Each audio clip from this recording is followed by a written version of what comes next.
Demian by Hermann Hesse, translated from the German by N. H. Priday and published in 1923. Introduction to Demian, the story of Emil Sinclair's youth. I wanted only to try to live in obedience to the promptings which came from my true self. Why was that so very difficult? In order to tell my story, I must begin far back. If it were possible, I should have to go back much further still, to the earliest years of my childhood, and even beyond, to my distant ancestry.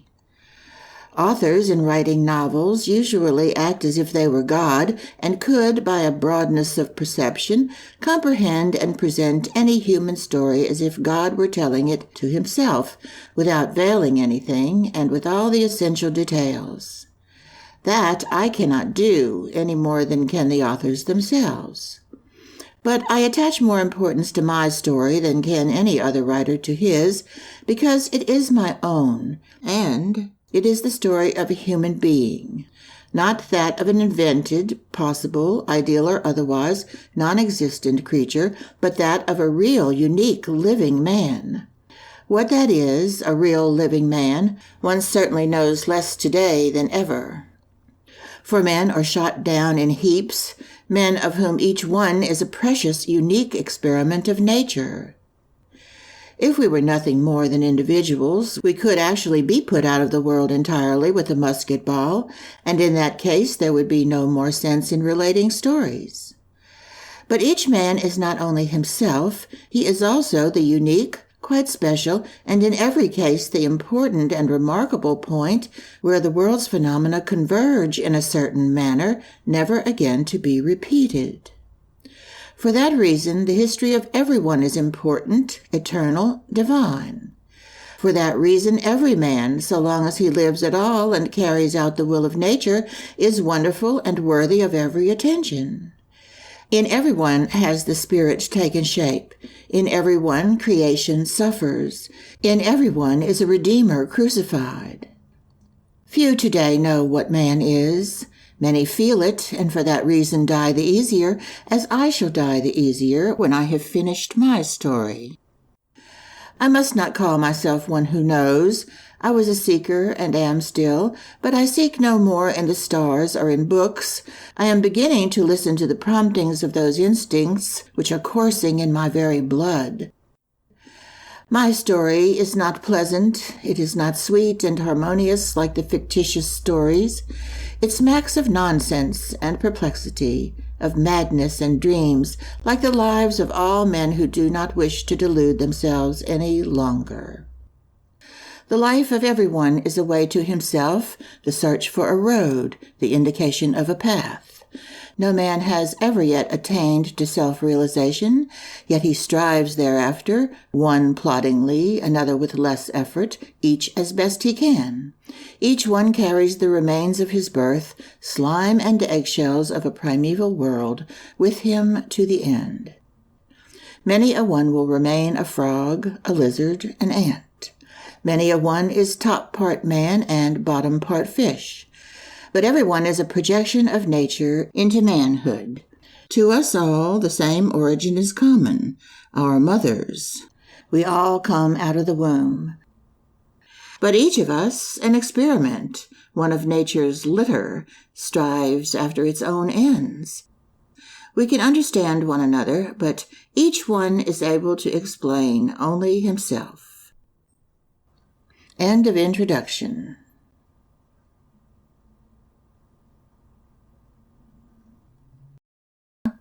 Chapter 1, Two Worlds, Part 1. I will begin my story with an event of the time when I was 10 or 11 years old and went to the Latin school of our little town. Much of the old-time fragrance is wafted back to me, but my sensations are not unmixed as I pass in review my memories. Dark streets and bright houses and towers, the striking of clocks and the features of men, comfortable and homely rooms, rooms full of secrecy and dread of ghosts. I sense again the atmosphere of cozy warmth, of rabbits and servant girls, of household remedies and dried fruit. Two worlds passed there, one through the other. From two poles came forth day and night. The one world was my home, but it was even narrower than that, for it really comprised only my parents. This world was for the most part very well known to me. It meant mother and father, love and severity, good example and school. It was a world of subdued luster, of clarity and cleanliness. Here were tender, friendly words, washed hands, clean clothes, and good manners.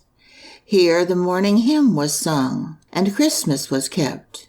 In this world were straight lines and paths which led into the future. Here were duty and guilt, evil conscience and confession, pardon and good resolutions, love and adoration, Bible texts and wisdom. To this world our future had to belong. It had to be crystal pure, beautiful, and well-ordered. The other world, however, began right in the midst of our own household and was entirely different, had another odor, another manner of speech, and made different promises and demands. In this second world were servant girls and workmen, ghost stories, and breath of scandal. There was a gaily colored flood of monstrous, tempting, terrible, enigmatical goings-on, things such as the slaughterhouse and prison, drunken men and scolding women, cows in birth throes, plunging horses, tales of burglaries, murders, suicides. All these beautiful and dreadful, wild and cruel things were round about, in the next street, in the next house. Policemen and tramps passed to and fro, drunken men beat their wives, crowds of young girls flowed out of factories in the evening, old women were able to bewitch you and make you ill, robbers dwelt in the wood, incendiaries were rounded up by mounted policemen. Everywhere seethed and reeked this second passionate world, everywhere except in our rooms, where mother and father were. And that was a good thing. It was wonderful that here in our house there were peace, order, and repose, duty and a good conscience, pardon and love. And wonderful that there were also all the other things, all that was loud and shrill, sinister and violent, yet from which one could escape with one bound to mother. And the oddest thing was how closely the two worlds bordered each other, how near they both were. For instance, our servant Lena, as she sat by the sitting-room door at evening prayers and sang the hymn with her bright voice, her freshly washed hands laid on her smoothed-out apron, belonged absolutely to father and mother, to us, to what was bright and proper. Immediately after, in the kitchen or in the woodshed, when she was telling me the tale of the headless dwarf, or when she quarreled with the women of the neighborhood in the little butcher's shop, then she was another person, belonged to the other world, and was enveloped in mystery. It was the same with everything and everyone, especially with myself. To be sure, I belonged to the bright, respectable world. I was my parents' child, but the other world was present in everything I saw and heard, and I also lived in it, although it was often strange and foreign to me, although one had there regularly a bad conscience and anxiety. Sometimes I even liked to live in the forbidden world best, and often the homecoming into the brightness, however necessary and good it might be, seemed almost like a return to something less beautiful, to something more uninteresting and desolate. At times I realized this. My aim in life was to grow up like my father and mother, as bright and pure, as systematic and superior. But the road to attainment was long. You had to go to school and study and pass tests and examinations. The road led past the other dark world and through it, and it was not improbable that you would remain there and be buried in it. There were stories of prodigal sons to whom that had happened. I was passionately fond of reading them. There the return home to father and to the respectable world was always so liberating and so sublime, I quite felt that this alone was right and good and desirable. But still, that part of the stories which dealt with the wicked and profligate was by far the most alluring, and if one had been allowed to acknowledge it openly, it was really often a great pity that the prodigal repented and was redeemed. But one did not say that, nor did one actually think it. It was only present somehow or other, as a presentiment or a possibility, down deep in one's feelings. When I pictured the devil to myself, I could quite well imagine him down below in the street, openly or in disguise, or at an annual fair, or in the public house, but I could never imagine him with us at home. My sisters also belonged to the bright world. It often seemed to me that they approached more nearly to father and mother, that they were better and nicer mannered than myself, without so many faults. They had their failings. They were naughty, but that did not seem to me to be deep-rooted. It was not the same as for me, for whom the contact with evil was strong and painful, and the dark world so much nearer. My sisters, like my parents, were to be treated with regard and respect. If you had had a quarrel with them, your own conscience accused you afterwards as the wrongdoer and the cause of the squabble, as the one who had to beg pardon. For in opposing my sisters, I offended my parents, the representatives of goodness and law. There were secrets which I would much sooner have shared with the most depraved street urchins than with my sisters. On good, bright days when I had a good conscience, it was often delightful to play with my sisters, to be gentle and nice to them, and to see myself under a halo of goodness. That was how it must be if you were an angel. That was the most sublime thing we knew, to be an angel, surrounded by sweet sounds and fragrance, like Christmas and happiness. But oh, how seldom were such days and hours perfect. Often when we were playing one of the nice, harmless, proper games, I was so vehement and impetuous, and I so annoyed my sisters that we quarreled and were unhappy. Then when I was carried away by anger, I did and said things, the wickedness of which I felt deep and burning within me, even while I was doing and saying them. Then came sad, dark hours of remorse and contrition, the painful moment when I begged pardon, then again a beam of light, a peaceful, grateful happiness without discord, for minutes or hours. I used to go to the Latin school. The sons of the mayor and of the head forester were in my class and sometimes used to come to our house. They were wild boys, but still they belonged to the world of goodness and of propriety. In spite of that, I had close relations with neighbors' boys, children of the public school, whom in general we despised. With one of these I must begin my story. One half-holiday, I was little more than 10 at the time, I went out with 2 boys of the neighborhood. A public school boy of about 13 years joined our party. He was bigger than we were, a coarse and robust fellow, the son of a tailor. His father was a drunkard, and the whole family had a bad reputation. I knew Frank Cromer well. I was afraid of him, and was very much displeased when he joined us. He had already acquired manly ways and imitated the gait and manner of speech of the young factory hands. Under his leadership, we stepped down to the bank of the stream and hid ourselves from the world under the first arch of the bridge.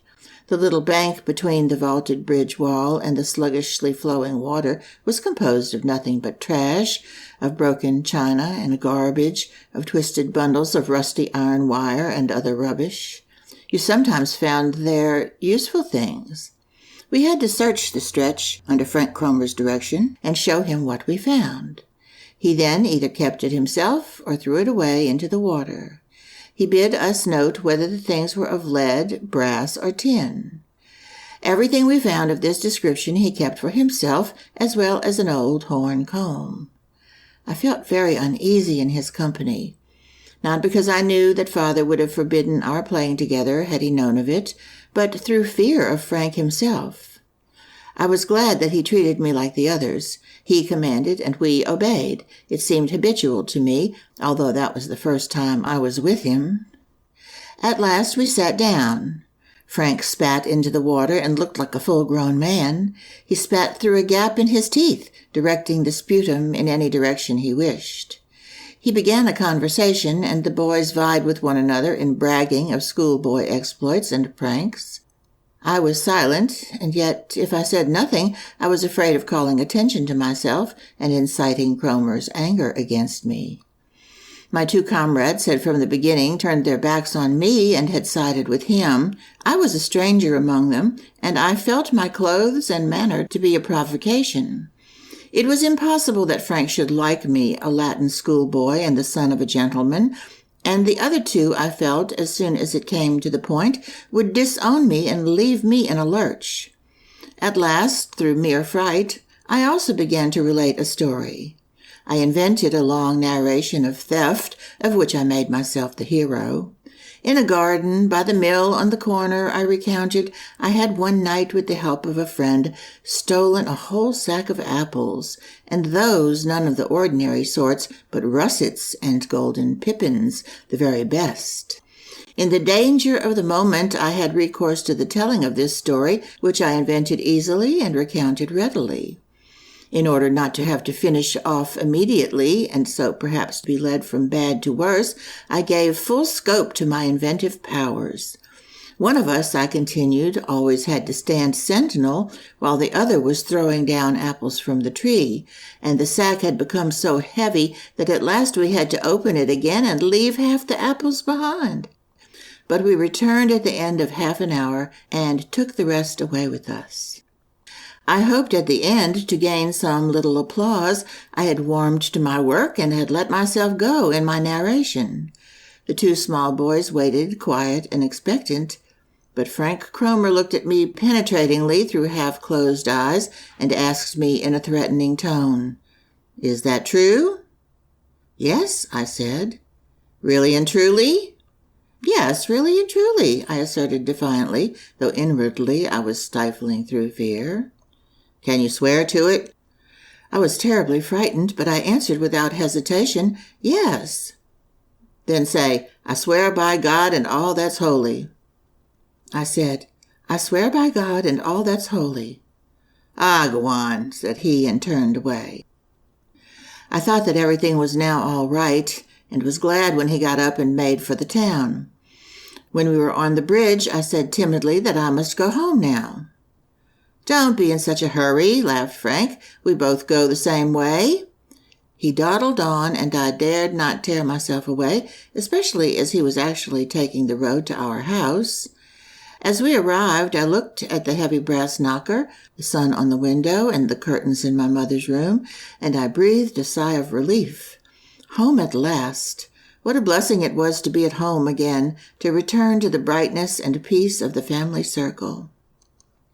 As I quickly opened the door and slipped inside, ready to shut it behind me, Frank Cromer forced his way in as well. He stood beside me in the cool, dark stone corridor, which was only lighted from the courtyard, held me by the arm, and said softly, "Not so fast, you." Terrified, I looked at him. His grip on my arm was one of iron. I tried to think what he had in his mind, whether he was going to maltreat me. I wondered, if I should scream, whether anyone would come down quickly enough to save me. But I gave up the idea. "What's the matter?" I asked. "What do you want?" "Nothing much. I only want to ask you something the others needn't hear." "Well, what do you want me to tell you? I must go upstairs, you know." "You know, don't you, whose orchard that is by the mill on the corner?" said Frank softly. "No, I don't know. I think it's the miller's." Frank had wound his arm around me, and he drew me quite close to him, so that I had to look up directly into his face. His look boded ill. He smiled maliciously, and his face was full of cruelty and power. "Now, kid, I can tell you whose the garden is. I have known for a long time that the apples had been stolen, and I also know that the man said he would give 2 marks to anyone who would tell him who stole the fruit." "Good heavens!" I exclaimed. "But you won't tell him anything?" I felt it was useless to appeal to his sense of honor. He came from the other world. For him, betrayal was no crime. I felt that for a certainty. In these matters, people from the other world were not like us. Say nothing? Laughed Cromer. Look here, my friend. Do you think I am minting money and can make 2-shilling pieces myself? I'm a poor chap, and I haven't got a rich father like yours, and when I get the chance of earning 2 shillings, I must take it. He might even give me more. Suddenly he let me go free. Our house no longer gave me an impression of peace and safety. The world fell to pieces around me. He would report me as a criminal. My father would be told. Perhaps even the police might come for me. The terror of utter chaos menaced me. All that was ugly and dangerous was aligned against me. The fact that I had not stolen at all did not count in the least. I had sworn to it besides. Oh dear, oh dear. I burst into tears. I felt I must buy myself off. Despairingly, I searched all my pockets. Not an apple, not a penknife, absolutely nothing. All at once I thought of my watch. It was an old silver one which wouldn't go. I wore it for no special reason. It came down to me from my grandmother. I drew it out quickly. Cromer, I said, listen, you mustn't give me away. That wouldn't be nice of you. Look here, I'll give you my watch. I haven't anything else. Worse luck. You can have it. It's a silver one. The mechanism is good. There is only one little thing wrong, that's all. It needs repairing. He smiled and took the watch in his big hand. I looked at his hand and felt how coarse and hostile it was, how it grasped at my life and peace. It's silver, I said timidly. I wouldn't give a straw for your silver and your old watch, he said with deep scorn. Get it repaired yourself. But Frank, I exclaimed, quivering with fear lest he should go away. Wait a minute. Do take the watch. It's really silver, really and truly, and I haven't got anything else. He gave me a cold and scornful look. Very well, then, you know who I am going to, or I can tell the police. I know the sergeant very well. He turned to go. I held him back by the sleeve. I could not let that happen. I would much rather have died than bear all that would take place if he went away like that. Frank, I implored, hoarse with emotion, please don't do anything silly. Tell me it's only a joke, isn't it? Oh, yes, a joke, but it might cost you dear. Do tell me, Frank, what to do. I'll do anything. He examined me critically through his screwed-up eyes and laughed again. Don't be silly, he said with affected affability. You know as well as I do. I've got the chance of earning a couple of marks, and I'm not such a rich fellow that I could afford to throw it away. You know that well enough. But you're rich. Why, you've even got a watch. You need only give me just 2 marks, and everything will be all right. I understood his logic. But 2 marks? For me, that was as much and just as unobtainable as 10, as 100, as 1,000 marks. I had no money. There was a money box that my mother kept for me, with a couple of 10 and 5 pfennig pieces inside, which I received from my uncle when he paid us a visit, or from similar sources. I had nothing else. At that age, I received no pocket money at all. I have nothing, I said sadly. I have no money at all. But I'll give you everything I have. I've got a book about Red Indians, and also soldiers, and a compass. I'll get that for you. But Cromer only screwed up his evil mouth and spat on the ground. Quit your jawing, he said commandingly. You can keep your old trash yourself. A compass? Don't make me angry, do you hear? And hand over the money. But I haven't any. I never get money. I can't help it. Very well, then, you'll bring me the 2 marks in the morning. I shall wait for you in the market after school. That's all. If you don't bring any money, look out. Yes, but where shall I get it then? Good Lord, if I haven't any. There's enough money in your house. That's your business. Tomorrow after school, then. And I tell you, if you don't bring it. His eyes darted a terrible look at me. He spat again and vanished like a shadow. I could not go upstairs. My life was ruined. End of Chapter 1, Part 1, 2 Worlds.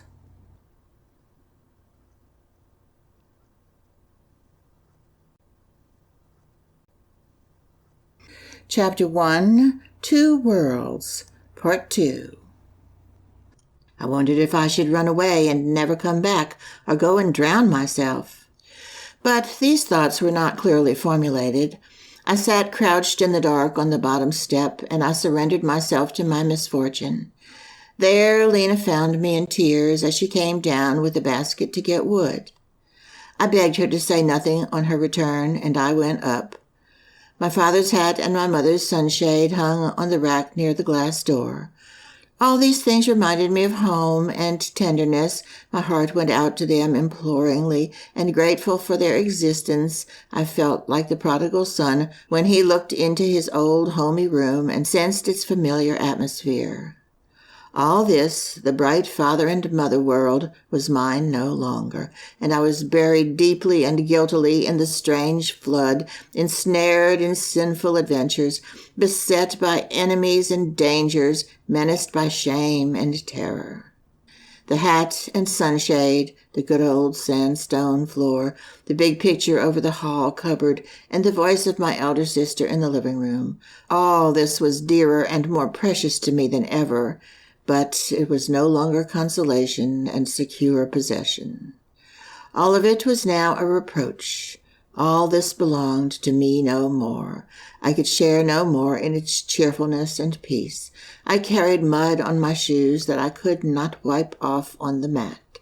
I brought shadows in with me, of which the home world had no knowledge. How many secrets had I already had? How many cares? But that was play, a mere nothing compared with what I was bringing in with me that day. Fate was overtaking me. Hands were stretched out after me, from which even my mother could not protect me, of which she was to be allowed no knowledge. It was all the same whether my offense was thieving or a lie, had I not taken a false oath by God. My sin was not this or that. I had tendered my hand to the devil. Why did I follow him?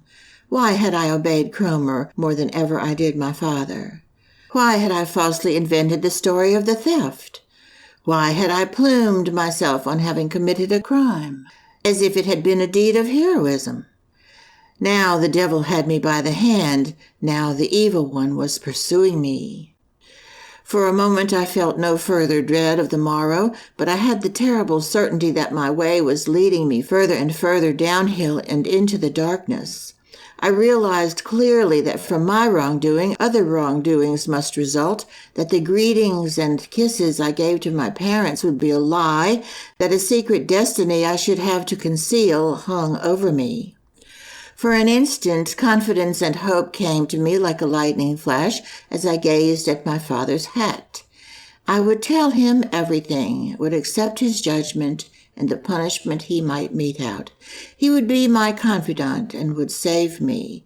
Confession was all that would be necessary, as I had made so many confessions before, a difficult, bitter hour, a serious, remorseful plea for forgiveness. How sweetly that sounded! How tempting that was! But nothing came of it. I knew that I should not do it. I knew that I had now a secret, that I was burdened with guilt for which I myself would have to bear the responsibility alone. Perhaps I was at this very moment at the crossroads. Perhaps from this hour henceforth I should have to belong to the wicked, forever share secrets with the bad, depend on them, obey them, and become as one of themselves. I had pretended to be a man and a hero. Now I had to take the consequences. I was glad that my father, as he entered, found fault with my wet boots.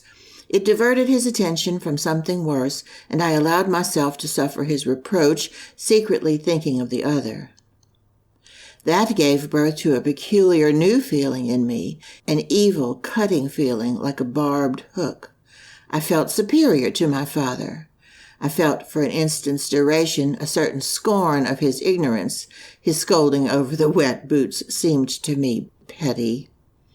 If you only knew, I thought, and looked upon myself as a criminal who is being tried for having stolen a loaf of bread while he ought to confess to having committed murder.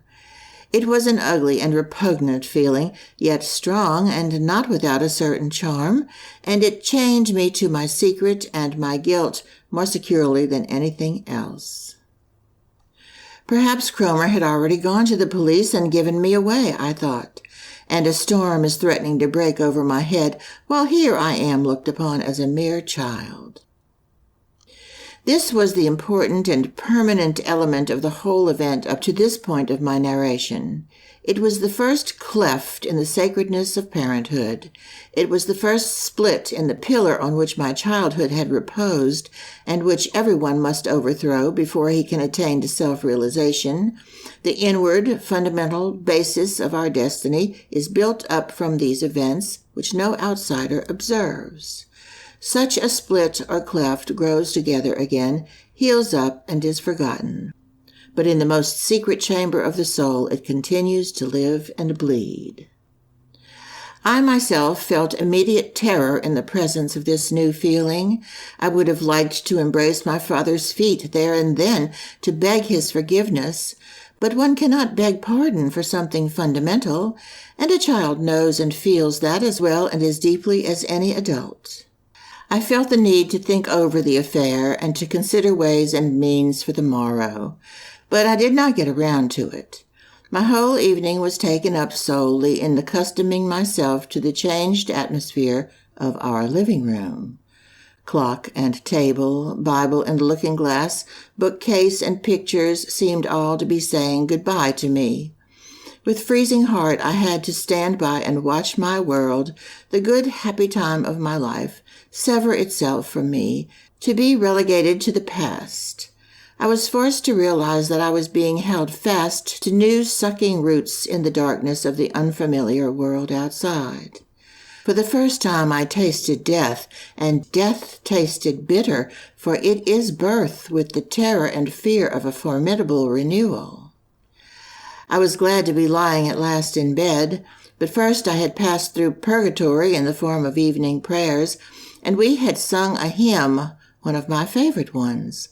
Alas, I did not join in, and each note was gall and poison for me. I did not join in the common prayer either when my father gave the blessing, and when he finished, "Be with us all," I tore myself convulsively from the circle. The grace of God was with them all, but with me no longer. Cold and very tired, I went away. After I had lain a while in bed, wrapped around in warmth and safety, my troubled heart strayed back once again and fluttered uneasily in the past. Mother had wished me good night, as she always did. Her step sounded yet in the room. The light of her candle gleamed through the crack in the door. Now, I thought, now she will come back again. She has felt my need. She will give me a kiss, and will ask in tones kind and full of promise, "What is the matter?" Then I can weep. The lump in my throat will melt away.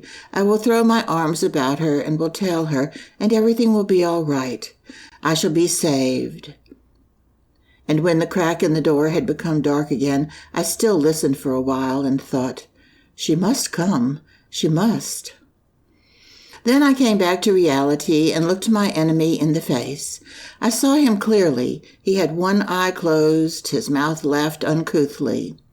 While I gazed at him and the inevitable gnawed at my heart, he became bigger and more ugly, and his wicked eye lit up devilishly. He was close beside me until I dropped off to sleep. But I did not dream of him nor of the day's events. I dreamed instead that we were in a boat, my parents, my sisters, and I, lapped in peace and the brightness of a holiday. I woke up in the middle of the night with the aftertaste of bliss. I still saw the white summer dresses of my sisters glistening in the sun, and then fell from my paradise back to reality, and the enemy with the wicked eye stood opposite me. I looked ill when Mother came in quickly in the morning and told me how late it was and wanted to know why I was still in bed, and when she asked what was the matter with me, I vomited. But I seemed to have gained a point. I rather liked to be somewhat ill and to be allowed to spend the morning in bed drinking chamomile tea, to listen to Mother clearing up in the next room, and to hear Lena outside in the corridor opening the door to the butcher. To stay away from morning school was rather like a fairy story, and the sun which played in the room was not the same you saw through the green curtains at school. But today all this had lost its charm for me. It had a false ring about it. If I had died, but I was only slightly ill, as I had often been before, and nothing was gained by that. It prevented me from going to school, but it did not protect me in any way from Cromer, who would be waiting for me in the market at 11 o'clock.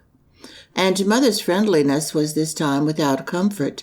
It was burdensome and painful. I soon pretended to be asleep again and thought the matter over, but all to no purpose. I had to be in the market at 11 o'clock. For that reason I got up at 10 and said that I was better. As usual in such cases, I was told that either I must go back to bed or go to school in the afternoon. I said I would rather go to school. I had formed a plan. I dared not go to Cromer without money. I had to get possession of the little savings box which belonged to me. There was not enough money in it, far from enough, I knew, but it was still a little, and something told me that a little was better than nothing, for at least Cromer had to be appeased. I felt horrible as I crept in my socks into my mother's room and took my box from her writing table, but it was not so horrible as the previous day's experience. My heart beat so fast I nearly died, and it was no better when I found at the first look down below on the stairs that the box was locked. It was easy to break it open. It was only necessary to cut through a thin plate of tin, but the action caused me pain, for only in doing this was I committing theft. Up to then I had only taken lumps of sugar and fruit on the sly. Now I had stolen something, although it was my own money. I realized I had taken a step nearer Cromer and his world, that I was slipping gradually downwards, and I adopted an attitude of defiance. The devil could run away with me if he liked. There was no way out. I anxiously counted the money. It had sounded so much in the box. Now in my hand it was miserably little. There were 65 pfennigs. I hid the box in the basement, held the money in my closed fist, and went out of the house with a feeling different from any with which I had ever left the portal before. Someone called me from above, I thought, but I went quickly on my way. There was still plenty of time. I sneaked by a roundabout way through the streets of a changed town, beneath clouds I had never seen before, by houses which seemed to spy on me, and people who suspected me. On the way, I recollected that one of my school friends had once found a thaler in the cattle market. I would have liked to pray to God to work a miracle and allow me to make such a treasure trove. But I had no longer the right to pray, and even then the box would not be made whole again.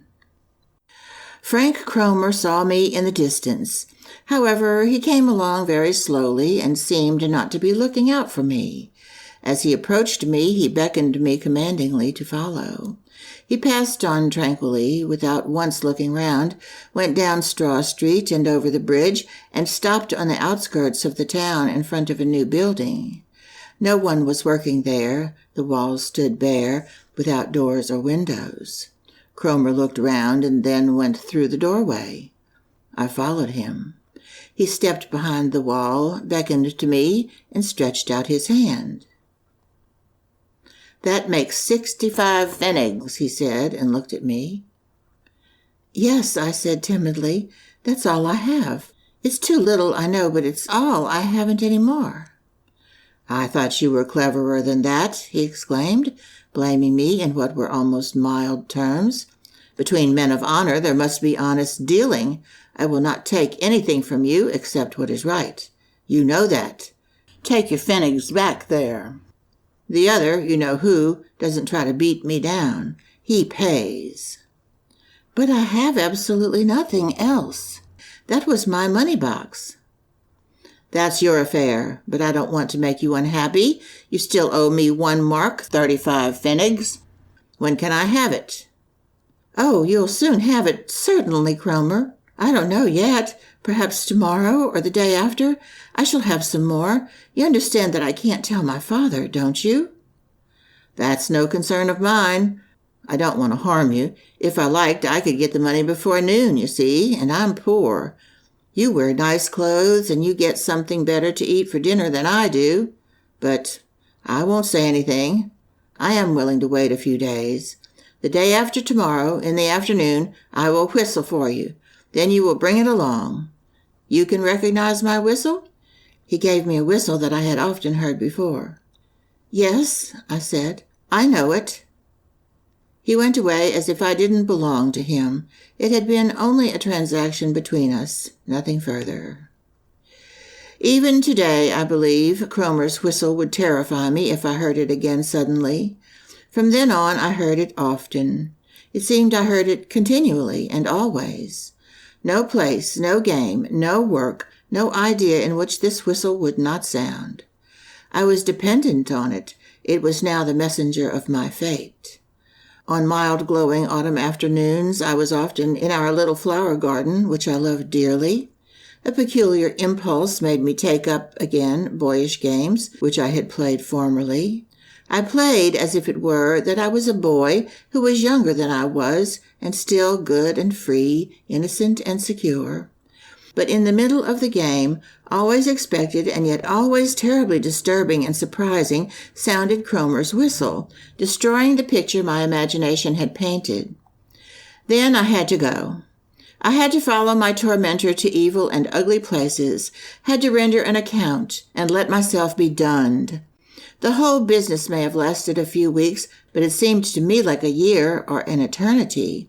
I seldom had money, a 5 or 10 pfennig piece stolen from the kitchen table when Lena left the market basket standing there. Each time I was blamed by Cromer and heaped with abuse. It was I who deceived him and kept back what was his due. It was I who robbed him and made him unhappy. Seldom in life has need so oppressed me. Seldom have I felt a greater helplessness, a greater dependence. I had filled up the savings box with toy money. No one made any inquiries, but that as well could be discovered any day. I was even more afraid of Mother than of Cromer's harsh whistle, especially when she stepped up to me softly.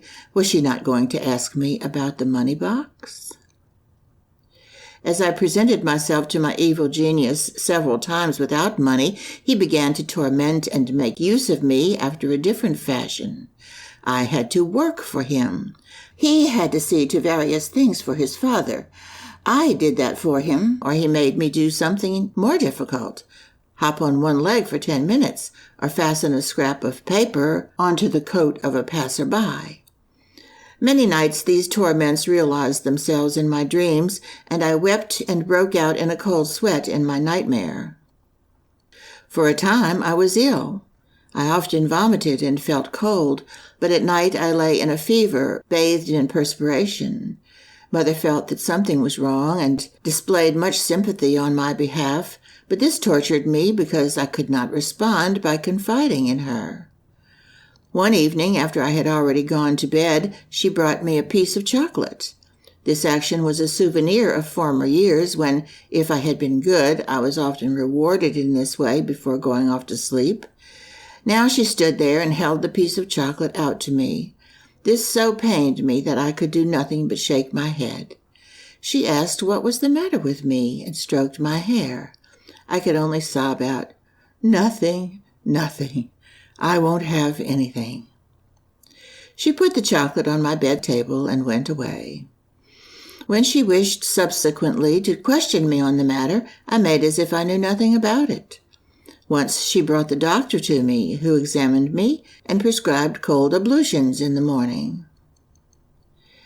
My state at that time was a sort of insanity. I was shy and lived in torment like a ghost in the midst of the well-ordered peace of our house. I had no part in others' lives and could seldom, even for as much as an hour, forget my miserable existence. In the presence of my father, who often took me to task in an irritated fashion, I was reserved and wrapped up in myself. End of Chapter 1. 2 Worlds.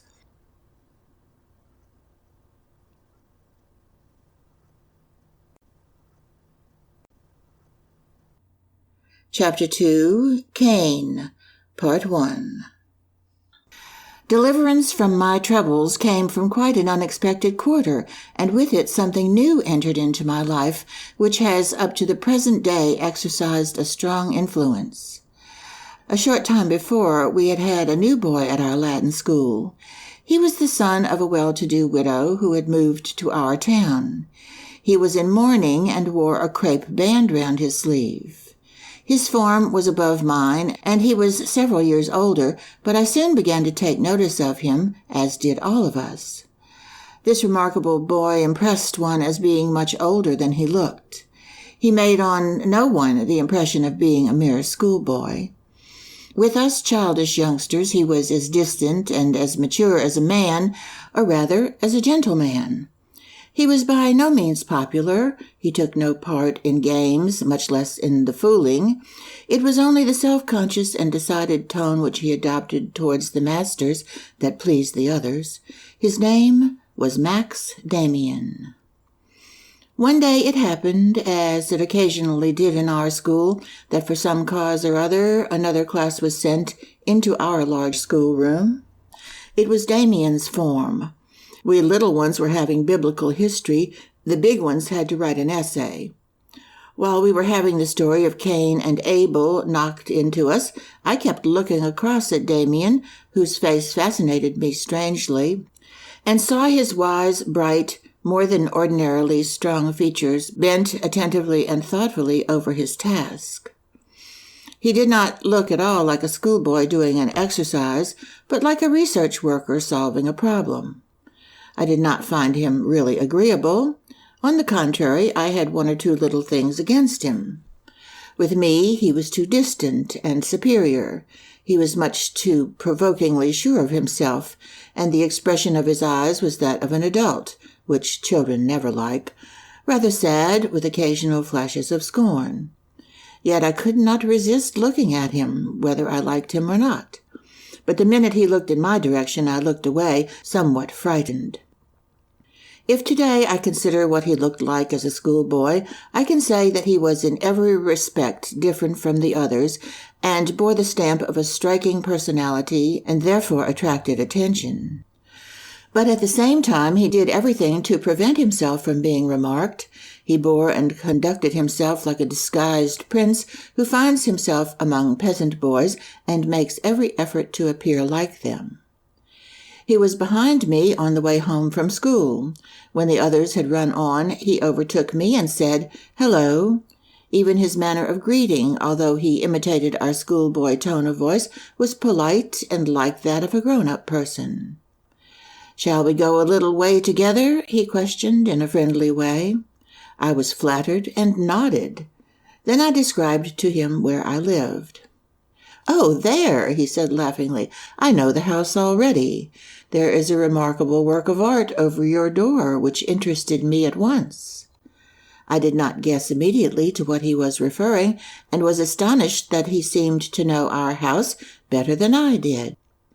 There was indeed a sort of crest which served as a keystone over the arch of the door, but in course of time it had become faint and had often been painted over. As far as I knew, it had nothing to do with us or with our family. "I don't know anything about it," I said timidly. "It's a bird or something like it. It must be very old. They say that the house at one time belonged to the abbey." "Very likely," he nodded. "We'll have another good look at it. Such things are often interesting. It is a hawk, I think." We continued our way. I was considerably embarrassed. Suddenly Demian laughed as if something funny had struck him. "Oh, I was present at your lesson," he said with animation. "The story of Cain, who carried the mark on his forehead, was it not? Do you like it?" Generally, I used not to like anything of all the things we had to learn, but I did not dare to say so. It was as though a grown-up person were talking to me. I said I liked the story very much. Demian tapped me on the shoulder. "No need to pretend with me, old fellow, but the story is really rather remarkable. I think it is much more remarkable than most of the others we get at school.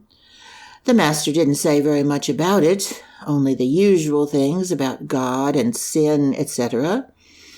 But I believe, he broke off, smiled, and questioned. But does it interest you? Well, he continued, I think one can conceive this story of Cain quite differently.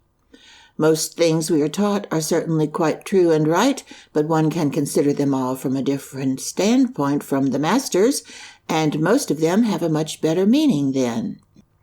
For instance, we can't be quite content with the explanation given us with regard to this fellow Cain and the mark on his forehead. Don't you find it so too? It certainly might happen that he should kill one of his brothers in a quarrel. It is also possible that he should afterwards be afraid and have to come down a peg. But that he should be singled out into the bargain with a decoration for his cowardice, which protects him and strikes terror into everyone else, that is really rather odd. Certainly, I said, interested. The case began to interest me. But how else should one explain the story? He clapped me on the shoulder. Quite simply. The essential fact and the point of departure of the story was the sign. Here was a man who had something in his face which terrified other people. They did not dare to molest him. He made a big impression on them, he and his children. Perhaps, or rather certainly, it was not really a sign on his forehead like an office stamp. Things are not as simple as that in real life. I would sooner think it was something scarcely perceptible, of a peculiar nature, a little more intelligence and boldness in his look than people were accustomed to. This man had power. Other people shrank from him. He had a sign. One could explain that as one wished, and one always wishes what is convenient and agrees with one's opinions. People were afraid of Cain's children. They had a sign. And so they explained the sign not as it really was, a distinction, but as the contrary. The fellows with this sign were said to be peculiar, and they were courageous as well. People with courage and character are always called peculiar by other people. That a race of fearless and peculiar men should rove about was very embarrassing. And so people attached a surname and a story to this race in order to revenge themselves on it, in order to compensate themselves more or less for all the terror with which it had inspired them. Do you understand? Yes. That means to say, then, that Cain was not at all wicked, and the whole story in the Bible isn't really true? Yes and no. Such ancient primitive stories are always true, but they have not always been recorded and explained in the proper manner. In short, I mean that Cain was a thundering good fellow, and this story got attached to his name simply because people were afraid of him. The story was merely a report, something people might have set going in a gossiping way, and it was true insofar as Cain and his children did actually wear a sort of sign and were different from most people. I was much astonished. And do you believe, then, that the affair of the murder is absolutely untrue? I asked, much impressed. Not at all. It is certainly true. The strong man killed a weak one. One may doubt, of course, whether it was really his brother or not. It's not important, for in the end all men are brothers. A strong man, then, has killed a weak one.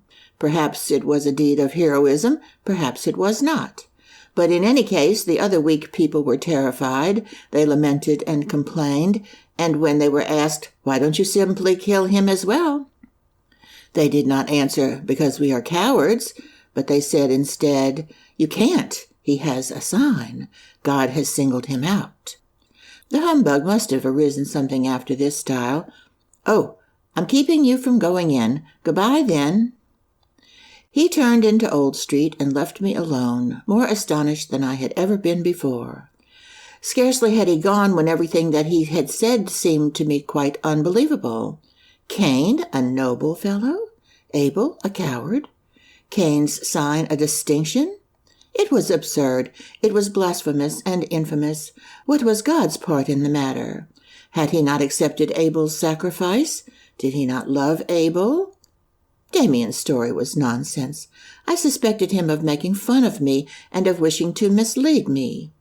The devil of a clever fellow, and he could talk. But, well, still, I had never thought so much about any of the biblical or other stories before, and for some time past I had never so completely forgotten Frank Cromer for hours, for a whole evening.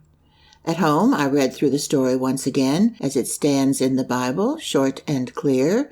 It was quite foolish to try to find a special secret meaning. If it had one, every murderer could look upon himself as a favorite of God. No, it was nonsense.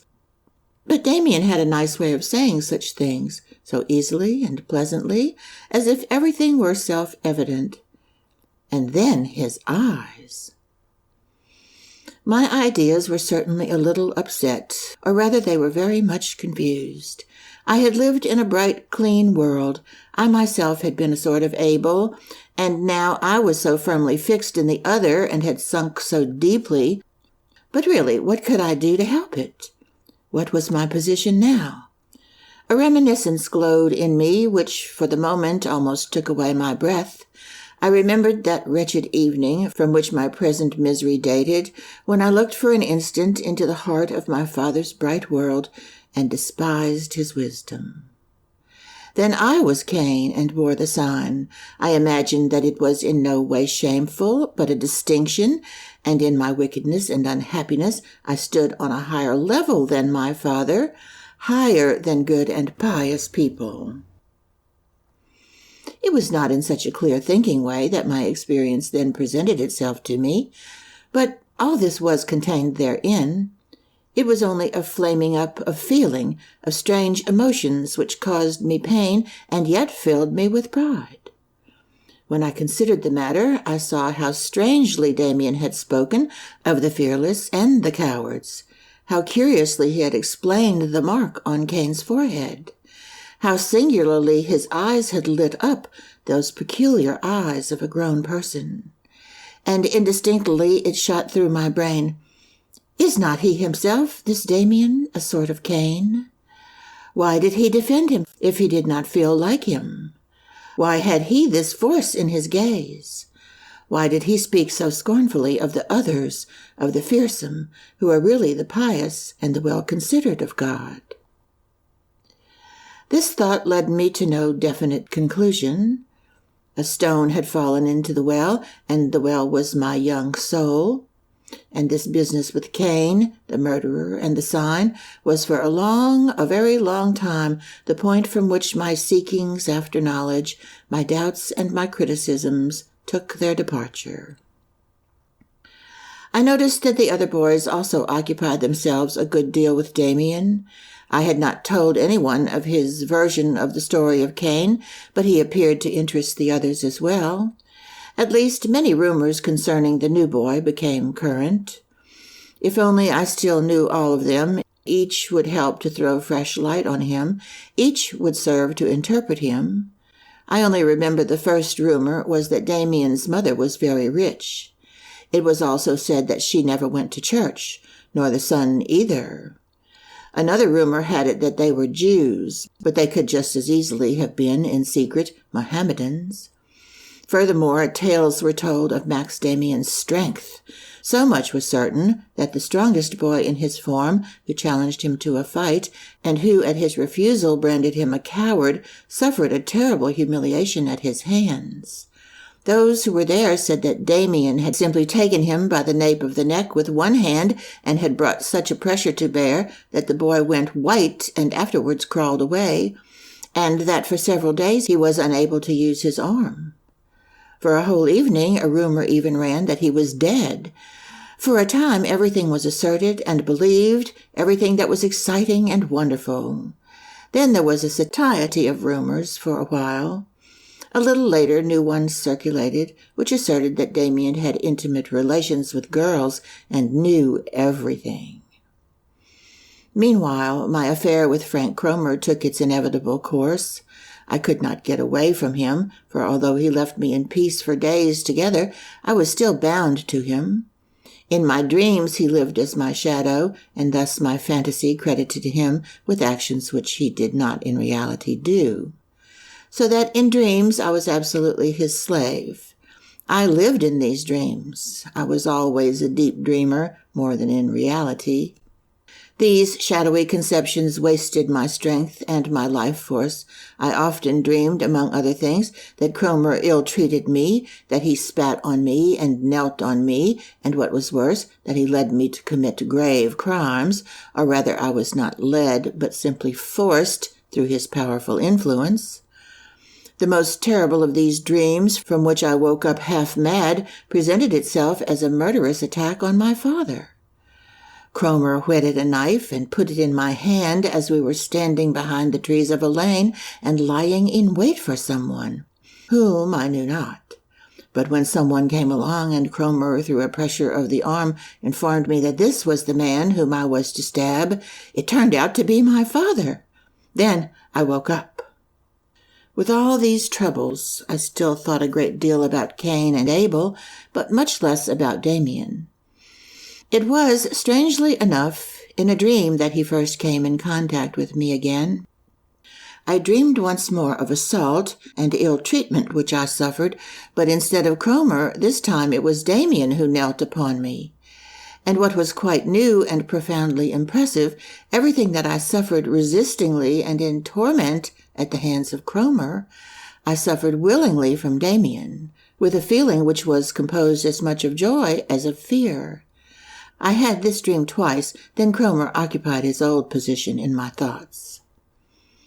For a long time I have not been able to separate what I experienced in these dreams from what I underwent in reality. But in any case, my evil relation with Cromer took its course and was by no means at an end when I had at last, by petty thefts, paid the boy the sum owed. No, for now he knew of these thefts, as he always asked me where the money came from, and I was more in his hands than ever.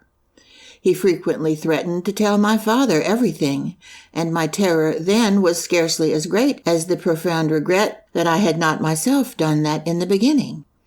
However miserable as I was, I did not repent of everything, at least not always, and sometimes felt, I thought, that things could not have helped being as they were. The hand of fate was upon me, and it was useless to want to break away. I conjecture that my parents suffered not a little in these circumstances. A strange spirit had come over me. I no longer fitted into our community, which had been so intimate, and for which I often felt a maddening homesickness, as for a lost paradise. I was treated, particularly by my mother, more like a sick person than like a miserable wretch. But the actual state of affairs I was able to observe best in the conduct of my two sisters. It was quite evident from their behavior, which was very considerate, and which yet caused me endless pain, that I was a sort of person possessed, who was more to be pitied than blamed for his condition, but yet in whom evil had taken up residence. I felt that I was being prayed for in a different way from formerly, and realized the fruitlessness of these prayers. I often felt burning within me an intense longing for relief, an ardent desire for a full confession, and yet I realized in advance that I should not be able to tell everything to father and mother properly in explanation of my conduct. I knew that I should be received in a friendly way, that much consideration and compassion would be shown me, but that I should not be completely understood. The whole affair would have been looked upon as a sort of backsliding, whereas it was really the work of destiny. I know that many people will not believe that a child scarcely 11 years old could feel thus, but I am not relating my affairs for their benefit. My narration is for those who know mankind better. The grown-up person who has learned to convert part of his feelings into thoughts feels the absence of these ideas in a child and comes to believe that the experiences are likewise lacking. But they have seldom been so vivid, and not often in my life have I suffered as keenly as then. One rainy day I was ordered by my tormentor to Castle Place, and there I stood, waiting and digging my feet in the wet chestnut leaves, which were still falling regularly from the black dripping branches. Money I had none, but I had brought with me 2 pieces of cake that I had stolen, in order to at least be able to give Cromer something. I had long since been accustomed to stand about in any odd corner waiting for him, often for a very long time, and I put up with the unalterable. Cromer came at last. That day he did not stay long. He poked me several times in the ribs, laughed, took the cake, and even offered me a moldy cigarette, which, however, I did not accept. He was more friendly than usual. "Oh," he said as he went away, "before I forget. Next time you can bring your sister along, the elder one. What's her name? Now tell the truth." I did not understand and gave no answer. I only looked at him wonderingly. "Don't you get me? You must bring your sister along." "But, Cromer, that won't do. I mustn't do that. And besides, she wouldn't come." I thought this was only another pretext for vexing me. He often did that, requiring me to do something impossible, and so terrifying me. And often, after humiliating me, he would by degrees become more tractable. I then had to buy myself off with money or with some other gift. This time he was quite different. He was really not at all angry at my refusal. "Well," he said airily, "you'll think about it, won't you? I should like to make your sister's acquaintance. It will not be so difficult. You simply take her out for a walk, and then I come along. Tomorrow I'll whistle for you, and then we can talk more about it." When he had gone, a glimpse of the meaning of his request dawned on me. I was still quite a child, but I knew by hearsay that boys and girls, when they were somewhat older, did things which were forbidden, things of a secret and scandalous nature. And now I should also have to. It was suddenly quite clear to me how monstrous it was. I immediately resolved never to do that. But I scarcely dared think of what would happen in that case, and how Cromer would revenge himself on me. A new torment began. I had not yet been tortured enough. End of Chapter 2, Part 1. Cain.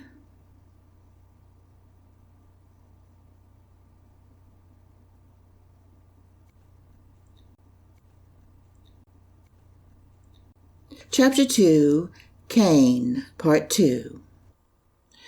I walked disconsolately across the empty square, my hands in my pockets.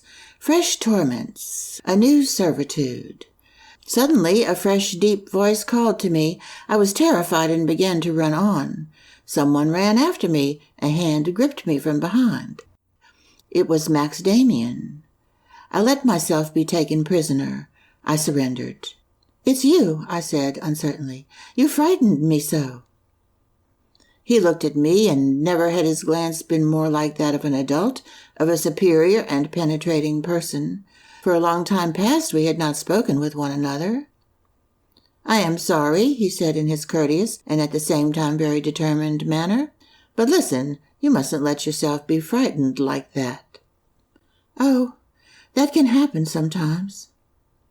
"So it appears. But look here, if you shrink like that from someone who hasn't hurt you, then this someone begins to think. It makes him curious. He wonders what can be the matter. This somebody thinks to himself, how awfully frightened you are. And he thinks further, one is only like that when one is terrified. Cowards are always frightened, but I believe you aren't really a coward.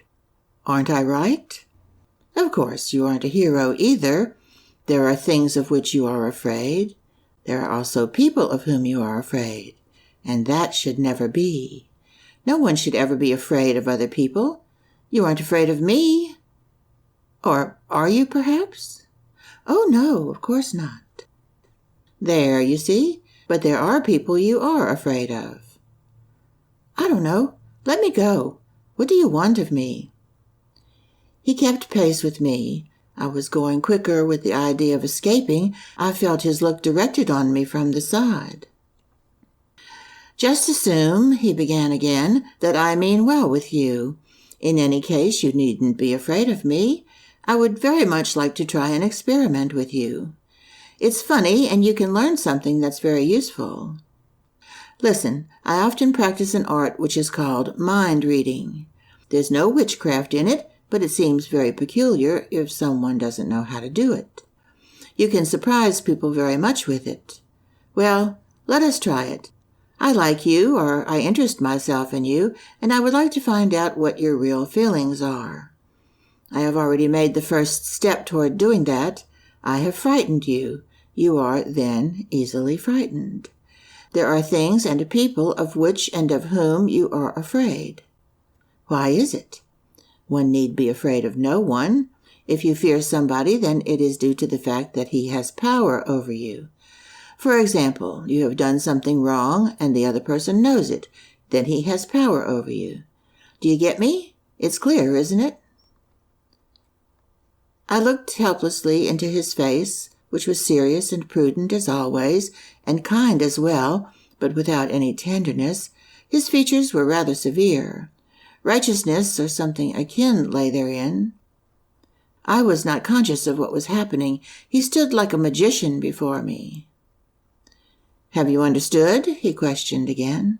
I nodded. I could not speak. "I told you mind-reading looked rather strange, but the process is quite natural. I could, for example, tell you more or less exactly what you thought about me when I once told you the story of Cain and Abel.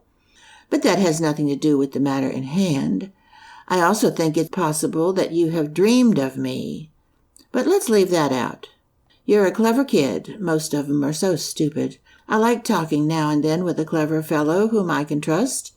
You have no objections, have you?" "Oh, no. Only I don't understand."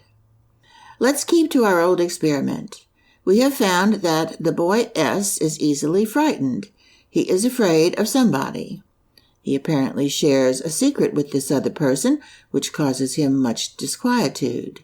Is that about right?"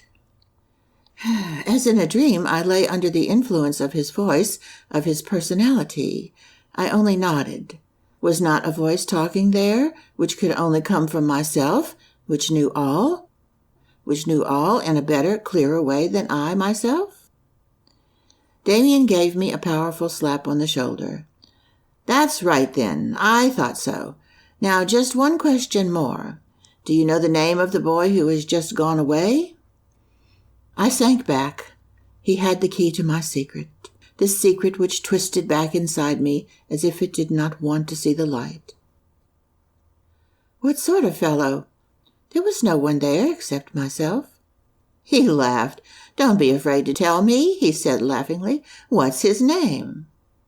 I whispered, "Do you mean Frank Cromer?" He nodded contentedly. "Bravo! You're a smart chap. We shall be good friends yet.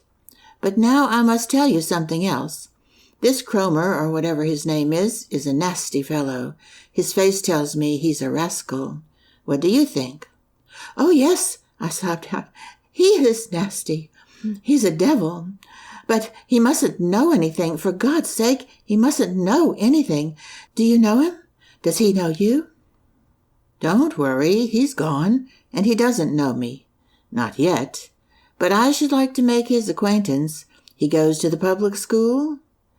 "Yes." "In which standard?" "In the 5th. But don't say anything to him. Please don't say anything to him." "Don't worry. Nothing will happen to you. I suppose you wouldn't like to tell me a little more about this fellow, Cromer?" "I can't. No, let me go."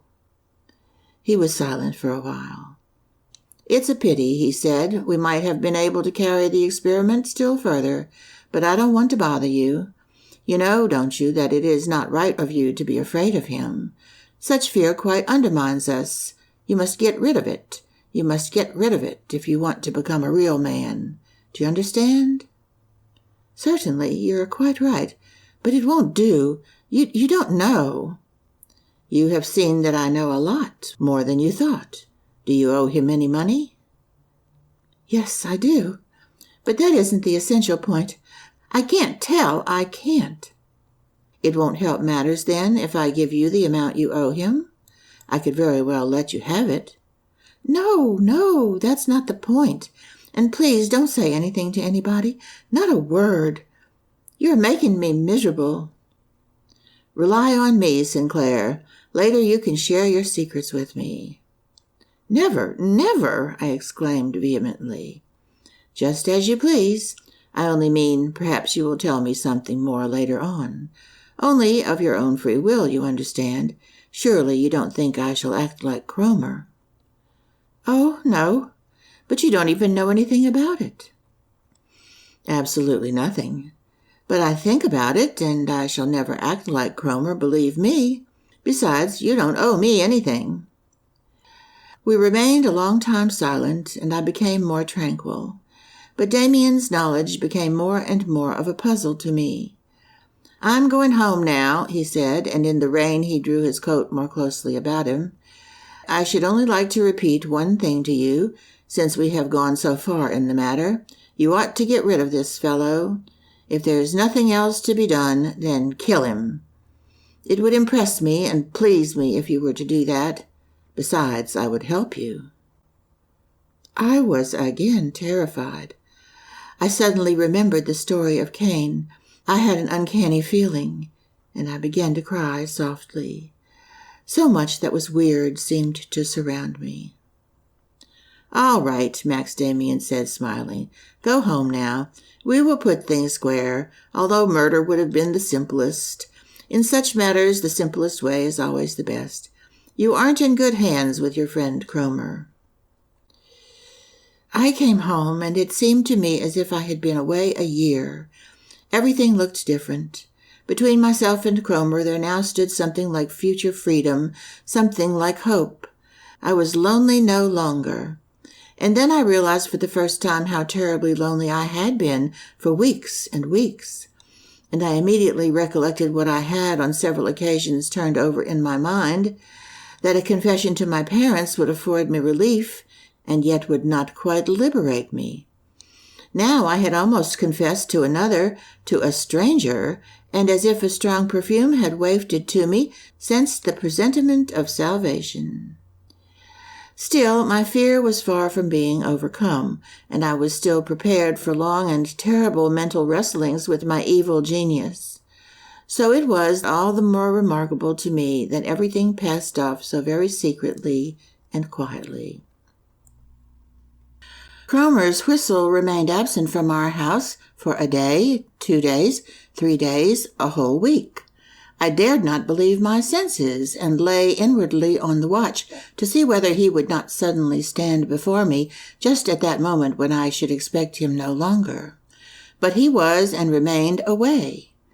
Distrustful of my new freedom, I still could not bring myself to believe in it wholeheartedly, until at last I met Frank Cromer. He was coming down the street straight in my direction. When he saw me, he drew himself together, twisted his features in a brutal grimace, and turned away without more ado in order to avoid meeting me. That was a wonderful moment for me. My enemy ran away from me. My devil was afraid of me.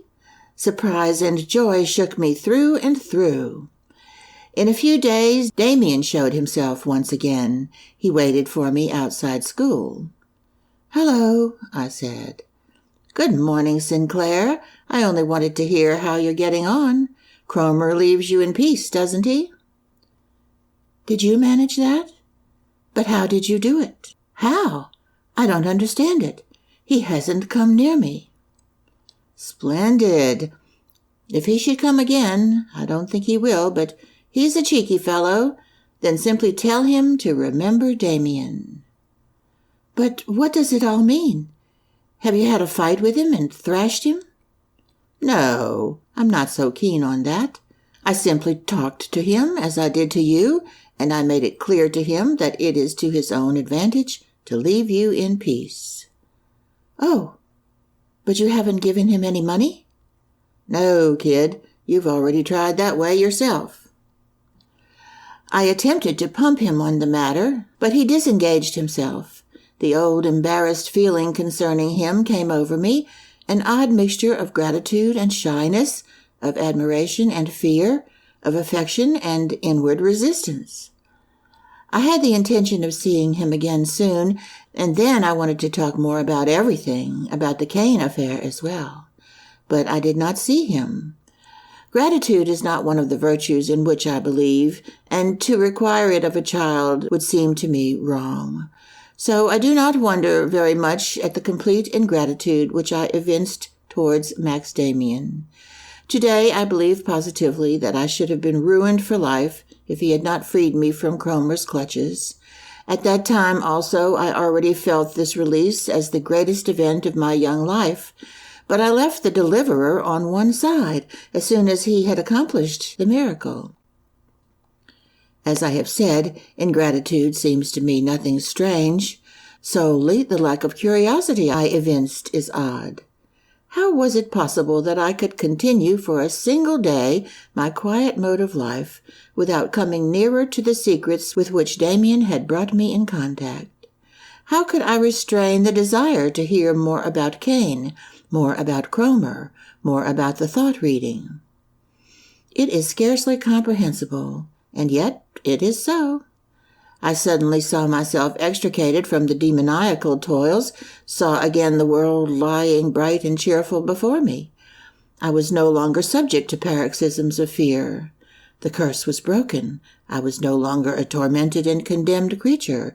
I was a schoolboy again. My temperament sought to regain its equilibrium and tranquility as quickly as possible. And so I took pains above all things to put behind me all that had been ugly and menacing, and to forget it. The whole long story of my guilt, of my terrifying anxiety, slipped from my memory wonderfully quick, apparently without having left behind any scars or impressions whatsoever. The fact that I likewise tried as quickly to forget my helper and deliverer, I understand today as well. Instinctively, my mind turned from the damning recollection of my awful servitude under Cromer, and I sought to recover my former happy, contented mental outlook, to regain that lost paradise which opened once more to me, the bright father and mother world, where my sisters dwelt in the fragrant atmosphere of purity, in loving kindness, such as God had extended to Abel. On the very next day after my short conversation with Demian, when I was at last fully convinced of my newly born freedom and feared no longer a relapse to my condition of slavery, I did what I had so often and so ardently desired to do. I confessed. I went to Mother and showed her the little savings box with the broken lock, filled with toy mark pieces instead of with real money, and I told her how long I had been in the thrall of an evil tormentor through my own guilt. She did not understand everything, but she saw the money box. She saw my altered look and heard my changed voice. She felt that I was healed, that I had been restored to her. And then, with lofty feelings, I celebrated my readmission into the family, the prodigal son's return home. Mother took me to Father. The story was repeated. Questions and exclamations of wonder followed in quick succession. Both parents stroked my hair and breathed deeply, as in relief from a long oppression. It was all lovely, like the stories I had read. All discords were resolved in a happy ending.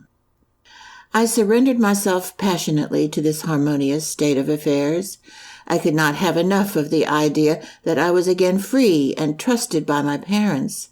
I was a model boy at home and played more frequently than ever with my sisters. At prayers I sang the dear old hymns with the blissful feeling of one converted and redeemed. It came straight from my heart. It was no lie this time. And yet it was not all as it should have been. And this is the point which alone can truly explain my forgetfulness of Demian. I ought to have made a confession to him. The confession would have been less touching and less specious, but for me it would have borne more fruit. I was now clinging fast to my former paradisaical world. I had returned home and had been received in grace. But Demian belonged in no wise to this world. He did not fit into it. He also, in a different way from Cromer, but nevertheless he was also a seducer. He too bound me to the second, evil, bad world, and of this world I never wanted to hear anything more. I could not now, and I did not wish to give up Abel and help to glorify Cain, now when I myself had again become an Abel. So much for the outward correlation of events. But inwardly it was like this. I had been freed from the hands of Cromer and the devil, but not through my own strength and effort. I had ventured a footing on the paths of the world, and they had been too slippery for me. Now that the grasp of a friendly hand had saved me, I ran back without another glance round to mother's lap, to the protecting, godly, and tender security of childhood. I made myself younger, more dependent on the others, more childlike than I really was. I had to replace my dependence on Cromer by a new one, since I was powerless to strike out for myself. So I chose, in the blindness of my heart, the dependence on father and mother, on the old, beloved, bright world, on this world which I knew already was not the sole one. Had I not done this, I should have had to hold to Demian, to entrust myself to him. The fact that I did not appeared to me then to be due to justifiable distrust of his strange ideas. In reality, it was due to nothing else than fear. For Demian would have required more of me than did my parents, much more. By stimulation and exhortation, by scorn and irony, he would have tried to make me more independent. Alas, I know that today nothing in the world is so distasteful to man as to go the way which leads him to himself. And yet, about half a year later, I could not resist the temptation to ask my father, while we were out for a walk, what was to be made of the fact that many people declared Cain to be better than Abel. He was much surprised, and explained to me that this was a conception by no means novel. It had even emerged in the early Christian era, and had been professed by sects, one of which was called the Canaanites. But naturally, this foolish doctrine was nothing else than an attempt of the devil to undermine our belief. For if one believes that Cain was right and Abel was wrong, then it follows that God has erred, and that the God of the Bible is not the true and only God, but a false one. The Canaanites really used to profess and preach something approximating this doctrine. But this heresy vanished from among mankind a long time ago, and he wondered the more that a school friend had been able to learn something on the subject. Nevertheless, he earnestly exhorted me not to let these ideas occupy my attention. End of Chapter 2. Cain.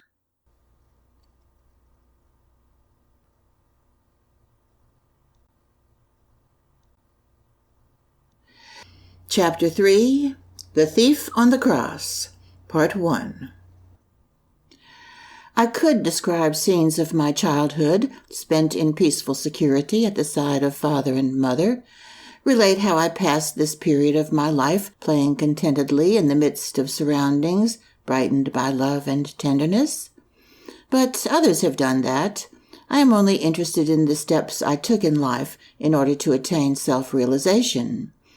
All the pretty resting places, happy isles, and children's paradises, whose charm is not unknown to me, I leave lying behind me in the shimmer of a distant horizon, and I have no desire to set foot there again.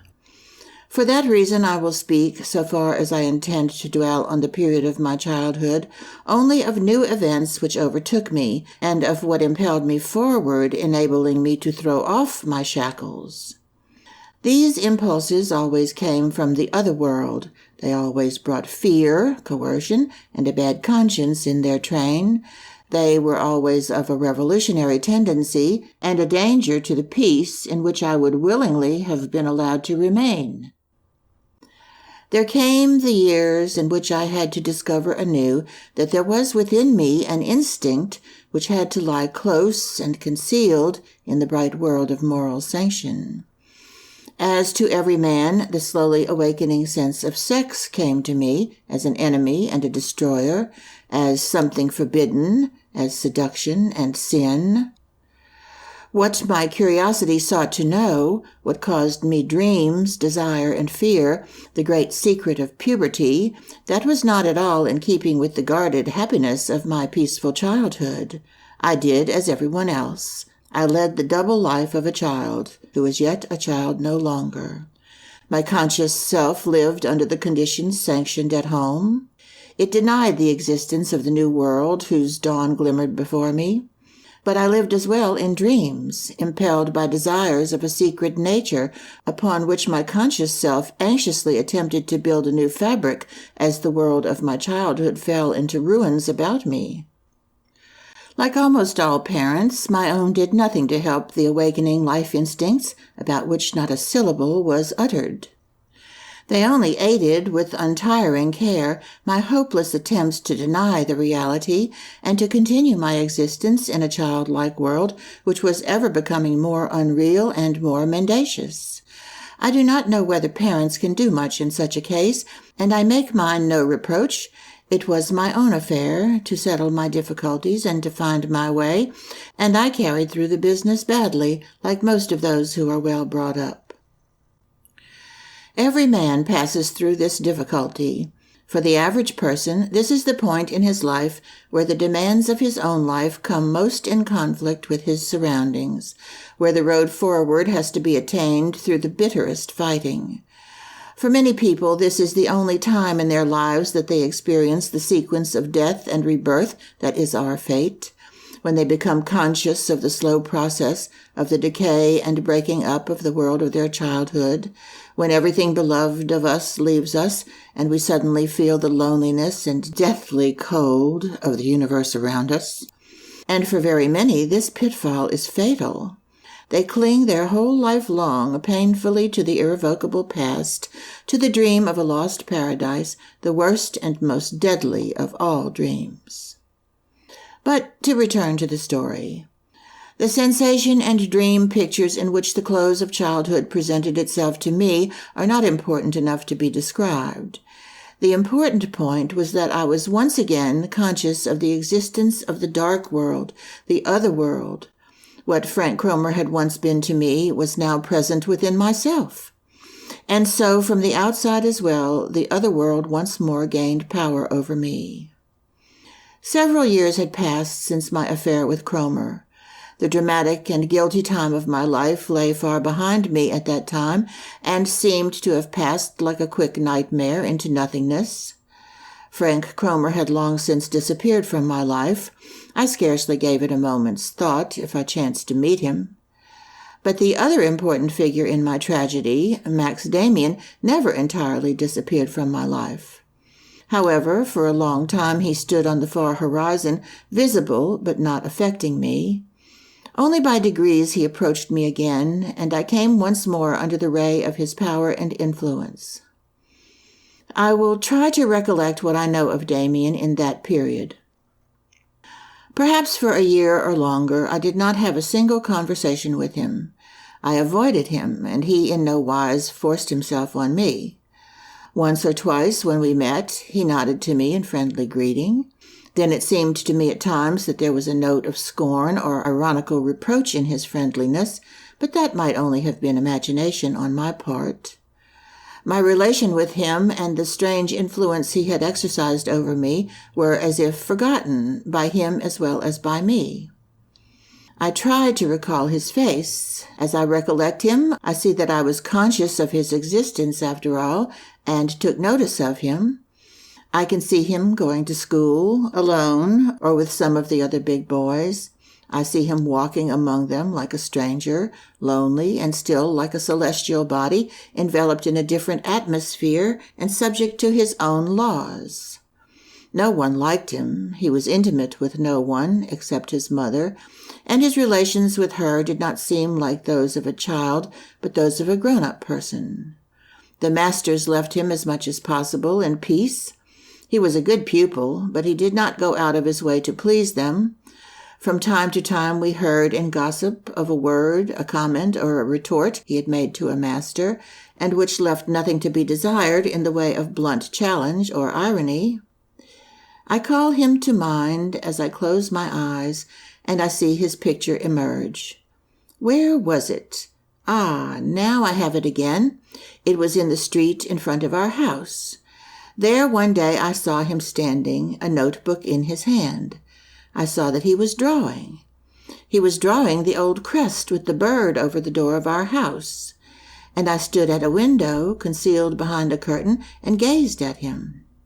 I saw with astonishment his attentive, cool, bright features turned to the crest, the features of a man, of a research worker, or an artist, superior and full of willpower, oddly bright and cool, with knowing eyes.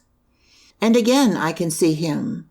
It was a little later, in the street. We had come out of school and were all standing round a horse that had fallen down.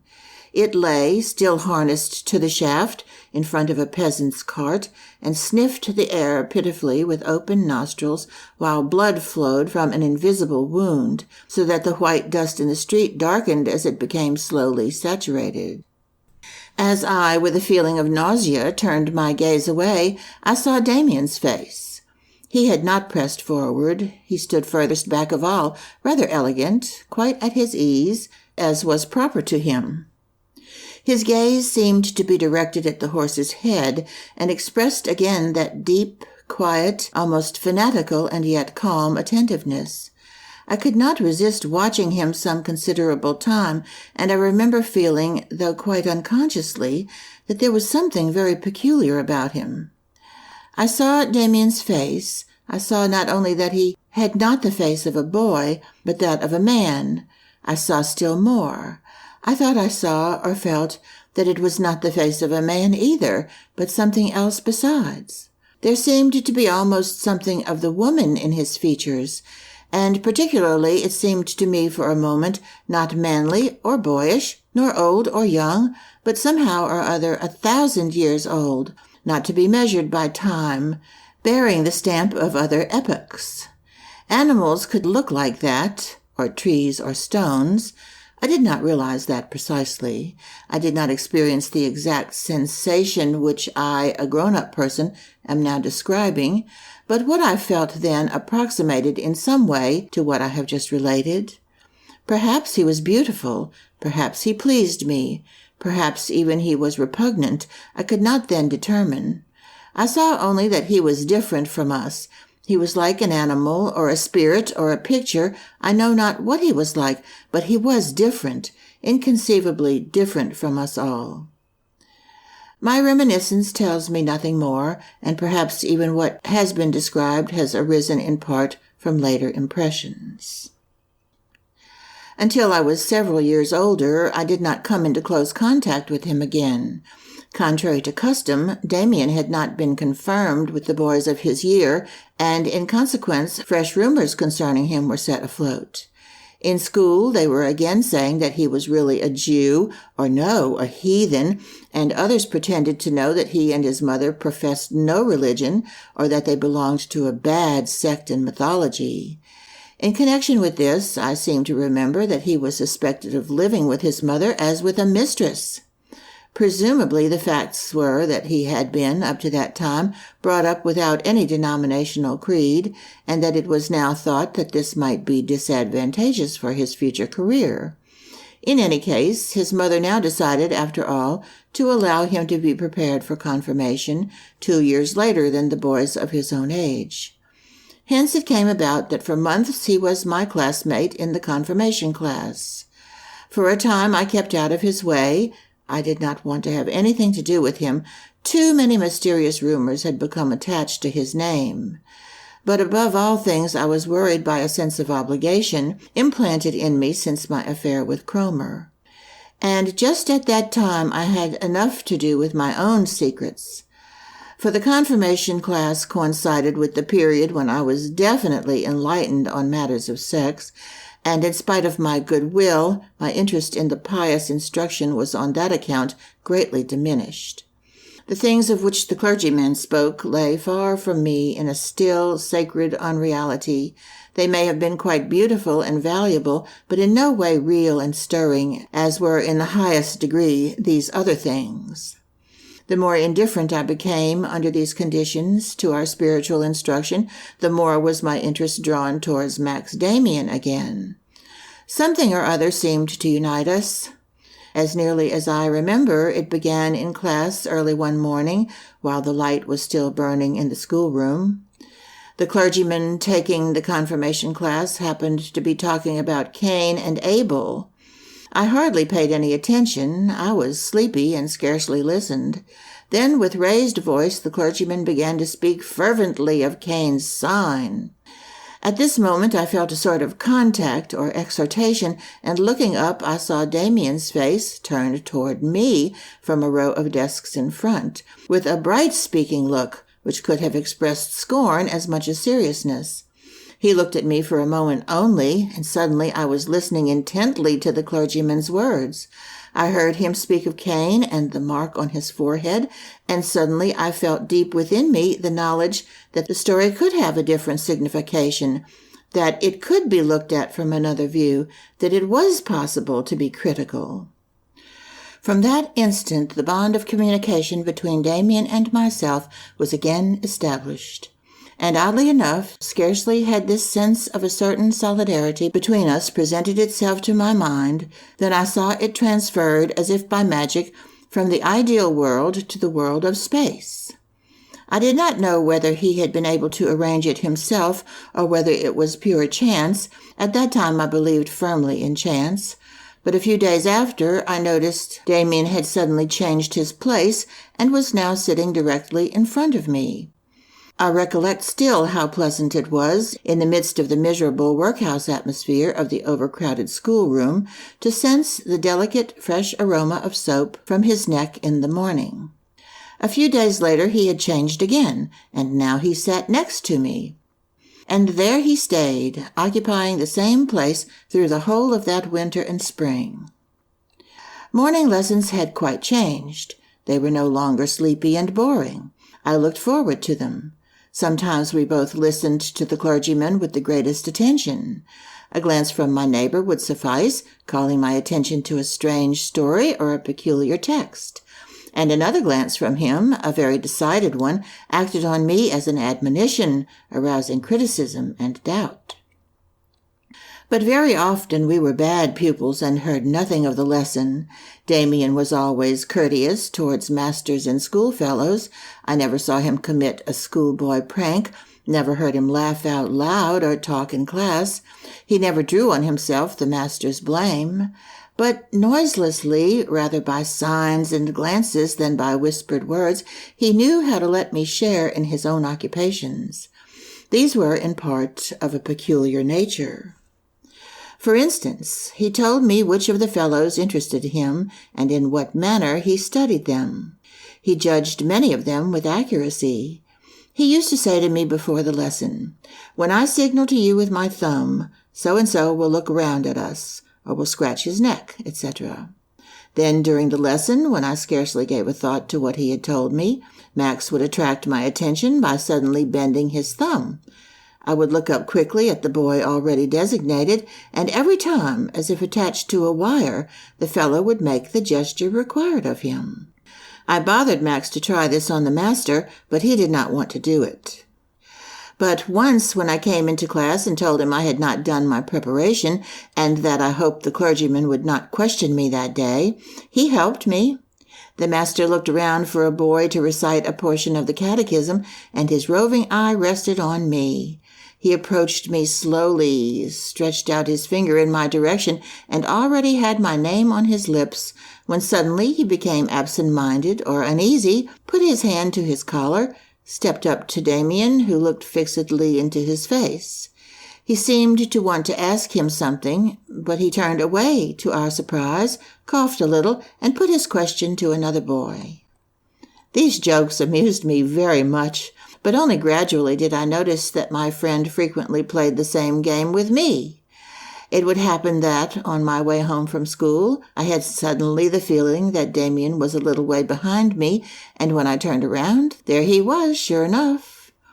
"Can you really make another person think what you want him to?" I asked him. He gave me information on the subject readily enough, quietly and pertinently in his grown-up manner. "No," he said, "that can't be done. That is to say, one hasn't a free will, even if the parson acts that way. Neither can the other person think as he will, nor can I make him think what I want him to. But you can observe someone well, and then you can say fairly exactly what he thinks or feels. In this way you can generally predict what he will do the moment after. It's quite simple, but people merely do not know it. Naturally, it requires practice. To take an example from the butterfly world, there is a certain species of moth of which the female is much rarer than the male. The moths reproduce like other animals. The male impregnates the female, who then lays the egg. Suppose you have in your possession a female of this type of moth. Naturalists have often made the experiment. Then the male moths fly in the night to this female. They even make a flight of several hours' duration. Think of it! For many miles around, all the males are conscious of the whereabouts of the only female moth in the district. People have tried to explain that, but it is not easy.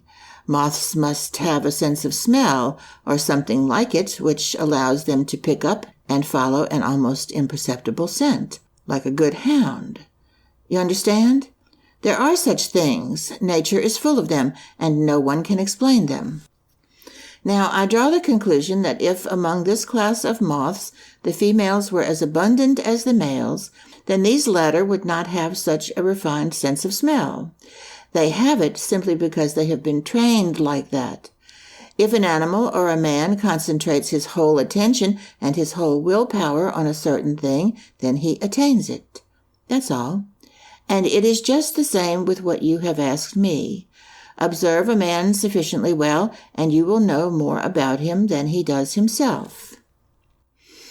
It lay on the tip of my tongue to mention the word mind-reading, and so to remind him of the scene with Cromer, now relegated to such a distant past.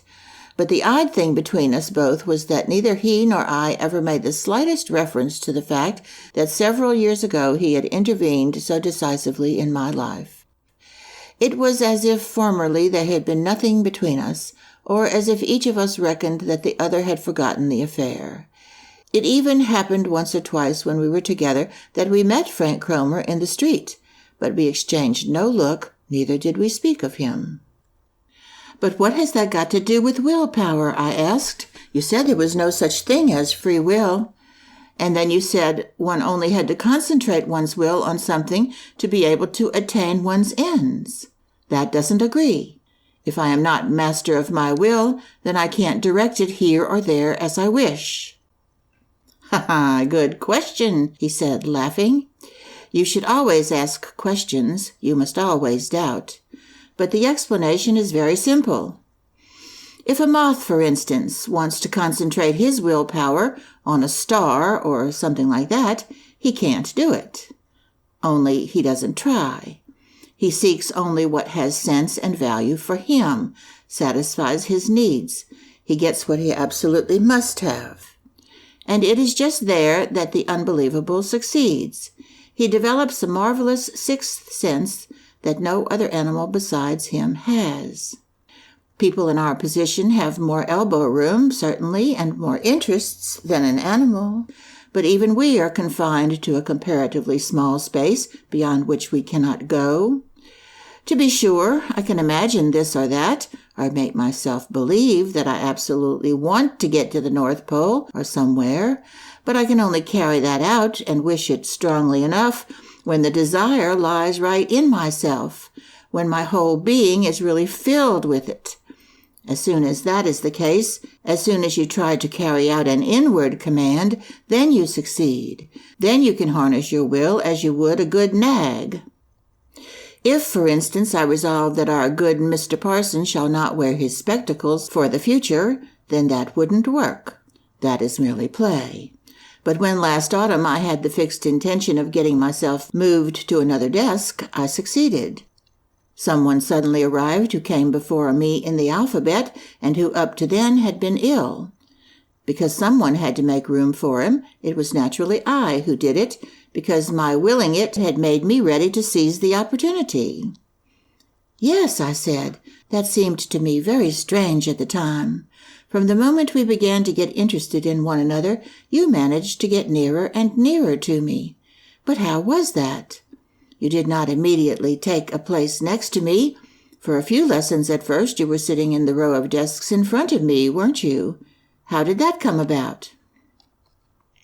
"It was like this. I wasn't quite certain where I wanted to go when I wished to move from my first place. I only knew that I wanted to sit further back. It was my wish to move towards you, but I was not conscious of this at the time. Simultaneously, your own will was working with mine and helped me. It was only when I sat in front of you that I realized my wish was only half fulfilled. I noticed that really I had desired nothing else than to sit next to you. But on that occasion, no newcomer arrived. No, but then I simply did what I wished and sat next to you without hesitation. The boy with whom I changed places was simply surprised and let me do it without further say. And the parson indeed noticed once that a change had taken place. In fact, whenever he looks at me, something worries him secretly. That is to say, he knows my name is Demian, and that something must be wrong, that I, whose initial is D, am sitting back there among the S's. But that does not penetrate his consciousness, because my will is against it, because I prevent him again and again from becoming conscious of it. He notices now and then that something is wrong. He looks at me and begins to study the question, the good fellow. But I have a simple means at my disposal. I look at him very, very fixedly in the eyes. Hardly anyone can bear that. They always get restive. If you want to get something out of a person, and you fix him unexpectedly with your eyes, and if he doesn't get restive, then give it up. You won't get anything out of him, ever. But that happens seldom. I know only one single person with whom this trick won't help me. "Who is that?" I asked quickly. He looked at me with eyes somewhat closed, as his fashion was when he meditated. Then he looked away and gave no answer, and in spite of my lively curiosity, I could not bring myself to repeat the question. But I believe he was referring to his mother. He seemed to live on very intimate terms with her, but he never spoke about her, never invited me to his house. I scarcely knew what his mother looked like. End of Chapter 3, Part 1, The Thief on the Cross.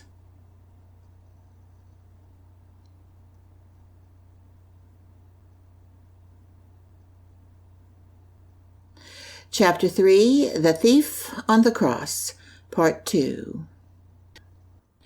Several times I attempted to imitate Demian's example by concentrating my willpower on something so firmly that I would have to attain it. I had desires which seemed to me sufficiently pressing, but nothing came of it. I could not bring myself to talk matters over with Demian. I should not have been able to make him understand what I wanted. He did not ask either. My faith in matters of religion had meanwhile suffered many a breach. Yet in my manner of thinking, which was entirely under the influence of Demian, I was to be distinguished from those of my schoolfellows who professed an entire disbelief. There were a few such who let occasional phrases be overheard to the effect that it was laughable and unworthy of man's dignity to believe in a God, and that stories such as those of the Trinity and the Immaculate Conception of the Virgin Mary were simply a joke. It was disgraceful, they said, that such rubbish was peddled about today. This was by no means my way of thinking. Even where I had doubts, the whole experience of my childhood taught me to believe in the efficacy of a godly life, such as that led by my parents, which I knew to be neither contemptible nor hypocritical. On the contrary, now as before, I had the greatest reverence for the spirit of religion. Only Demian had accustomed me to consider and explain the stories and articles of belief from a more liberal and more personal point of view, a point of view in which fantasy and imagination had their share. At least I always took great pleasure and enjoyment in the interpretations he suggested to me. To be sure, much seemed to me too crude, such as the affair of Cain. And once, during the preparation for confirmation, I was terrified by a conception which, if that were possible, seemed to me even still more daring. The Master had been speaking of Golgotha. The biblical account of the passion and death of Christ had, from my earliest years, made a deep impression on me. As a little boy, on such days as Good Friday, after my father had read out to us the story of the Passion, I had lived in imagination and with much emotion in Gethsemane and on Golgotha, in that world so poignantly beautiful, pale and ghost-like, and yet so terribly alive. And when I listened to the Passion, according to St. Matthew, by Bach, I felt the mystical thrills of this dark, powerful, mysterious world of passion and suffering. I find in this music, even today, and in the Actus Tragicus, the essence of all poetry and of all artistic expression. At the conclusion of the lesson, Demian said to me contemplatively, "There's something in this, Sinclair, which I don't like. Read through the story, consider it, there's something there which sounds insipid. I mean this business of the two thieves. It's sublime, the three crosses standing side by side on the hill, but what about the sentimental story of the honest thief, which reads more like a tract? First, he was a criminal who had perpetrated crimes and God knows what, and now he breaks out in tears and is consumed by feelings of contrition and repentance. I ask you, what's the sense of such a repentance 2 steps from the grave? It's nothing but a real parson's story, mawkish and mendacious, larded with emotion, and having a most edifying background.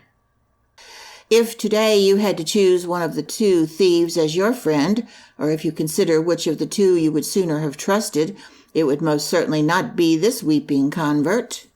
No, it's the other one, who's a real fellow with plenty of character.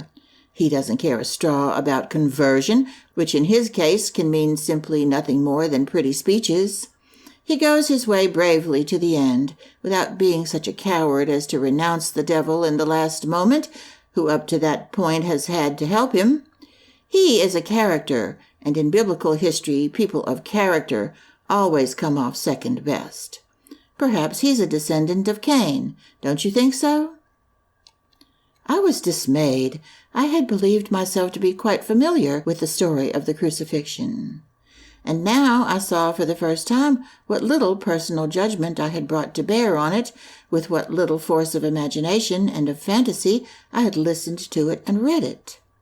Demian's new ideas, therefore, were quite annoying, threatening to overthrow conceptions, the stability of which I had believed it necessary to maintain. No, one could not deal with anything and everything like that, certainly not with the all-holiest. As always, he noticed my opposition immediately, even before I had spoken a word. "I know," said he, in a tone of resignation. "It's the old story. Everything is all right until you're serious about it. But I'll tell you something. This is one of the points where one can clearly see the shortcomings of this religion. The fact is that this God of the old and of the new dispensation may be an excellent conception, but he is not what he really ought to be. He is everything that is good, noble, fatherly, beautiful, sublime, and sentimental, certainly. But the world consists of other things, which are simply ascribed to the devil. All this part of the world, a good half, is suppressed and hushed up. Just the same as they praise God as the Father of all life, but pass over the whole sex life, on which all life depends, and declare it to be sinful and the work of the devil. I have nothing to say against honoring this God Jehovah, nothing at all. But I think we should reverence everything and look upon the whole world as sacred, not merely this artificially separated, official half of it. We ought then to worship the devil as well as God. I should find that quite right. Or we ought to create a God who would embody the devil as well, and before whom we should not have to close our eyes when the most natural things in the world take place. Contrary to his custom, he had become almost vehement, but he smiled again immediately and pressed me no further. But in me these words encountered the riddle of my whole boyhood, which I had hourly carried with me, but of which I had never spoken to anyone. What Demian had said about God and the devil, about the official godly world and the suppressed devil's world, that was exactly my own idea, my own myth, the idea of the 2 worlds, or 2 halves of the world, the light and the dark. The realization that my problem was a problem of humanity as a whole, of life and thought in general, suddenly dawned on me. And this recognition inspired me with fear and awe as I suddenly felt to what extent my own innermost personal life and thought were part of the eternal stream of great ideas. The realization was not joyful, although it confirmed my mode of thought and made me happy to a certain extent. It was hard and tasted raw because a hint of responsibility lay therein, telling me to put away childish things and to stand alone.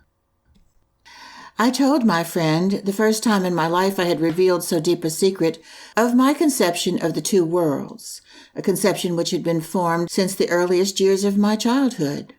He at once saw that I was in thorough agreement with him, but he was not the kind to make the most of this. He listened with greater attention than he had ever given me, and looked me in the eyes until I had to turn away. I again noticed in his look this odd, animal-like timelessness, this inconceivably old age. "We will talk more about it another time," he said considerately. "I see that you think more than you can express. But if that is so, then you also know that you have never lived in experience all that you have thought, and that is not good. Only the thought that we live through in experience has any value. You knew that your world of sanction was simply one half of the world, and yet you tried to suppress the other half in you, as do the parsons and teachers. You will not succeed. No one succeeds who has once begun to think." This impressed me deeply. "But," I almost shouted, "there are horrible things which are really and actually forbidden. You can't deny that fact. And they are forbidden once for all, and so we must renounce them. I know, of course, that there are such things as murder and all possible kinds of vice, but shall I then, simply because such things exist, go and become a criminal?" "We shan't be able to finish our discussion today," said Max in a milder tone. "You must certainly not commit murder or rape. No. But you haven't yet reached that point where one can see what is permitted and what is really taboo. You have realized only a part of the truth. The remainder will come after. Rely on it. For instance, for the past year or so, you have had in you an instinct which is stronger than all the others and which is held to be taboo. The Greeks and many other people, on the contrary, made a sort of divinity out of this instinct and honored it by great celebrations. What is now taboo is therefore not eternally so. It can change.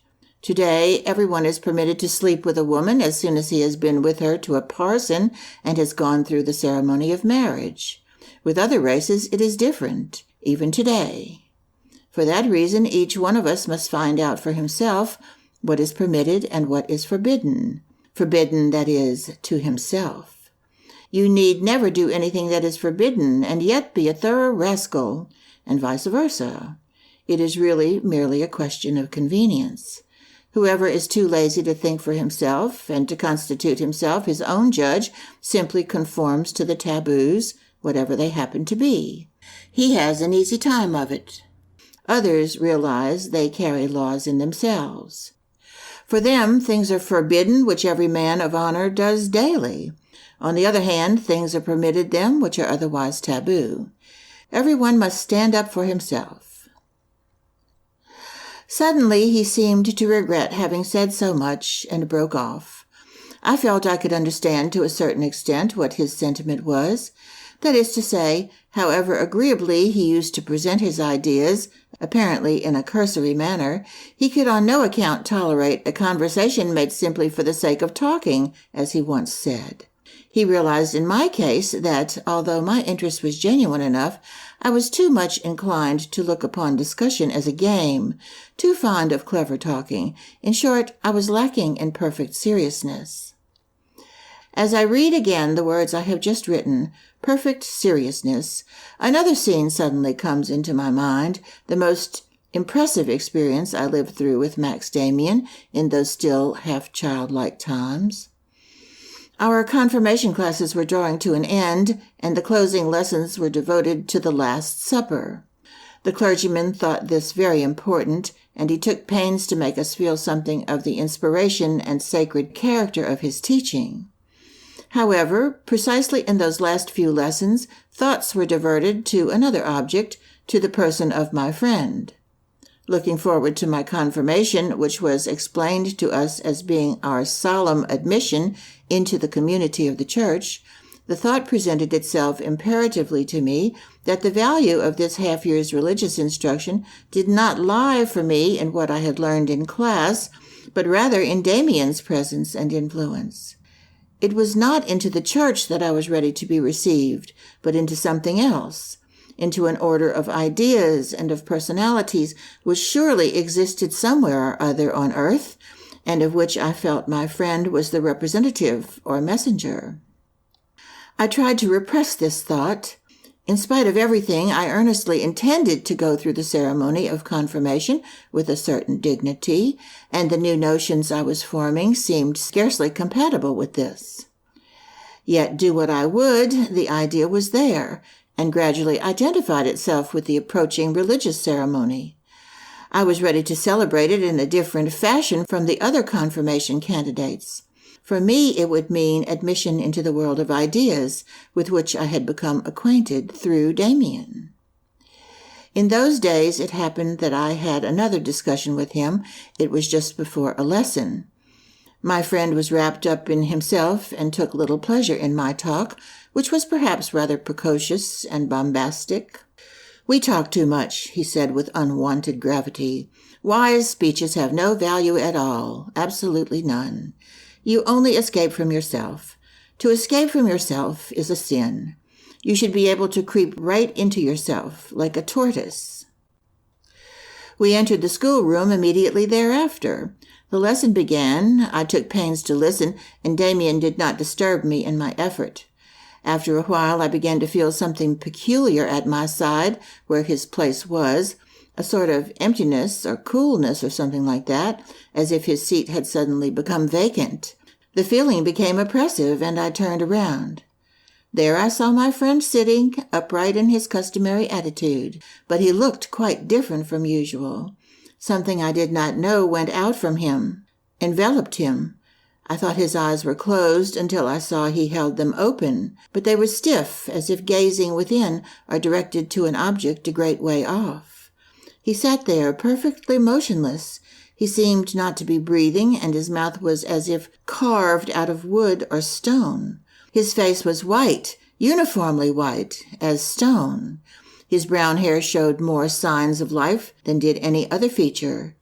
His hands lay before him on the desk, without life, as still as inanimate objects, like stones or fruit, white and motionless, yet not relaxed, but as if controlling the secret springs of a powerful life force.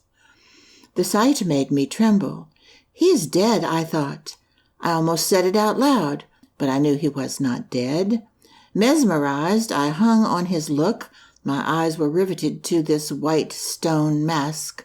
I felt it was the real Demian, the Demian who was in the habit of walking and talking with me. That was only one side of him, a half.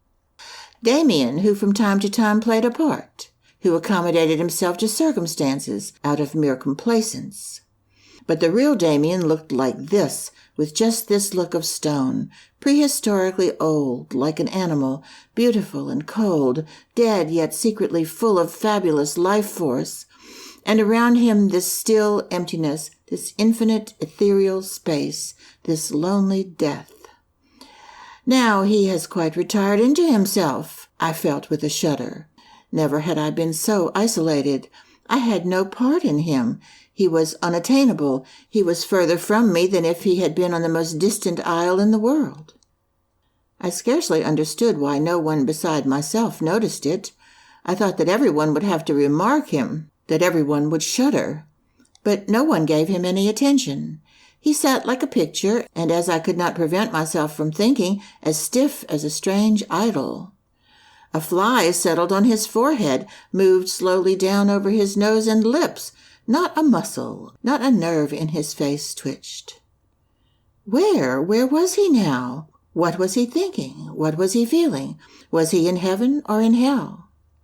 It was impossible for me to question him. When I saw him at the end of the lesson, living and breathing again, when his glance met mine, was he as he formerly had been? Where did he come from? Where had he been? He seemed tired.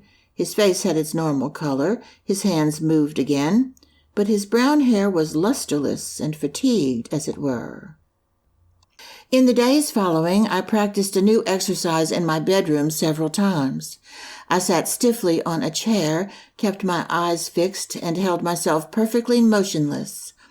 I waited to see how long I could maintain this attitude and what the sensation would be like. However, I merely got very tired and suffered from a violent twitching of the eyelids. The confirmation took place soon after, of which no important recollections remain with me. Everything was now quite changed. Childhood fell about me in ruins. My parents used to look at me with a certain embarrassment. My sisters had become quite strange in their conduct towards me. A disillusionment falsified and weakened the old sentiments and pleasures. The garden was without fragrance. The wood was no longer inviting. The world around me seemed like a clearance sale of old articles, insipid and without charm. Books were merely paper, music, a noise. The leaves fall thus from a tree in autumn. The tree feels it not. Rain drips on it. Sun comes and frost, and the life in it recedes slowly into the narrowest and most inward recess. The tree is not dying. It is waiting. It was decided that after the holidays I should go to another school, leaving home for the first time. My mother, meanwhile, approached me with especial tenderness, a sort of preliminary goodbye, endeavoring to charm me with a love from which I should go with homesickness and unforgetfulness in my heart. Demian had gone away. I was alone. End of Chapter 3. The Thief on the Cross.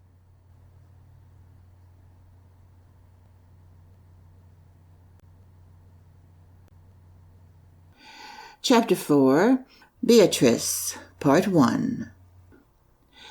Without having seen my friend again, I traveled at the end of the holidays to Saint Blanc. Both my parents came with me and handed me over with all possible care to the protection of a master of the school in whose house I was to board. They would have been numb with horror had they only known to what sort of fate they were leaving me. It still hung in the balance whether I should become, with time, a good son and a useful citizen, or whether my nature would break out in other directions. My last attempt to be happy under the roof of my father's house, and the spirit prevailing there, had lasted for a considerable period, and at times had almost succeeded, only in the end to fail completely. The curious emptiness and isolation which I had begun to feel for the first time in the holidays after my confirmation, how I learned to know it later, this emptiness, this thin atmosphere, did not pass immediately. The parting from home was for me peculiarly easy. I was really rather ashamed of not being sadder. My sisters wept without reason. I could not. I was astonished at myself. I had always been an emotional child, and at bottom tolerably good. Now I was quite changed. I was completely indifferent towards the outside world. For days together, my sole occupation was hearkening to my inner self, listening to the flood of dark, forbidden instincts which roared subterraneously within me. I had grown very quickly in that last half-year, and appeared lanky, thin, and immature. The amiability of boyhood had completely disappeared from my character.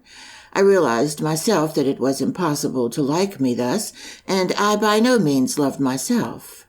I had often a great longing for Demián.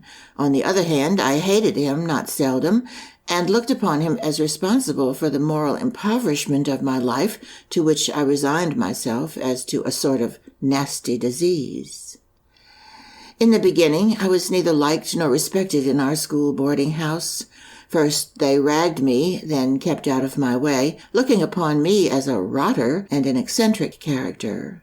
I was pleased with myself, and I even overplayed my part, withdrawing into my solitary self, growling occasional cynicisms.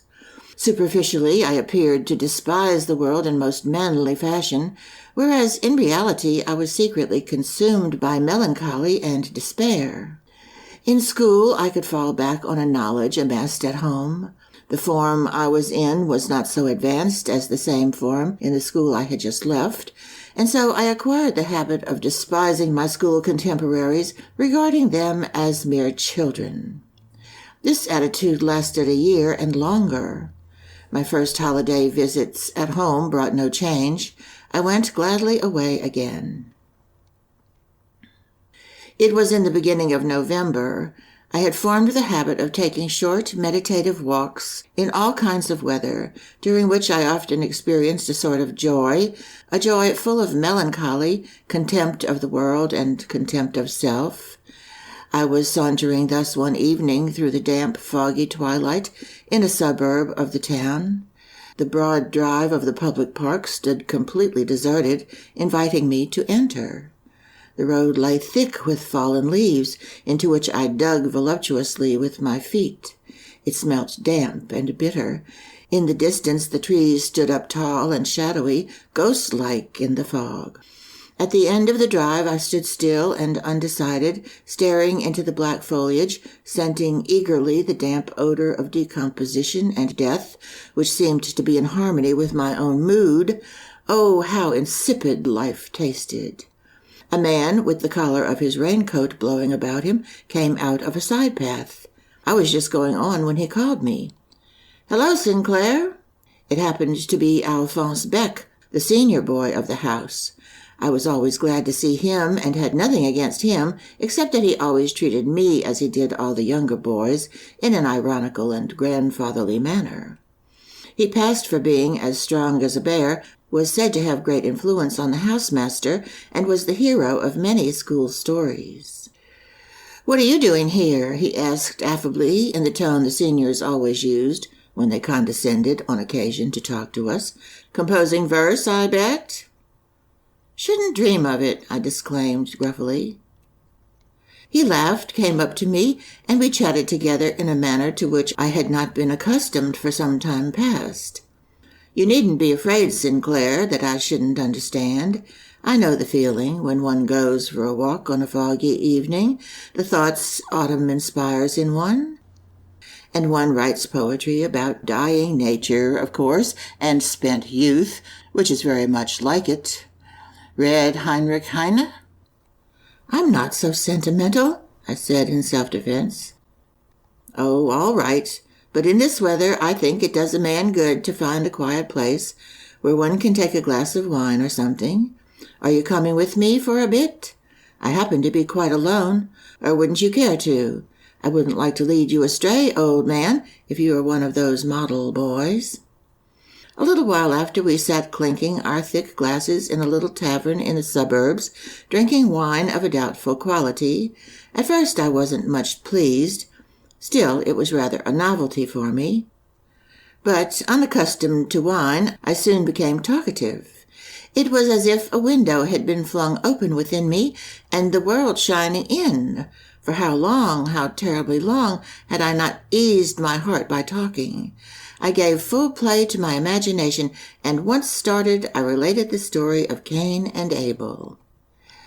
Beck listened to me with pleasure, someone at last to whom I was giving something. He clapped me on the shoulder, told me I was the devil of a good fellow and a clever rascal. How I reveled in communicating my opinions, as I relieved myself of all the pent-up thought of the past months. My heart swelled with pride at finding my talents recognized by someone older than I was. When he called me a clever rascal, the effect was like a sweet, strong wine running through me. The world lit up in new colors. Thoughts came to me as from 100 sources. Wit and fire blazed up in me. We spoke of masters and schoolfellows, and I thought we understood one another wonderfully well. We talked of Greeks and of pagans, and Beck wished absolutely to draw me out on the subject of women. But on this point I could not converse. I had no experience, nothing to relate. True, all that I had felt and imagined was burning within me, but I could not impart my thoughts, not even under the influence of wine. Beck knew much more about girls, and I listened to his tales with glowing eyes. The things I heard were unbelievable. What I should never have conceived to be possible entered the sphere of commonplace reality and seemed self-evident. Alphonse Beck, who was perhaps 18 years old, was already a man of experiences. Among other things, he told me that girls liked boys to play the gallant with them, but in general were too frightened to go any further. You could hope for more success with women. Women were much cleverer. For instance, there was Mrs. Jaggelt, who sold pencils and copybooks, who was much easier to deal with. All that had happened behind the counter in her shop was unprintable in any book. I sat on captivated. My head was swimming. To be sure, I could not exactly have loved Mrs. Jaggelt, but still it was unheard of. It seemed as if things happened, at least to older people, of which I had never dreamed. There was a false ring about it, to be sure. Everything seemed more trivial and commonplace, and did not coincide with my own ideas about love. But still, it was reality. It was love and adventure. Someone sat next to me who had lived it in experience, to whom it seemed a matter of course. Our conversation had reached a lower level, had deteriorated. I was no longer a clever little fellow. I was just a mere boy listening to a man. But even then, in comparison with what my life had been for months and months, this was delicious. This was heaven. Besides, as I gradually began to realize, all this was forbidden. Absolutely forbidden. Everything from sitting in the public house down to the subject of our conversation. In any case, I thought I was showing spirit. I was in revolt. I can recollect that night with the greatest clearness. We both of us wended our way home at a late hour under the dimly burning gas lights through the cool, damp night, and for the first time in my life I was drunk. It was not agreeable. It was in the highest degree unpleasant, but there was a sort of charm about it, a sweetness. It smacked of orgy and revolt, of spirit and life. Beck bravely took me in hand, and although he grumbled at me as being a bloody novice, he half carried, half dragged me home, where by good fortune he was able to smuggle us both through a window which stood open on the ground floor. But a maddening pang accompanied the sobering up as I painfully awoke after a short, heavy sleep. I sat up in bed and saw that I was still wearing my shirt. My clothes and shoes lay round about on the floor, smelling of tobacco and vomit. And between headache, nausea, and a maddening thirst, a picture came before my mind on which I had not set eyes for many a long day. I saw my home, the house where dwelt my parents. I saw father and mother, my sisters, and the garden. I saw my peaceful, homely bedroom, the school and the marketplace, Demian and the confirmation class, and all this was bright, lustrous, all was wonderful, godly, and pure. All that, I realized now, had until yesterday belonged to me, had waited for me. But now, in this hour, it was mine no longer. It spurned me and looked upon me with disgust. All that was loving and intimate, all that I had received from my parents since the first golden days of my childhood, each kiss mother had given me, each Christmas, each godly bright Sunday morning there at home, each flower in the garden, all that was laid waste. I had trampled on it all with my foot. If the police had come for me then and had bound me and led me away to the gallows as a desecrator and as the scum of humanity, I should have acquiesced, should have gone gladly. I would have found it right and fitting. That was the state of my feelings. I who had gone about despising the world, I who had been so proud in spirit and who had shared Demian's thoughts. So I appeared a filthy pig, to be classed with the scum of the earth, drunk and befouled, disgusting and common, a dissolute beast, carried away by abominable instincts. So I appeared, I who came from those gardens whose bright flowers had been purity and sweet gentleness, I who had loved Bach's music and beautiful poetry, I could still hear with aversion and disgust my own laugh, the drunken, uncontrolled, convulsive, and silly laugh which escaped me. That was I.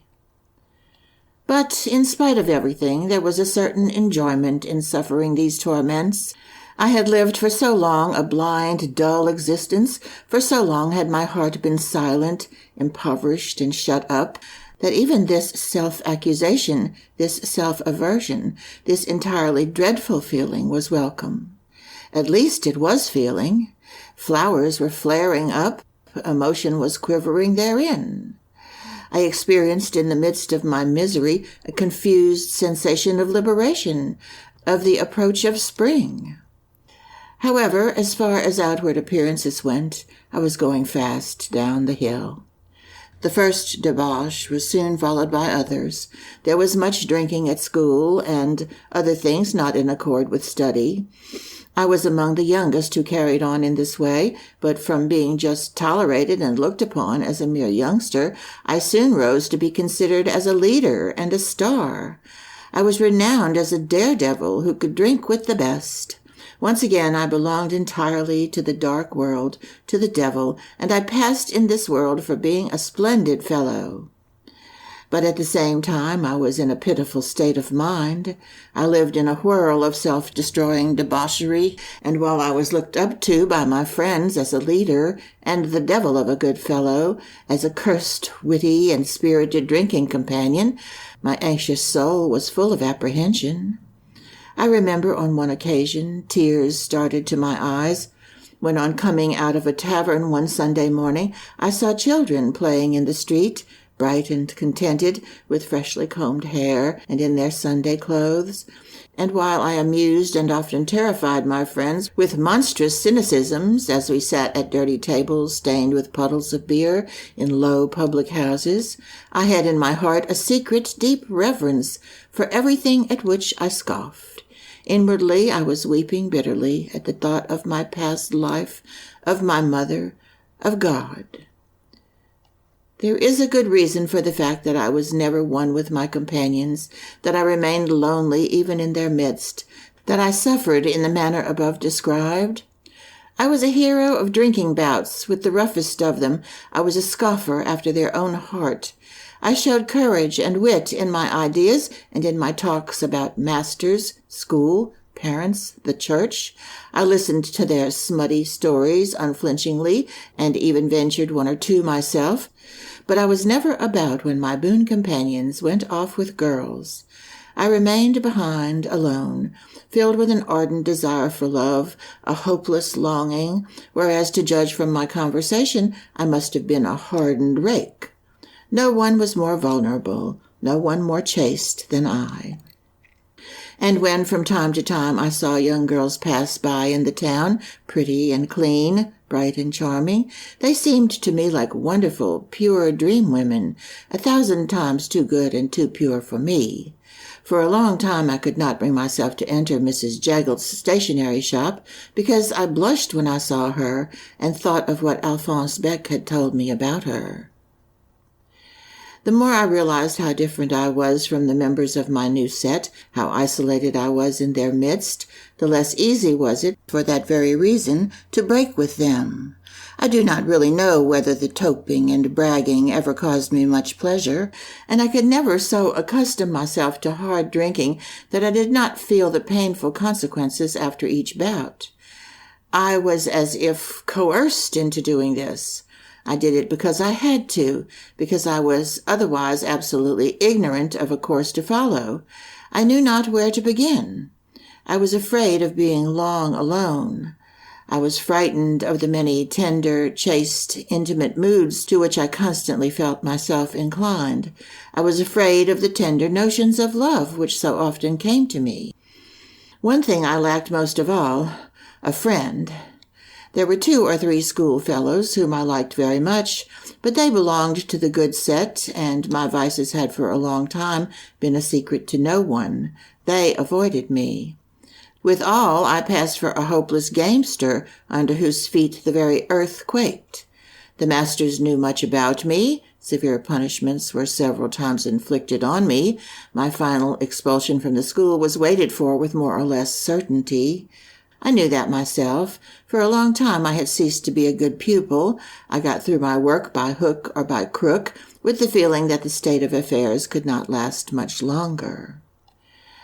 There are many ways by which God can make us feel lonely and lead us to a consciousness of ourselves. With me, it was in this way. It was like a bad dream, in which I saw myself ostracized, foul and clammy, creeping restlessly and painfully over broken beer glasses down an abominably unclean road. There are such dreams when you imagine you have set out to find a beautiful princess, but you stick in stinking back streets full of rubbish and dirty puddles. So it was with me.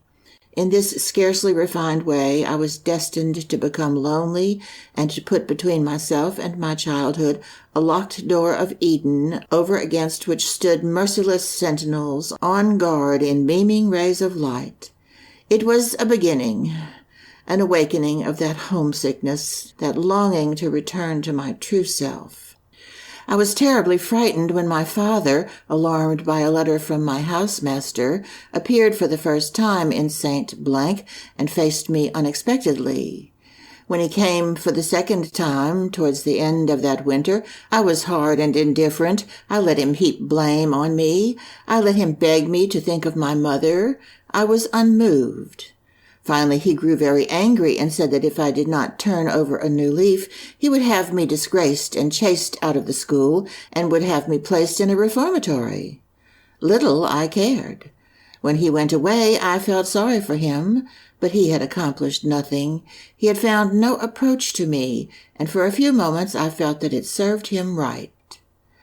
I was indifferent as to what might become of me. In my peculiar and unlovely manner, with my carrying on and my frequenting of public houses, I was at odds with the world. This was my way of protesting. I was ruining myself thereby, but what of it? Sometimes the case presented itself to me in this wise. If the world had no use for such as me, if there was no better place for us, if there were no higher duties, then people like myself simply went to the devil. So much the worse for the world. The Christmas holidays of that year were exceedingly unpleasant. My mother was terrified when she saw me again. I had grown taller, and my thin face looked gray and ravaged by dissipation, with flabby features and inflamed rings round the eyes. My first indications of a mustache and the spectacles which I had but lately taken to wearing made me look stranger still. My sisters started back and giggled when they saw me. It was all very pleasant. Unpleasant was the conversation with my father in his study, unpleasant the greeting of a couple of relations, unpleasant, above all, was Christmas night.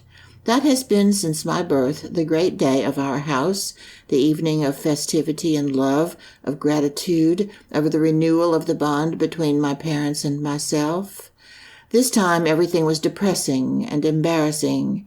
As usual, my father read the portion of the gospel about the shepherds in the field, keeping watch over their flock by night. As usual, my sisters stood radiantly before the table on which the presents were laid out. But my father's voice was sad, and he looked old and constrained. Mother was unhappy. For me, everything was equally painful and unwished for, presents and good wishes, gospel and Christmas tree. The gingerbread smelt delicious and exhaled thick clouds as of sweet remembrances. The Christmas tree was fragrant and told of things which existed no longer. I longed for the end of the evening and of the holidays. So passed the whole winter. It was not long before I was severely reprimanded by the faculty and threatened with expulsion. It could not last much longer. Well, it made no difference to me. I had a special grudge against Max Demian, whom I had not seen for the whole of this period. In my first term at St. Blank, I had written to him twice, but had received no reply. For that reason, I had not paid him a visit in the holidays. In the same park where I had met Alphonse Beck in the autumn, it chanced that in the first days of spring, just as the thorn hedges were beginning to turn green, a girl attracted my attention. I was out for a walk by myself, full of gnawing cares and thoughts, for my health was bad. Besides that, I was in continual financial embarrassment. I owed various sums to my friends and had to invent excuses to procure some money from home. In several shops I had run up accounts for cigars and such things. Not that these cares were very pressing, if the end of my school career was approaching, and if I drowned myself or was sent to a reform school, these trifles would not make much difference either. But I was nevertheless constantly facing these unpleasant things, and I suffered from it. On that spring day in the park, I met a girl who had a strong attraction for me. She was tall and slender, elegantly dressed, and had a wise, boyish face. She pleased me at once. She belonged to the type that I loved, and she began to work upon my imagination. She was scarcely older than I, but she was more mature. She was elegant and possessed a good figure, already almost a woman, but with a touch of youthful exuberance in her features which pleased me exceedingly. It was never my good fortune to approach a girl with whom I could have fallen in love, neither was it my luck in this case. But the impression was deeper than all the former ones, and the influence of this infatuation on my life was powerful. Suddenly I had again a picture standing before me, a revered picture. And no impulse was so deep or so strong in me as the desire to revere, to adore. I gave her the name of Beatrice, of whom, without having read Dante, I knew something from an English painting, a reproduction of which I had in my possession. The picture was of an English pre-Raphaelite girlish figure, very long-limbed and slender, with a small, long head and spiritualized hands and features. My beautiful young girl did not completely resemble this, although she had the same slenderness and boyish suppleness of figure which I loved, and something of the spiritualization of the face, as if her soul lay therein. I never spoke a single word to Beatrice, yet at that time she exercised the deepest influence over me. Her picture fastened itself on my mind. In my imagination she opened a sanctuary for me. She caused me to pray in a temple. From one day to another I remained absent from the drinking bouts and the nightly excursions. Once more I could bear being alone. I read gladly. I liked to go for walks again. I was much scoffed at for my sudden conversion, but I had now something to love and to worship. I had again an ideal. Life was once more full of suggestion, of gaily colored secret nuances that made me insensible to the jeers of my companions. I again felt at home with myself, although I was now the servant and slave of a picture which I revered. End of Chapter 4, Part 1. Beatrice.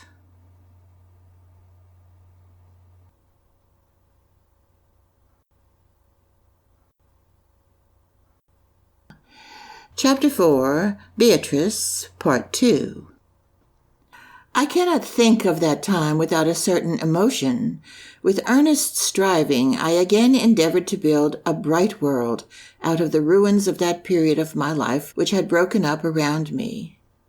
I again lived entirely and single-mindedly in the desire to put away the dark and the bad, and to dwell completely in the light, on my knees before my gods. Still, this bright world I built up was to a certain extent my own creation. It was not the action of flying back or of crawling back to mother, to a security without responsibilities.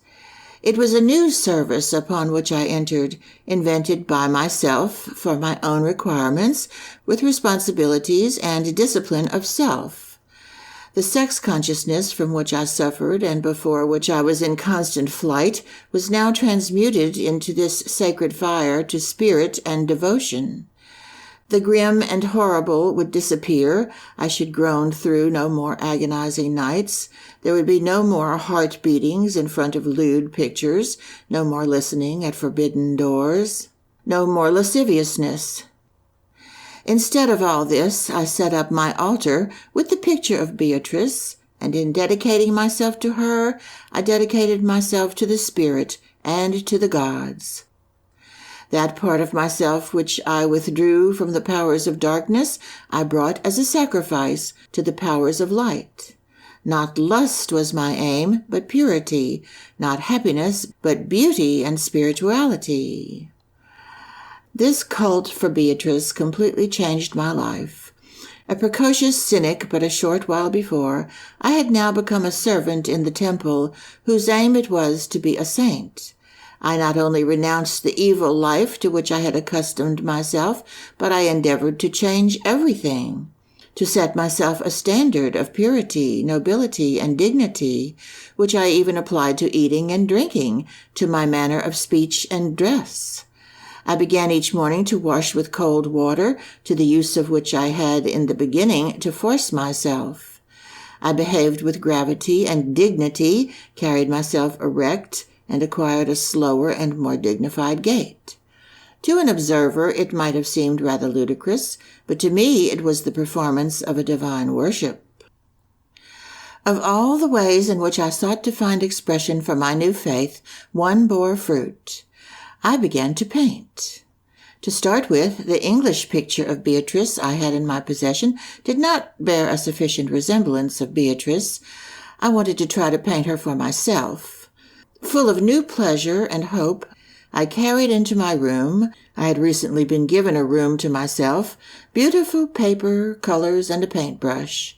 I made ready my palette, porcelain bowls, glass, and pencils. The fine watercolors in little tubes which I had bought captivated me. There was a bright chromic green which I think I can see yet as it flashed out for the first time from the little white tube. I began with caution. To paint a face was difficult. I wished first of all to try something else. I painted ornaments, flowers, and small landscapes from imagination, a tree near a chapel, a Roman bridge with cypresses. I often lost myself completely in this pastime. I was as happy as a child with a box of paints. At last I began to paint Beatrice. The first few attempts were abortive, and I threw them away. The more I tried to conjure up in my mind the face of the girl, whom I met from time to time in the street, the less I seemed able to transfer my impressions to paper. Finally, I gave up the idea and began simply to paint a face according to the guidance of my imagination, a face which gradually grew out of the one already begun, as if by itself, at the mercy of color and brush. The result was a face I had dreamed of, and I was not ill-pleased with it. Yet I made another essay immediately, and each new picture was clearer and approached more nearly to the type, but was by no means like the reality. More and more I accustomed myself, in a dreamy sort of way, to draw lines with my brush to fill in surfaces. My sketches grew out of a few strokes of the brush, out of the unconscious. At last, one day, I finished a face, almost unconsciously, which made a stronger appeal to me than the former ones. It was not the face of the girl, for I had long since given up the idea of trying to paint my Beatrice to the life. It was something else, something unreal, and yet not of less value for me on that account. It looked more like the head of a youth than of a girl.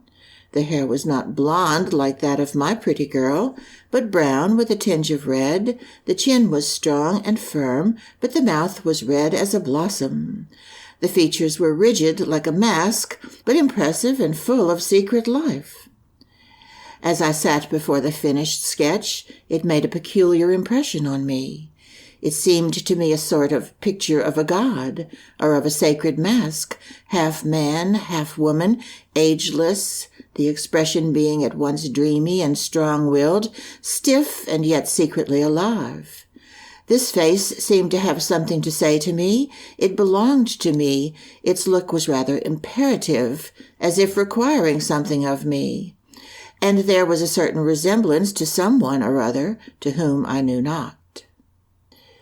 The picture played an important role for a while, sharing my thoughts and my life. I kept it concealed in a drawer in order that one should not get possession of it and so be able to sneer at me.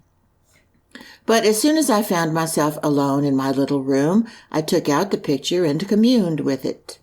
Each evening I pinned it on the wall over against my bed and gazed at it until I dropped off to sleep.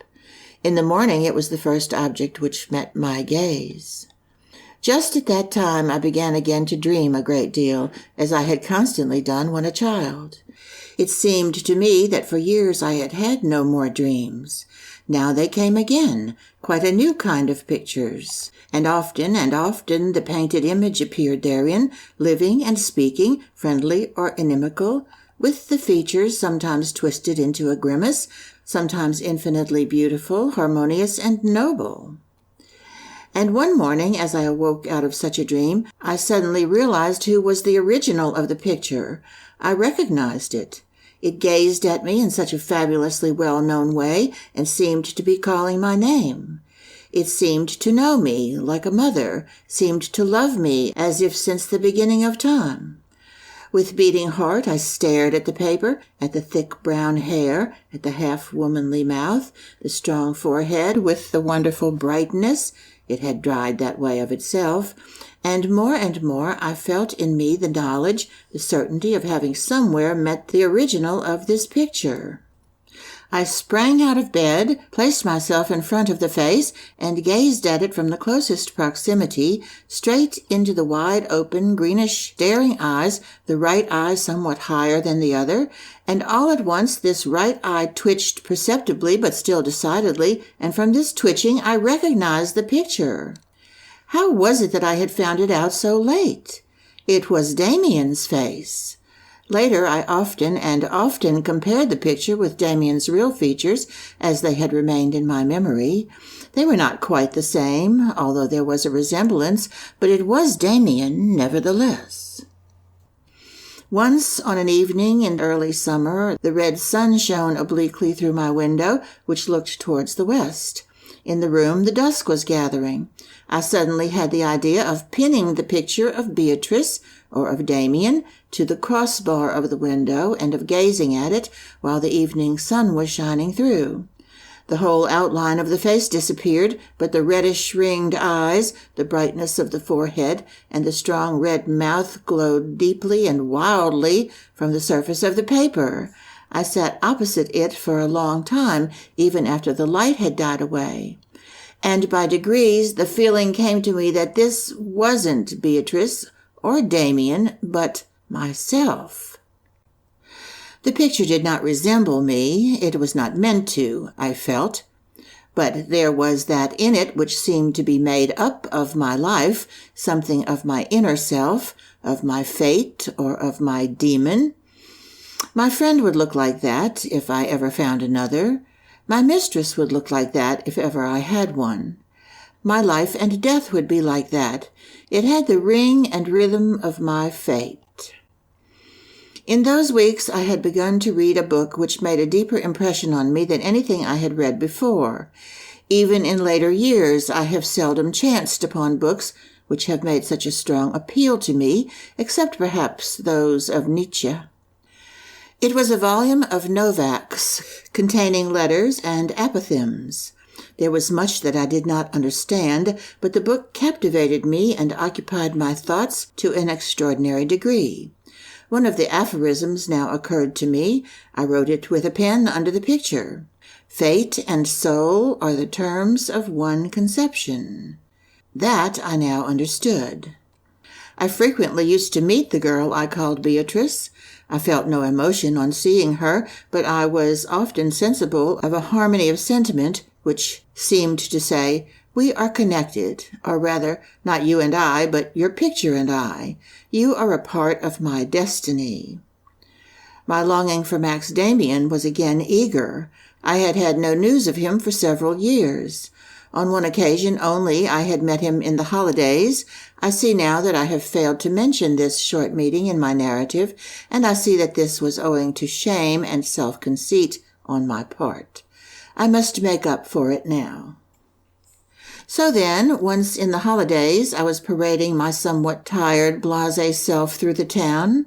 As I was sauntering along, swinging my stick and examining the old, unchanged features of the bourgeois Philistines whom I despised, I met my one-time friend.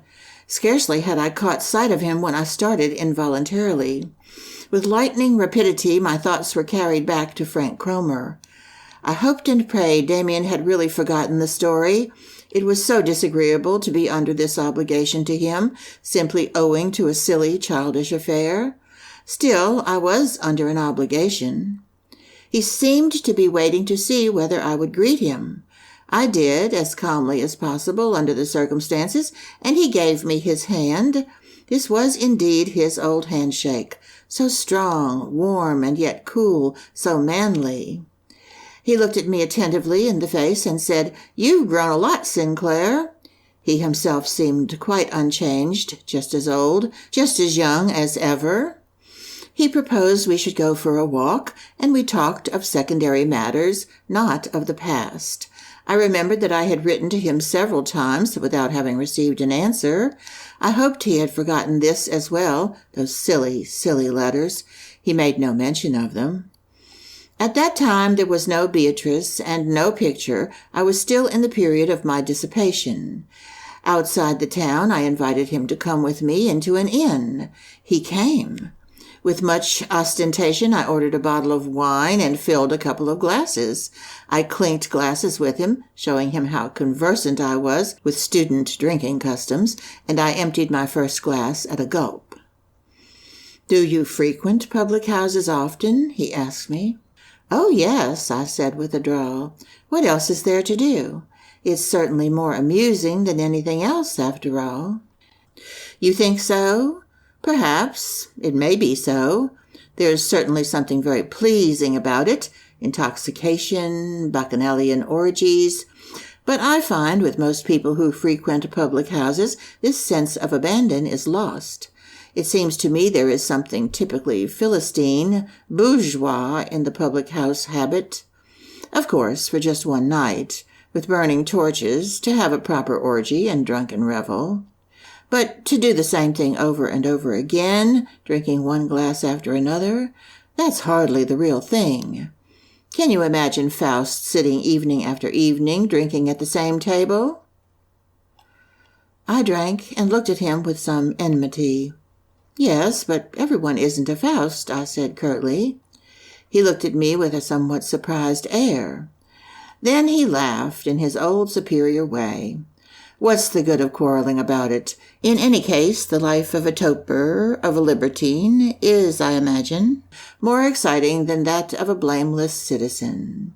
And then, I have read it somewhere, the life of a profligate is one of the best preparations for a mystic.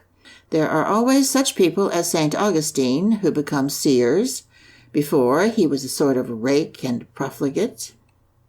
I was distrustful and wished by no means to let him take a superior attitude towards me, so I said with a blasé air, "Well, everyone according to his taste. I haven't the slightest intention of doing that, becoming a seer or anything." Demián flashed a glance at me from half-closed eyes. "My dear Sinclair," he said slowly, "it wasn't my intention to hurt your feelings. Besides, neither of us knows to what end you drink. There is that in you which orders your life for you and which knows why you are doing it.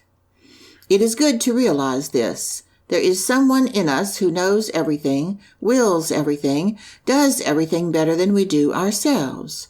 But excuse me, I must go home."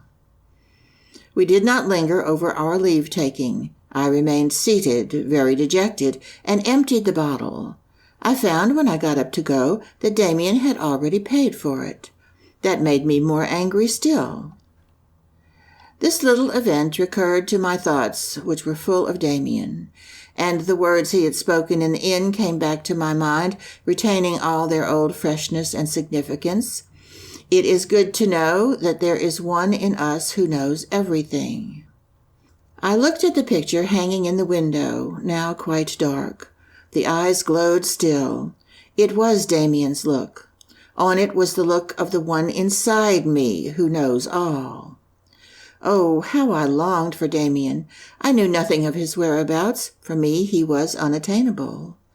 I knew only that he was supposed to be studying somewhere or other, and that after the conclusion of his school career, his mother had left the town. I called up in my mind all the reminiscences of Max Demian from the Cromer affair onwards. A great deal he had formerly said came back to me. Today, everything still had a meaning. All was of real concern to me. And what he had said at our last, not very agreeable meeting about the libertine and the saint suddenly crossed my mind. Was it not just so with me? Had I not lived in filth and drunkenness, my senses blunted by dissipation, until a new life impulse, the direct contrary of the old, awoke in me, namely the desire for purity, the longing to be saintly? So I went on, from reminiscence to reminiscence. Night had long since fallen, and outside it was raining. In recollection as well I heard it rain.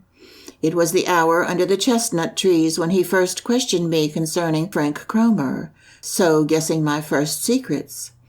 One after another these souvenirs came to mind, conversations on the way to school, the confirmation class, and then I recollected my very first meeting with Max Demian.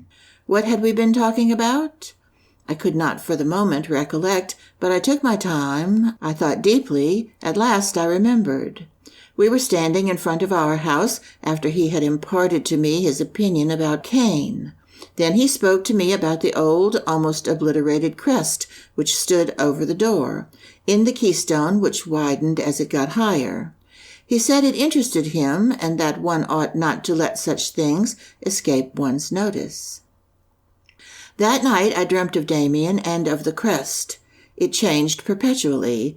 Now Demian held it in his hands. Now it was small and gray. Now very large and multicolored. But he explained to me that it was always one and the same. But at last he forced me to eat the crest. As I swallowed it, I felt with terror that the bird on the crest was alive inside me. My stomach was swollen, and the bird was beginning to consume me.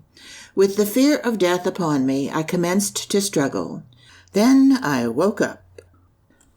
I felt relieved.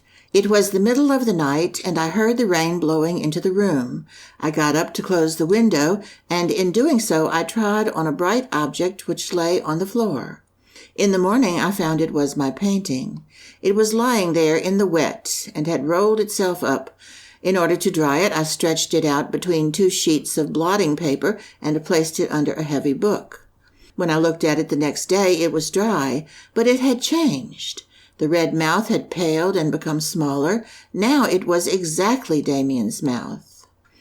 I now began to paint a new picture, namely that of the bird on the crest. I could not recollect any more what it really looked like, neither could I form a clear image of the whole, as even if one stood directly in front of our door, the crest was scarcely recognizable. It was so old and had several times been painted over. The bird stood or sat on something, perhaps on a flower, or on a basket, or a nest, or on a treetop.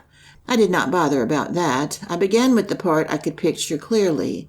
In answer to a confused prompting, I began straightway with strong colors. On my paper, the head of the bird was golden yellow. I continued my work at intervals when I was in the mood for it, and after a few days the thing was completed. Now it was a bird of prey with a sharp, bold hawk's head. The lower half of the body was fixed in a dark terrestrial globe, out of which it was working to escape, as if out of a giant egg. The background was sky blue. The longer I gazed at the sheet, the more it seemed to me this was the colored crest which I had visualized in my dream. It would not have been possible for me to have written a letter to Demian, even if I had known where to send it. But I decided, acting under a suggestion which came to me in a dreamy sort of way, as under all my promptings of that period, to send him the picture with the hawk, whether it would reach him or not. I wrote nothing thereon, not even my name. I carefully cut the border, bought a large paper cover, and wrote on it my friend's former address. Then I sent it off. The approach of an examination caused me to work harder than usual in school. The masters had again received me into grace, since I had suddenly changed my vile conduct.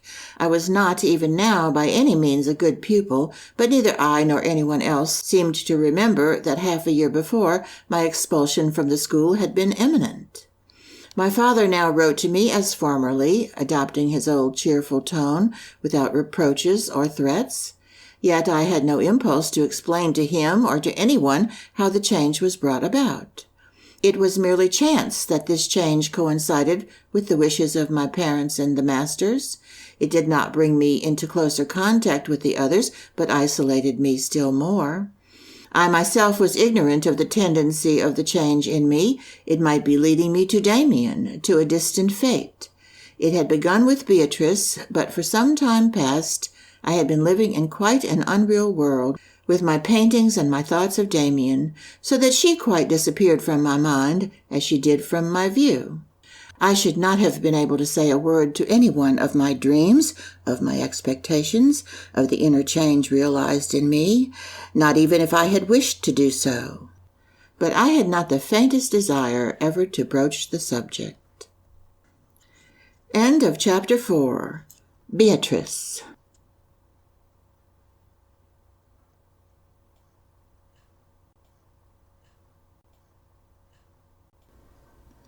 Chapter 5. The bird fights its way out of the egg.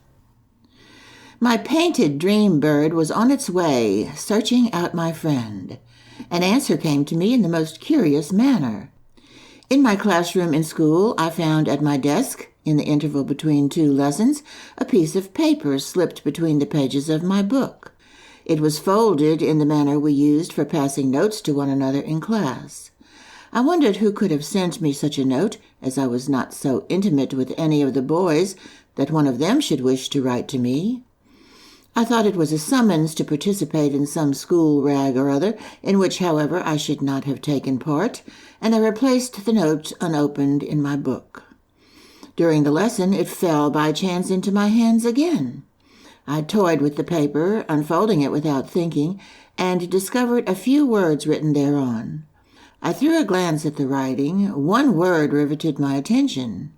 Terrified, I read on, while my heart seemed to become numb with a sense of destiny.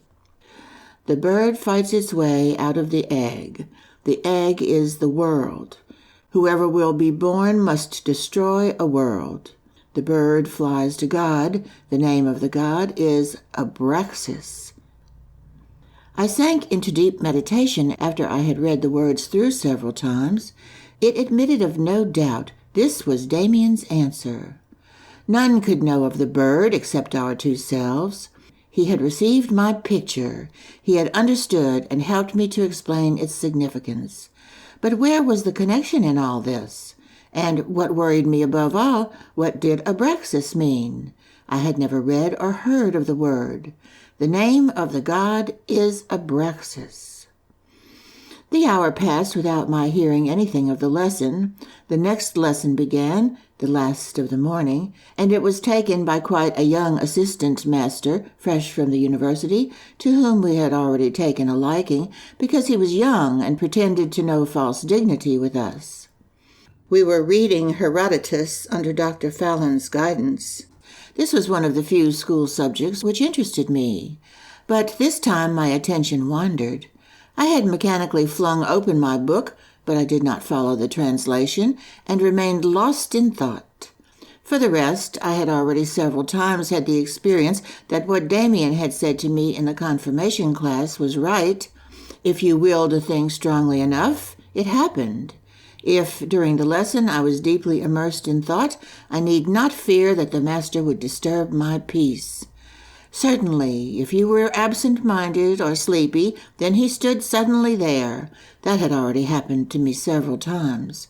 But if you were really thinking, if you were genuinely sunk in thought, then you were safe. And I had already put to the test what he had said to me about fixing a person with one's eyes. When at school with Demian, I had never been successful in this attempt, but now I often realized that you could accomplish much simply by a fixed look and deep thinking. So I was sitting now, my thoughts far from Herodotus and school. But the master's voice unexpectedly fell on my consciousness like a thunder crash, so that I started with fright. I listened to his voice. He was standing quite close to me. I thought he had already called me by name, but he did not look at me. I breathed a sigh of relief. Then I heard his voice again. Loudly, the word abraxas fell from his lips. Continuing his explanation, the beginning of which had escaped me, Dr. Folan said, "We must not imagine the ideas of those sects and mystical corporations of antiquity to be as naive as they appear from the standpoint of a rationalistic outlook. Antiquity knew absolutely nothing of science in our sense of the word. On the other hand, more attention was paid to truths of a philosophical, mystical nature, which often attained to a very high stage of development.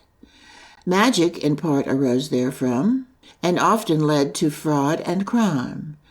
But nonetheless, magic had a noble origin and was inspired by deep thought. So it was with the teaching of Abraxas, which I have just cited as an example.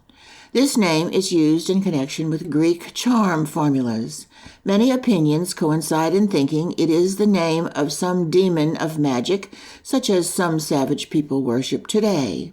But it appears that Abraxas had a much wider significance. We can imagine the name to be that of a divinity on whom the symbolical task was imposed of uniting the divine and the diabolical. The learned little man continued his discourse with much seriousness. No one was very attentive, and as the name did not recur, I was soon immersed in my own thoughts again. To unite the divine and the diabolical rang in my ears. Here was a starting point. I was familiar with that idea from my conversations with Demian in the very last period of our friendship. Demian told me then we had indeed a God whom we revered, but this God represented part of the world only, the half which was arbitrarily separated from the rest. It was the official, permitted, bright world. But one should be able to hold the whole world in honor. One should either have a God who was at the same time a devil, or one should institute devil worship together with worship of God. And now Abraxas was the God who was at the same time God and devil. For a long time I zealously sought to follow up the trail of ideas further, without success. In addition, I rummaged through the whole library to find out more about Abraxas, but in vain. However, it was not my nature to concentrate my energies on a methodical search after knowledge, a search which would reveal truths of a dead, useless, documentary kind. The figure of Beatrice, which had for a certain time occupied so much of my attention, vanished by degrees from my mind, or rather receded slowly, drawing nearer and nearer to the horizon, becoming paler, more like a shadow, as it retreated. She satisfied my soul no longer. A new spiritual development now began to take place in the dreamy existence I led, this existence in which I was strangely wrapped up in myself. The longing for a full life glowed in me, or rather the longing for love. The sex instinct, which for a time had been merged into my worship of Beatrice, required new pictures and aims. Fulfillment was denied me, and it was more impossible than ever for me to delude myself by expecting anything of the girls who seemed to have the happiness of my comrades in their keeping. I again dreamed vividly, even more by day than by night. Images presented themselves to me, desires in the shape of pictures rose up in my imagination, withdrawing me from the outside world, so that my relations with these pictures, with these dreams and shadows, were more real and more intimate than with my actual surroundings. A certain dream or play of fantasy which recurred to me was full of significance. This dream, the most important and the most enduring of my life, was as follows. I returned home, Over the front door shone the crest with the yellow bird on the blue ground. My mother came to meet me, but as I entered and wished to embrace her, it was not she, but a shape I had never before seen, tall and powerful, resembling Max Demian and my painting, yet different and quite womanly in spite of its size.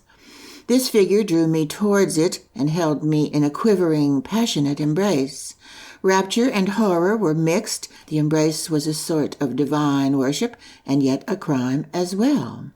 Too much of the memory of my mother, too much of a memory of Max Demian was contained in the form which embraced me. The embrace seemed repulsive to my sentiment of reverence, yet I felt happy. I often awoke out of this dream with a deep feeling of contentment, often with the fear of death and a tormenting conscience as if I were guilty of a terrible sin. It was only gradually and unconsciously that I realized the connection between this mental picture and the hint which had come to me from outside concerning the God of whom I was in search. However, this connection became closer and more intimate, and I began to feel that precisely in this dream, this presentiment, I was invoking Abraxas. Rapture and horror, man and woman, the most sacred things and the most abominable, interwoven, the darkest guilt with the most tender innocence. Such was the dream picture of my love.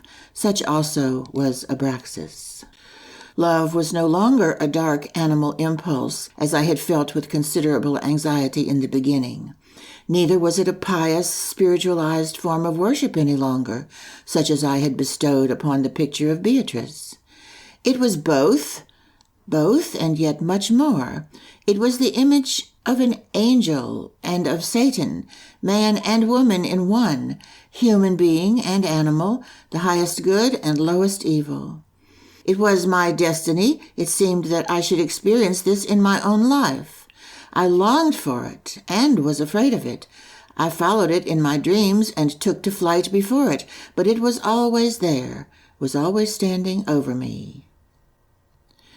The next spring I was to leave school and go to some university to study, where and what I knew not.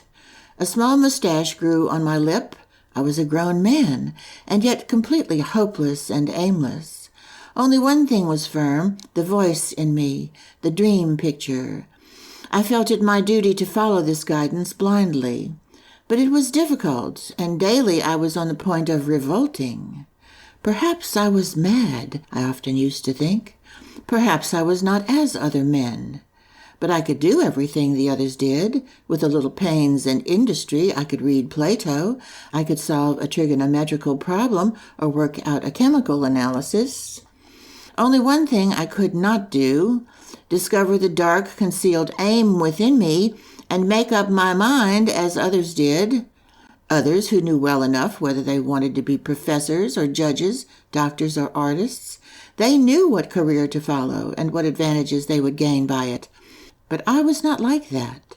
Perhaps I would be like them some day, but how was I to know? Perhaps I should have to seek and seek for years and would make nothing of myself, would attain no end.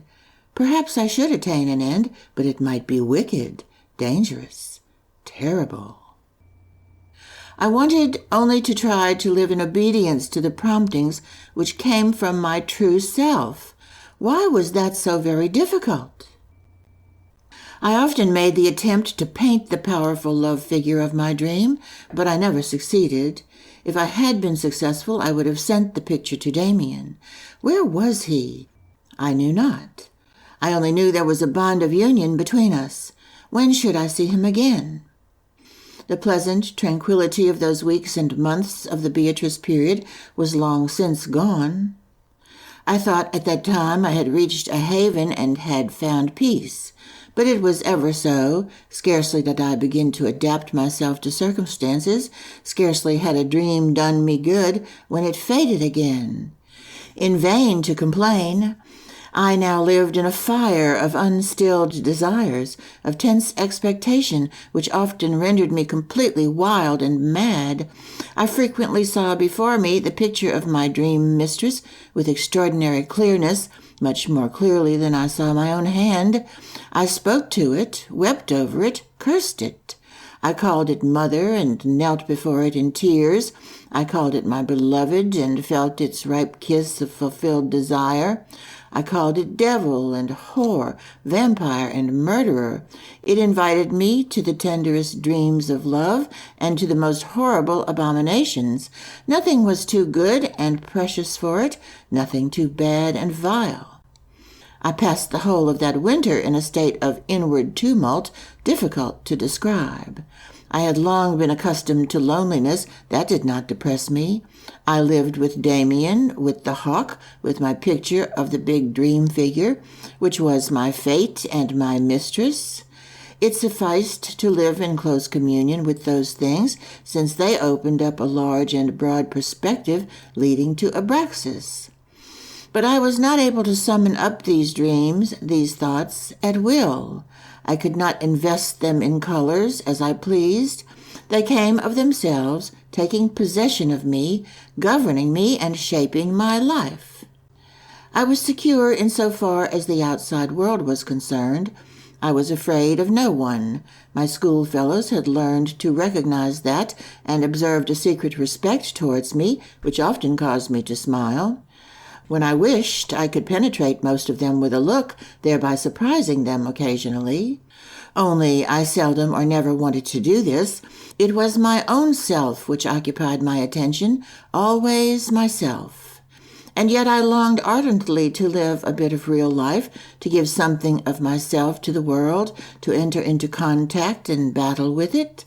Sometimes, as I wandered through the streets in the evening and could not, through restlessness, return home before midnight, I thought to myself, now I cannot fail to meet my beloved. I shall overtake her in the next corner. She will call me from the next window. Sometimes all this seemed to torture me unbearably, and I was quite prepared to take my own life some day. At that time I found a peculiar refuge, by chance, as one says. But really, such happenings cannot be attributed to chance. When a person is in need of something and the necessary happens, this is not due to chance, but to himself. His own desire leads him compellingly to the object of which he stands in need. 2 or 3 times during my wanderings through the streets, I had heard the strains of an organ coming from a little church in the suburbs, without, however, stopping to listen. The next time I passed by the church, I heard it again and recognized that Bach was being played. I went to the door, which I found to be locked. As the street was practically empty, I sat down on the curbstone close to the church, turned up the collar of my coat, and listened. It was not a large organ, but a good one nevertheless. Whoever was playing played wonderfully well, almost like a virtuoso, but with a peculiar, highly personal expression of will and perseverance, which seemed to make the music ring out like a prayer.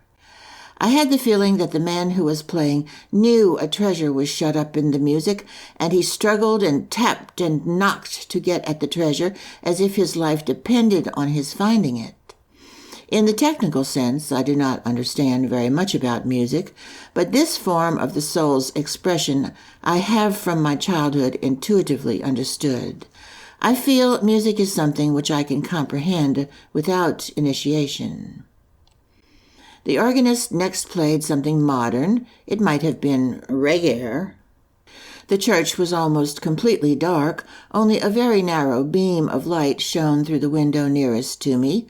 I waited until the end, and then walked up and down till the organist came out. He was still a young man, though older than myself, robust and thick-set. He walked quickly, taking powerful strides, but as if forcing the pace against his will. Many an evening thereafter I sat before the church or walked up and down. Once I found the door open, and for half an hour I sat shivering and happy inside while the organist played in the organ loft by the dim gaslight. Of the music he played, I heard not only what he himself put into it. There seemed also to be a secret coherence in his repertory. Each piece seemed to be the continuation of the one preceding.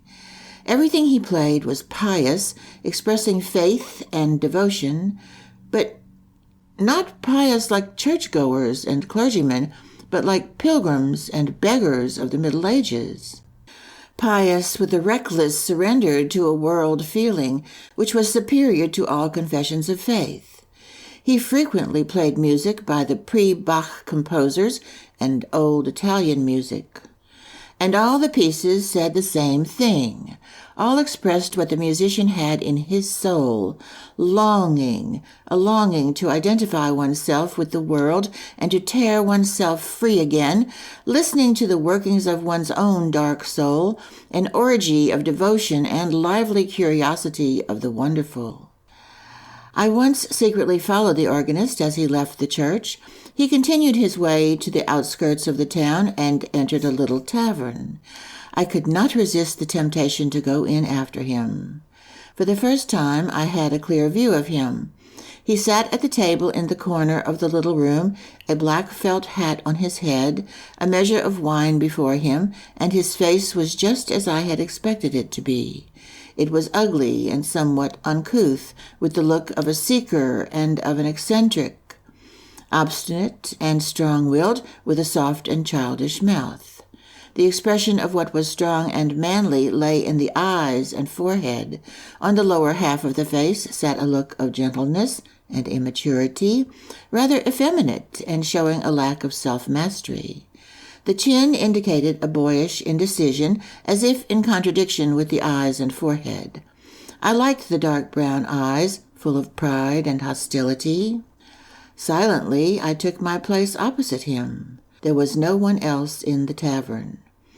He glared at me as if he wished to chase me away. Nevertheless, I maintained my position, looking at him unflinchingly, until at last he growled testily, "What the deuce are you staring at me for? Do you want anything of me?"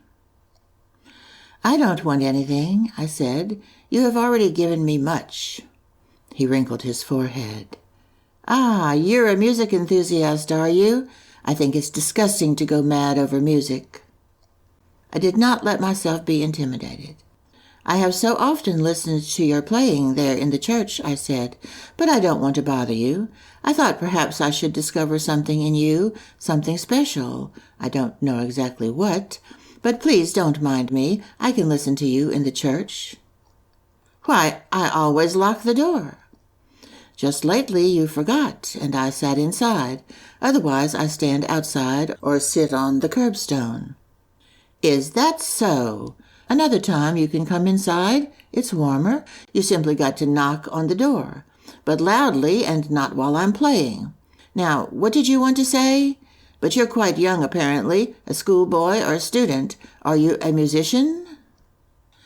"No, I like music, but only the kind you play. Absolute music, where one feels that someone is trying to fathom heaven and hell. I like music so much, I think, because it is not concerned with morals. Everything else is a question of morals, and I am looking for something different. Whatever has been concerned with morals has caused me only suffering.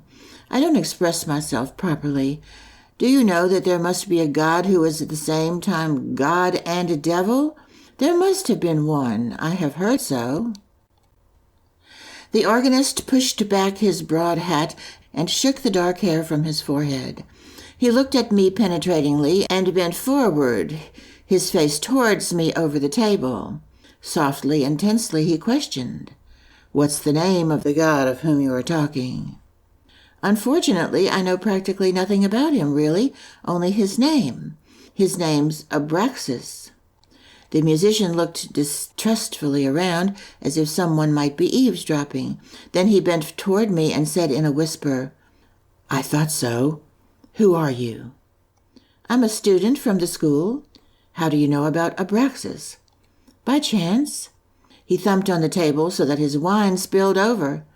"Chance! Don't talk nonsense, young man. One doesn't know of Abraxas by chance. Mark you, I will tell you something more of him. I know a little about him." He ceased talking and pushed back his chair. I looked at him expectantly, and he made a grimace. "Not here. Another time. There, take these." He dug his hand into the pocket of his overcoat, which he had not taken off, and pulled out a couple of roasted chestnuts, which he threw at me. I said nothing. I took and ate them, and was very contented. "Well," he whispered after a while, "how do you know about him?" I did not hesitate to tell him. "I was lonely and perplexed," I related. "I called to mind a friend of former years, who I think knows a great deal. I had painted something, a bird coming out of a terrestrial globe. I sent this to him. After a time, when I had begun to lose hope of a reply, a piece of paper fell into my hands. On it was written, 'The bird fights its way out of the egg. The egg is the world. Whoever will be born must destroy a world. The bird flies to God. The name of the god is Abraxas.'" He answered nothing. We peeled our chestnuts and ate them, and drank our wine. "Shall we have another drink?" he asked. "Thanks, no. I don't care much for drinking." He laughed somewhat disappointedly. "As you wish. I am different. I am staying here. You can go now." The next time I saw him after the organ recital, he was not very communicative. He conducted me through an old street to an old stately house, and upstairs into a large, somewhat gloomy and untidy room, where, besides a piano, there was nothing to indicate that its occupant was a musician. Instead, a huge bookcase and writing table gave the room a somewhat scholarly air. "What a lot of books you have," I said appreciatively. "A part of them belongs to the library of my father, with whom I live." "Yes, young man, I live with my father and mother, but I cannot introduce you to them, as I and my acquaintances meet with but scant respect at home. I am a prodigal son, you see. My father is very much looked up to. He is a well-known clergyman and preacher in this town. And I, to let you know at once, am his talented and promising son, who, however, is guilty of many backslidings, and to a certain extent mad. I was studying theology, and deserted this wholly worthy faculty shortly before my final examination, although really I am still in the same line as far as concerns my private studies. For me, it is still of the highest importance and interest what sort of gods people have invented for themselves at various times. I am a musician into the bargain, and shall soon get a post as organist, I think. Then I shall be in the church again. I glanced over the backs of the books and found Greek, Latin, Hebrew titles, as far as I could see by the feeble light of the lamp on the table. My acquaintance, meanwhile, had taken up a position on the floor, in the dark, by the wall. "Come here," he called after a while. "We will practice a little philosophy. That means keeping one's mouth shut, lying on one's stomach, and thinking." He struck a match and applied it to the paper and wood in the fireplace, in front of which he was lying. The flame leapt up. He poked and blew the fire with great skill. I lay down near him on the ragged carpet. He was staring into the flames, which drew my attention as well, and we lay silent for perhaps a whole hour, stretched out in front of the flaring wood fire. We watched it flame and roar, die down and flicker up again, until finally it settled down into a subdued glow. "Fire worship was not by any means the silliest form of worship invented," he murmured without looking up. Those were the only words spoken. With staring eyes, I gazed into the fire. Lulled by the tranquility of the room, I sank in dreams, seeing shapes in the smoke and pictures in the ashes. Once I started up. My companion had thrown a little bit of resin into the glow. A little slender flame shot up. I saw in it the bird with the gold hawk's head.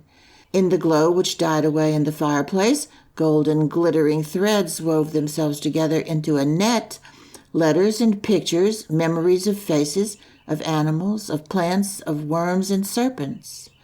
When I woke from my reveries and looked across at my companion, he was absorbed, staring at the ashes with the fixed gaze of a fanatic, his chin in his hands.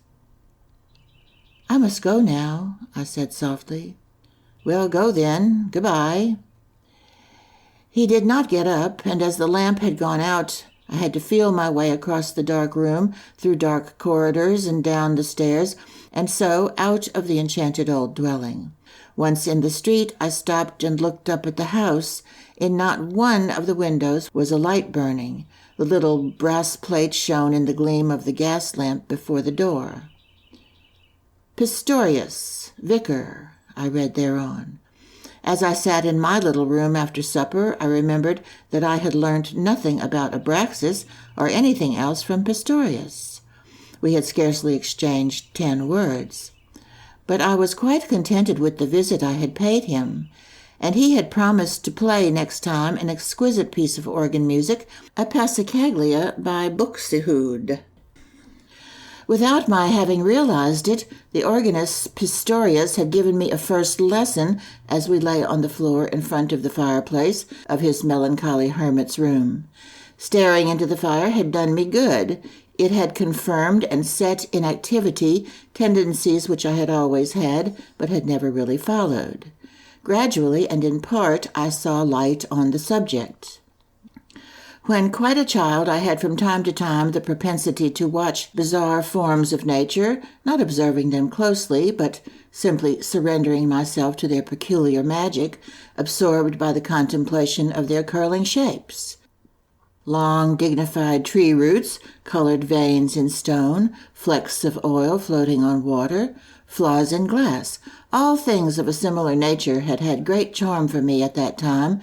Above all, water and fire, smoke, clouds, dust, and especially little circulating colored specks which I saw when I closed my eyes. In the days following my first visit to Pistorius, this began to come back to me. I noticed that I was indebted solely to staring into the open fire for a certain strength and pleasure, for the increase in my depth of feeling which I had felt since. It was curiously beneficial and enriching, dreaming and staring into the fire. To the few experiences I had gained on the road to the attainment of my proper ends in life was added this new one. The contemplation of such shapes, the surrendering of oneself to these irrational, twisting, odd forms of nature, engenders in us a feeling of the harmony of our inner being with the will which brought forth these shapes. We soon feel the temptation to look upon them as our own creations, as if made by our own moods. We see the boundary between ourselves and nature waver and vanish. We learn to know the state of mind by outside impressions or by inward. In no way so simply and so easily as by this practice do we discover to what a great extent we are creators, to what a great extent our souls have part in the continual creation of the world. Or rather, it is the same indivisible Godhead which is active in us and in nature. If the outside world fell in ruins, one of us would be capable of building it up again, for mountain and stream, tree and leaf, root and blossom, all that is shaped by nature, lies modeled in us, comes from the soul, whose essence is eternity, of whose essence we are ignorant, but which is revealed to us for the most part as love force and creative power. Many years later, I found this observation confirmed in a book, one of Leonardo da Vinci's, who in one passage remarks how good and deeply moving it is to look at a wall on which many people have spat. He felt the same sensation before those spots on the wet wall as Pistorius and I before the fire. At our next meeting, the organist enlightened me still further on the subject.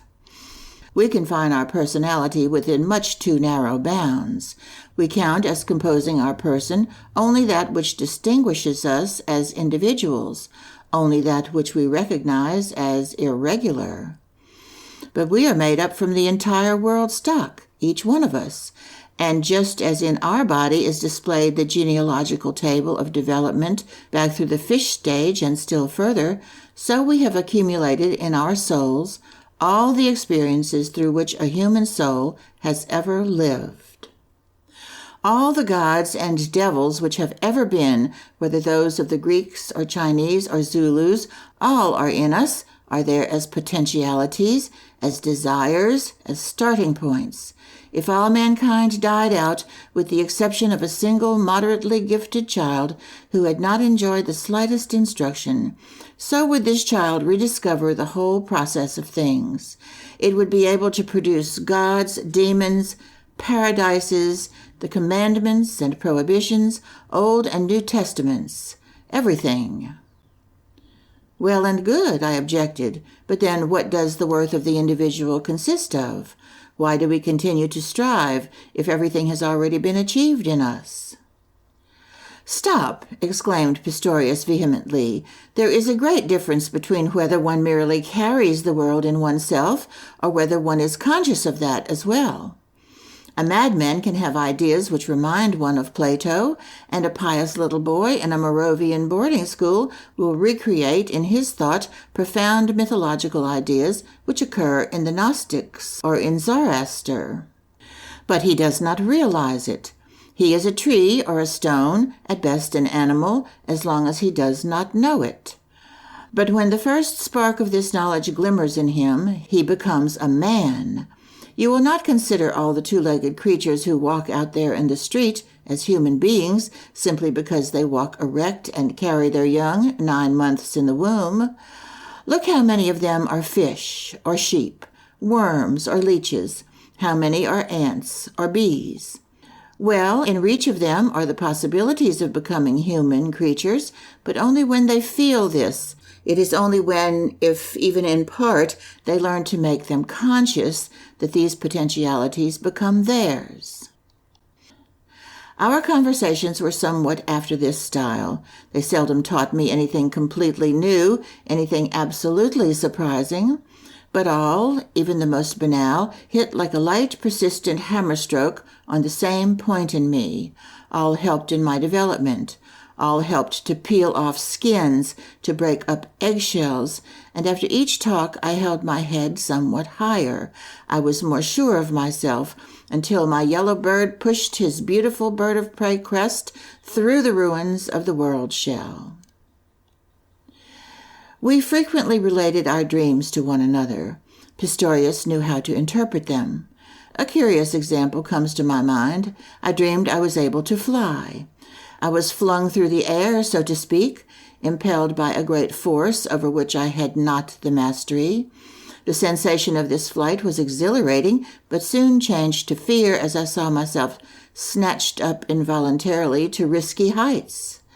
There I made the saving discovery that I could control my rise and fall by arresting my breath and by breathing again. Pistorius interpreted it as follows. The swing which sent you up into the air is the great property of mankind which everyone possesses. It is the feeling of close relationship with the springs of every force. But it soon causes anxiety. It is cursedly dangerous. For that reason, most people willingly renounce flying, preferring to walk according to prescribed laws along the footpath. But not you. You fly higher, as befits an intelligent fellow. And behold, you make a wonderful discovery there. Namely, you gradually get the mastery over the impelling force. In other words, you acquire a fine little force of your own, an instrument, a rudder. That is splendid. Without that, one goes floating into the air without any will of one's own. Madmen, for instance, do that. They have deeper presentiments than the people on the footpath, but they have no key and no rudder. They fall whistling through the air down into the fathomless depths. But you, Sinclair, you manage all right. And how, pray? You probably don't even know. You manage with a new instrument, with a breath regulator.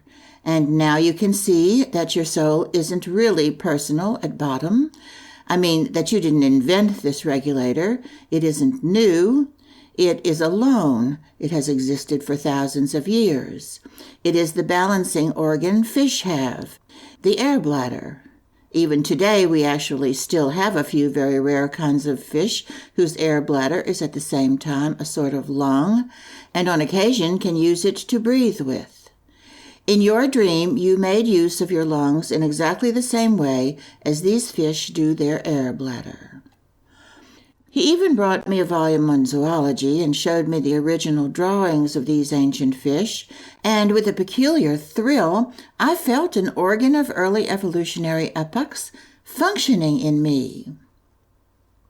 End of Chapter 5. The bird fights its way out of the egg.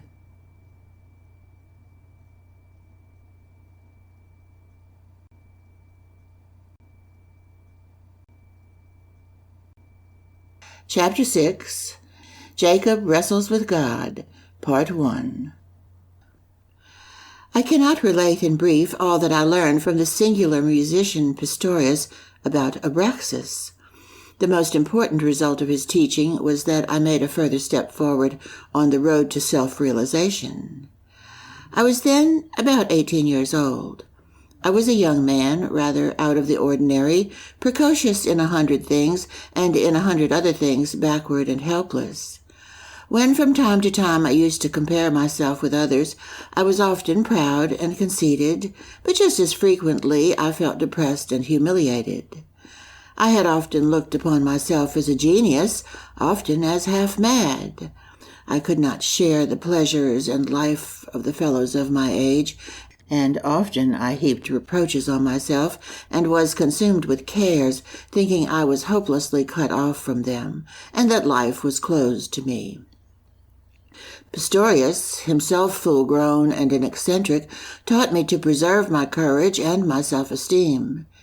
In constantly finding some value in my words, in my dreams, in the play of my imagination, and in my ideas, in taking them seriously and discussing them, he set me an example. "You have told me," he said, "that you like music because it is not moral. Well, all right, but you should be no moralist yourself. You should not compare yourself with others. If nature had created you to be a bat, you ought not to want to make yourself into an ostrich. You often consider yourself as singular. You reproach yourself with going ways different from most people. You must get out of that habit. Look in the fire, look at the clouds, and as soon as you have presentiments, and the voices of your soul begin to speak, yield to them, and don't first ask what the opinion of your master or your father would be, or whether they would be pleasing to some god or other. One spoils oneself that way. In doing that, one treads the common road, becomes a fossil. Sinclair, my dear fellow, the name of our God is Abraxas. He is God and he is Satan. He has the light and the dark world in him. Abraxas has no objection to urge against any of your ideas or against any of your dreams. Never forget that. But he deserts you if you ever become blameless and normal. He deserts you and seeks out another pot in order to cook his ideas therein. Of all my dreams, that dark love dream recurred most frequently. Often have I dreamed of it. Often I stepped under the crest with the bird on it into my house and wished to draw my mother to me, but instead of her I found I was embracing the tall, manly, half-motherly woman of whom I was afraid, and yet to whom I was drawn by the most ardent desire. And I could never relate this dream to my friend. I kept it back, although I had opened my heart to him on everything else. It was my secret, my retreat, my refuge. When I was depressed, I used to beg Pistorius to play me the passacaglia of the old Buxtehude. I sat in the dark church in the evening, engrossed in this singularly intimate music, which seemed to be hearkening to itself, as if entirely self-absorbed. Each time it did me good and made me more ready to follow the promptings of my inward self. Sometimes we stayed a while in the church after the strains of the organ had died away. We sat and watched the feeble light shine through the high lancet window. The light seemed to lose itself in the body of the church. "It sounds funny," said Pistorius, "that I once did theology and almost became a parson. But it was only an error in form that I committed. To be a priest, that is my vocation and my aim. Only I was too easily satisfied, and gave myself to the service of Jehovah before ever I knew Abraxas. Ah, every religion is beautiful. Religion is soul. It is all one whether you take communion as a Christian or whether you make a pilgrimage to Mecca. Then really you might have been a clergyman, I suggested. No, Sinclair, no. I should have had to have lied in that case. Our religion is so practiced as if it were none. It is carried on as if it were a work of the understanding. A Catholic I could well be, if need were, but a Protestant clergyman? No. There are two kinds of genuine believers, I know such, who hold gladly to the literal interpretation. I could not say to them that for me Christ was not a mere person, but a hero, a myth, a wonderful shadow picture in which mankind sees itself painted on the wall of eternity. And what should I find to say to the other sort, those who go to church to hear wise words, to fulfill a duty, to leave nothing undone, etc.? Convert them, you think, perhaps? But that is not at all my idea. The priest does not wish to convert. He only wants to live among the believers, among those of his own kind, so that through him they may find expression for the feeling out of which we make our gods. He broke off. Then he continued. Our new faith, for which we have now chosen the name of Abraxas, is beautiful, my friend. It is the best we have. But it is still a nestling. Its wings have not yet grown. Alas, a lonely religion that is not yet the true one. It must become an affair of many. It must have cult and orgy, feasts and mysteries. He was sunk in reflection. Can one not celebrate mysteries alone, or in a very small circle? I asked hesitatingly. Yes, one can, he nodded. I have been celebrating them for a long time past. I have celebrated cults for which I should have been imprisoned for years in a convict station if they had been found out, but I know it is not the right thing. He suddenly clapped me on the shoulder, making me jump. Young friend, he said impressively, you also have mysteries. I know that you must have dreams of which you make no mention to me. I don't wish to know them, but I tell you, live them, these dreams. Play your destined part. Build altars to them. It is not yet the perfect religion, but it is a way. Whether you and I and a few other people will one day renew the world remains to be seen. But we must renew it daily within us, otherwise we are of no account. Think it over. You are 18, Sinclair. You don't go with loose women. You must have love dreams, desires. Perhaps they are such that you are frightened by them. They are the best you have. Believe me, I have lost a great deal by doing violence to those love dreams when I was your age. One should not do that. When one knows of Abraxas, one should do that no more. We should fear nothing. We should hold nothing forbidden which the soul in us desires. Frightened, I objected, but you can't do everything which comes into your mind. You can't murder a man because you can't tolerate him. He pressed closer to me. There are cases when you can, only generally it is a mistake. I don't mean that you can simply do everything which comes into your mind. No, but you shouldn't do injury to those ideas in which there is sense. You shouldn't banish them from your mind or moralize about them. Instead of getting oneself crucified or crucifying others, one can solemnly drink wine out of a cup, thinking the while on the mystery of sacrifice. One can, without such actions, treat one's impulses and one's so-called temptations with esteem and love. Then you discover their meaning, and they all have meaning.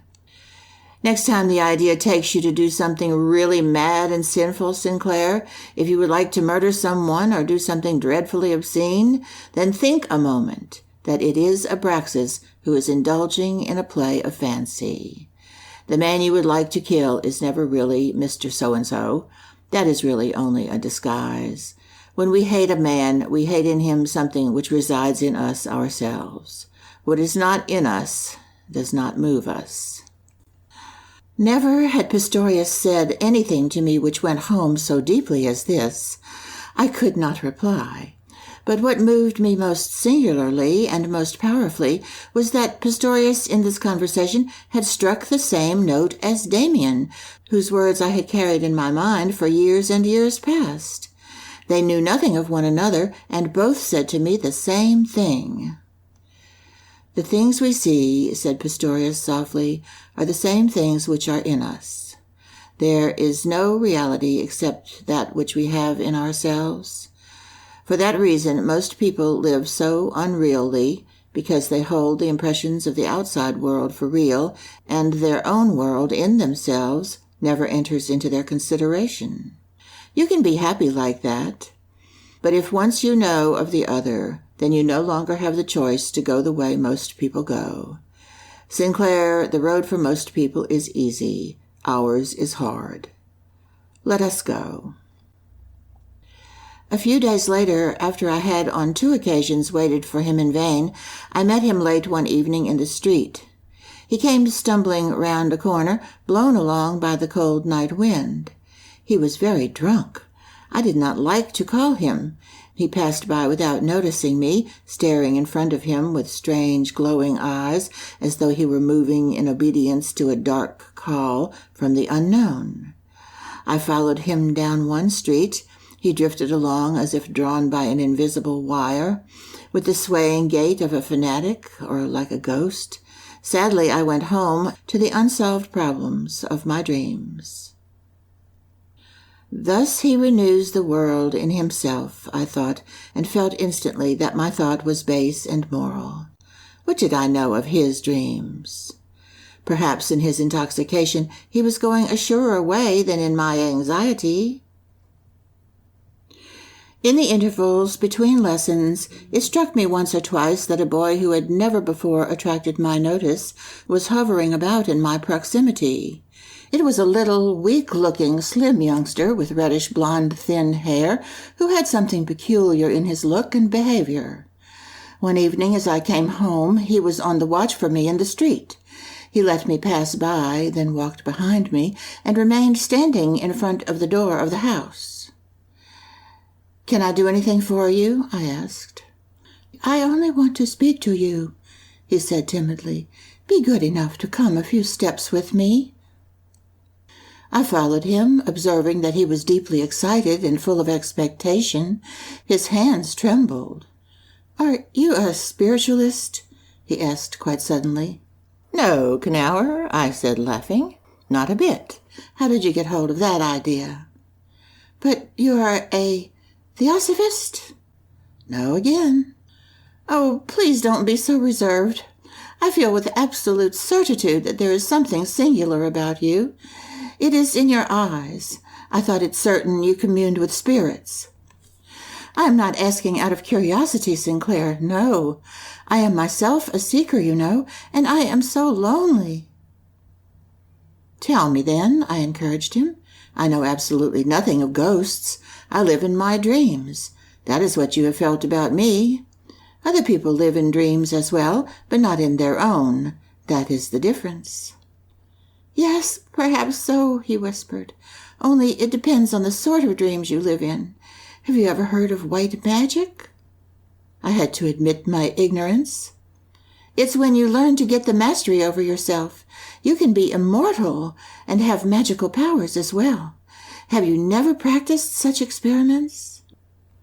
On my evincing curiosity with regard to those practices, he was mysteriously silent, but when I turned to go, he burst out in explanation. "For example, when I go to sleep or when I wish to concentrate my thoughts, I do such exercises. I think of something or other, a word, for instance, or a name, or a geometrical figure. Then I think it into myself as strongly as I can. I try to get it into my head until I feel it is there. Then I think it in my neck, and so on, until I am quite full of it. Then my thoughts are concentrated, and nothing more can disturb my repose." I understood to a certain degree what he meant, yet I felt he had something else in his mind. He was oddly excited and hasty. I tried to make the questions easy for him, and he soon gave me an indication of what immediately concerned him. "You are also continent?" he asked me anxiously. "What do you mean by that? Do you mean it from the sex point of view?" Yes. I have been continent for 2 years, since I knew of what I have told you. Before that, I practiced a vice. You know what. You have never been with a woman, then?" "No," I said. "I haven't found the right one." "But if you should find her, the one you consider the right one, then would you sleep with her?" "Yes, naturally, if she had nothing against it," I said with some scorn. "Oh, then you are on a false track. One can only perfect one's inner forces if one remains entirely continent. I have done it for 2 whole years. 2 years and a little more than a month. Oh, it's so hard. Often I can scarcely hold out any longer." "Listen, Knauer, I don't believe that continency is so terribly important." "I know," he parried. "They all say that. But I did not expect to hear it from you. Whoever will go the higher spiritual way must remain pure unconditionally." "Well, then do so. But I don't understand why one man should be purer than another because he represses his sex instincts. Or can you switch off all sexual matters from your thoughts and dreams?" He looked despairingly at me. "No, that's just it. God, and yet it must be. At night I have dreams which I couldn't relate, even to myself. Terrible dreams, terrible." I recollected what Pistorius had said to me, but however much I felt his words to be right, I could not pass them on. I could not give advice which did not result from my own experience, advice the observance of which I did not yet feel myself equal to. I was silent and felt humiliated that someone should come to me for counsel when I had none to give. "I have tried everything," wailed Knauer beside me. "I have done all that a man can do, with cold water, with snow, with gymnastic exercises and running, but all that doesn't help a bit. Each night I wake up out of dreams on which I dare not think, and most dreadful of all, I am by degrees losing everything that I had gained spiritually. It is almost impossible for me any longer to concentrate my thoughts or to lull myself to sleep. Often I lie awake the whole night through. I shall not be able to bear that much longer.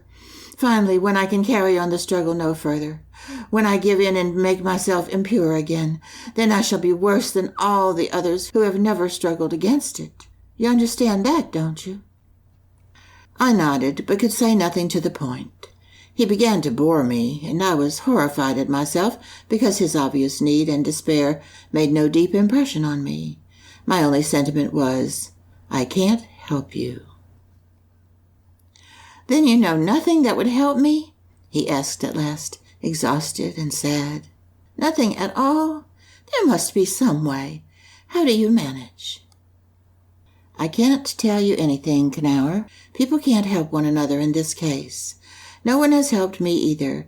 You must think of something yourself, and you must obey the prompting which really comes from your own nature.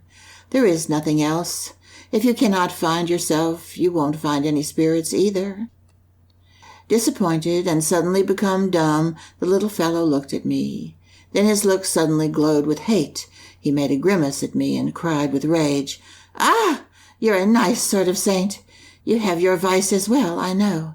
You pretend to wisdom, and secretly you stick in the same filth as I and all of us. You're swine like myself. We're all swine." I went away and left him standing there. He made 2, 3 steps in my direction. Then he stopped, turned round, and ran away. I felt sick from a feeling of pity and horror. I could not get rid of the feeling until I got home to my little room, and placing my few pictures before me, I surrendered myself up with passionate fervor to my dreams. My dreams came back at once, the dream of front door and crest, of mother and the strange woman, and I saw the features of the woman so very clearly that I began to draw her picture the same evening. In a few days this drawing was finished, painted in as if unconsciously, in dreamy quarter-of-an-hour periods.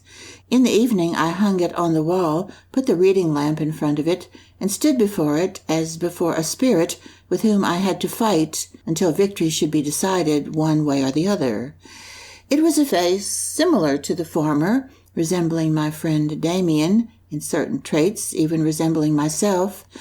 One eye stood perceptibly higher than the other. The look passed over me, sunk in a staring gaze, full of destiny. I stood before it. Such was my inward exertion that I became cold to the marrow. I questioned the picture. I abused it. I caressed it. I prayed to it. I called it mother. I called it beloved. I called it strumpet and whore, called it abraxas. Meanwhile, words of Pistorius crossed my mind, or of Demian. I could not recollect on what occasion they had been spoken, but I thought I heard them again. They were the words of Jacob wrestling with the angel of God. I will not let thee go, except thou bless me. The painted face in the lamplight changed at each appeal. It was bright and shining, was black and gloomy. It closed pale lids over dead eyes, opened them again, and flashed a burning look. It was a woman, man, girl. It was a little child, an animal, vanished to a speck, was again tall and clear. At last, in response to a strong inward prompting, I closed my eyes and saw the picture inwardly in me, stronger and more powerful. I wished to kneel down before it, but it was so much within me that I could separate it from myself no more. It seemed as if it had entirely identified itself with me. Then I heard a loud, confused roar as of a spring storm. I trembled in an indescribably new feeling of fear and excitement. Stars darted before me and died out, recollections even of the first forgotten years of my childhood, of a time further back still, of a pre-existence, and the early stages of existence pressed through me. But the recollections, which seemed to piece together my life's whole history, even to its most secret details, did not cease with yesterday and today. They went further, mirrored the future, tearing me away from today, changing me into new forms of life, of which the pictures were very bright and blinding. But of none of them could I call up a just image later. End of Chapter 6, Part 1. Jacob wrestles with God.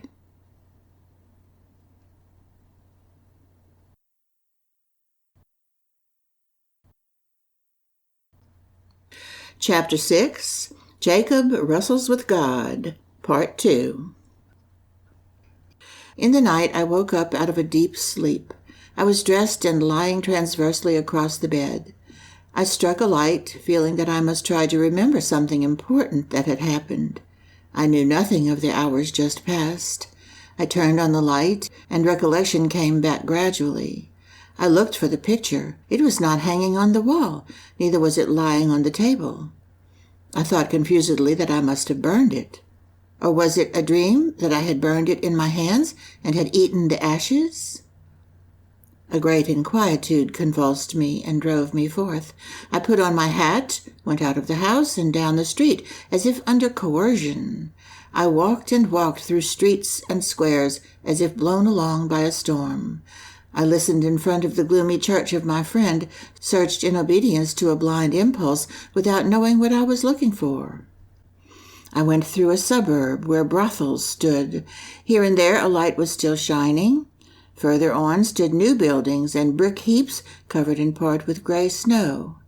I went on through this wilderness, driven forward by a strange impulse, like a man walking in a dream.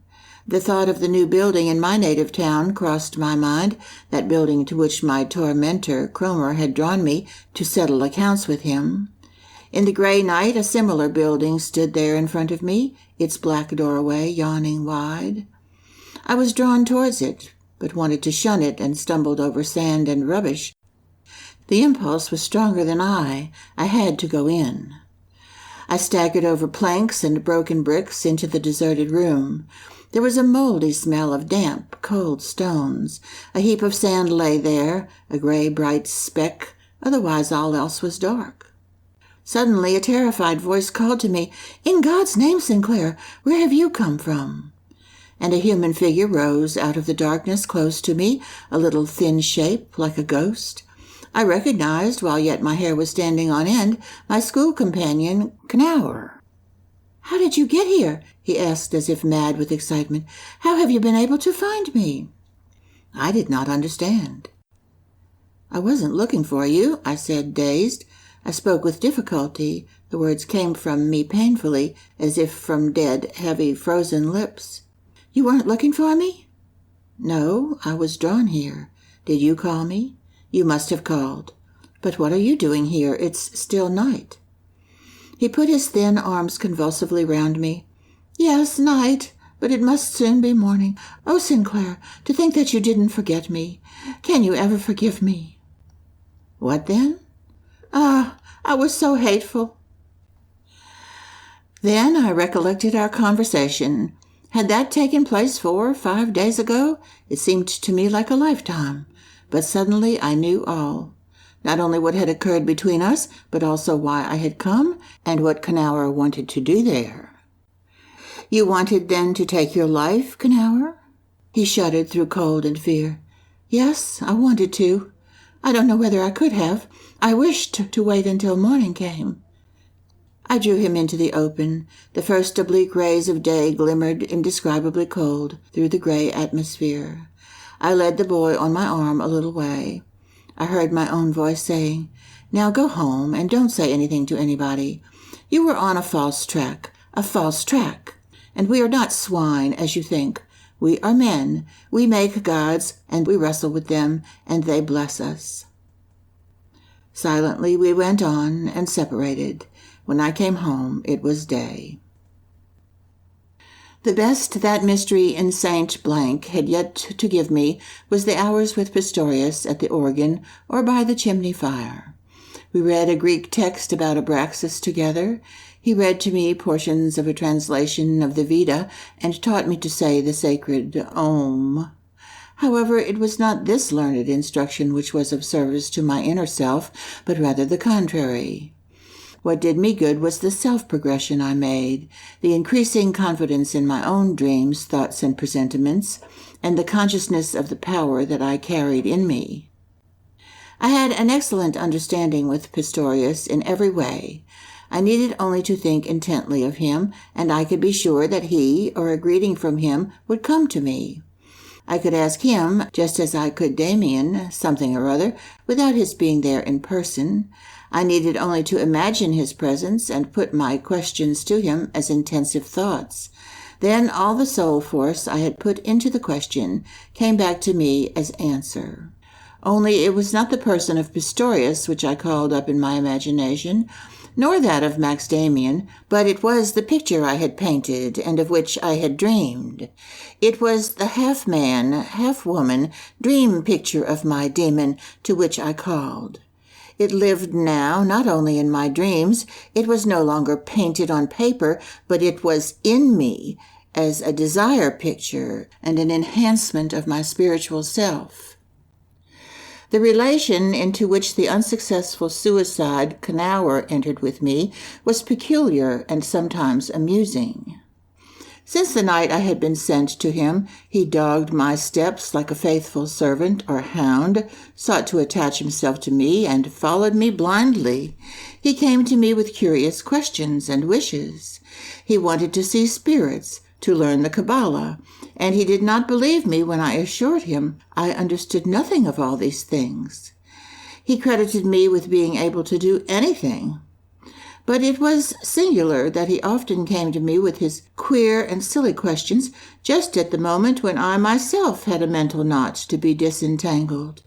His moody ideas and concerns often gave me the cue, the impulse which helped me in the solution of my own problems.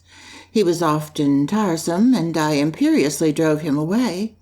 I felt, however, that he had been sent to me, and what I gave to him I received twofold in return. He also was a guide, or rather, a way. The mad books and publications he brought me, and in which he sought the key to happiness, taught me more than I realized at the time.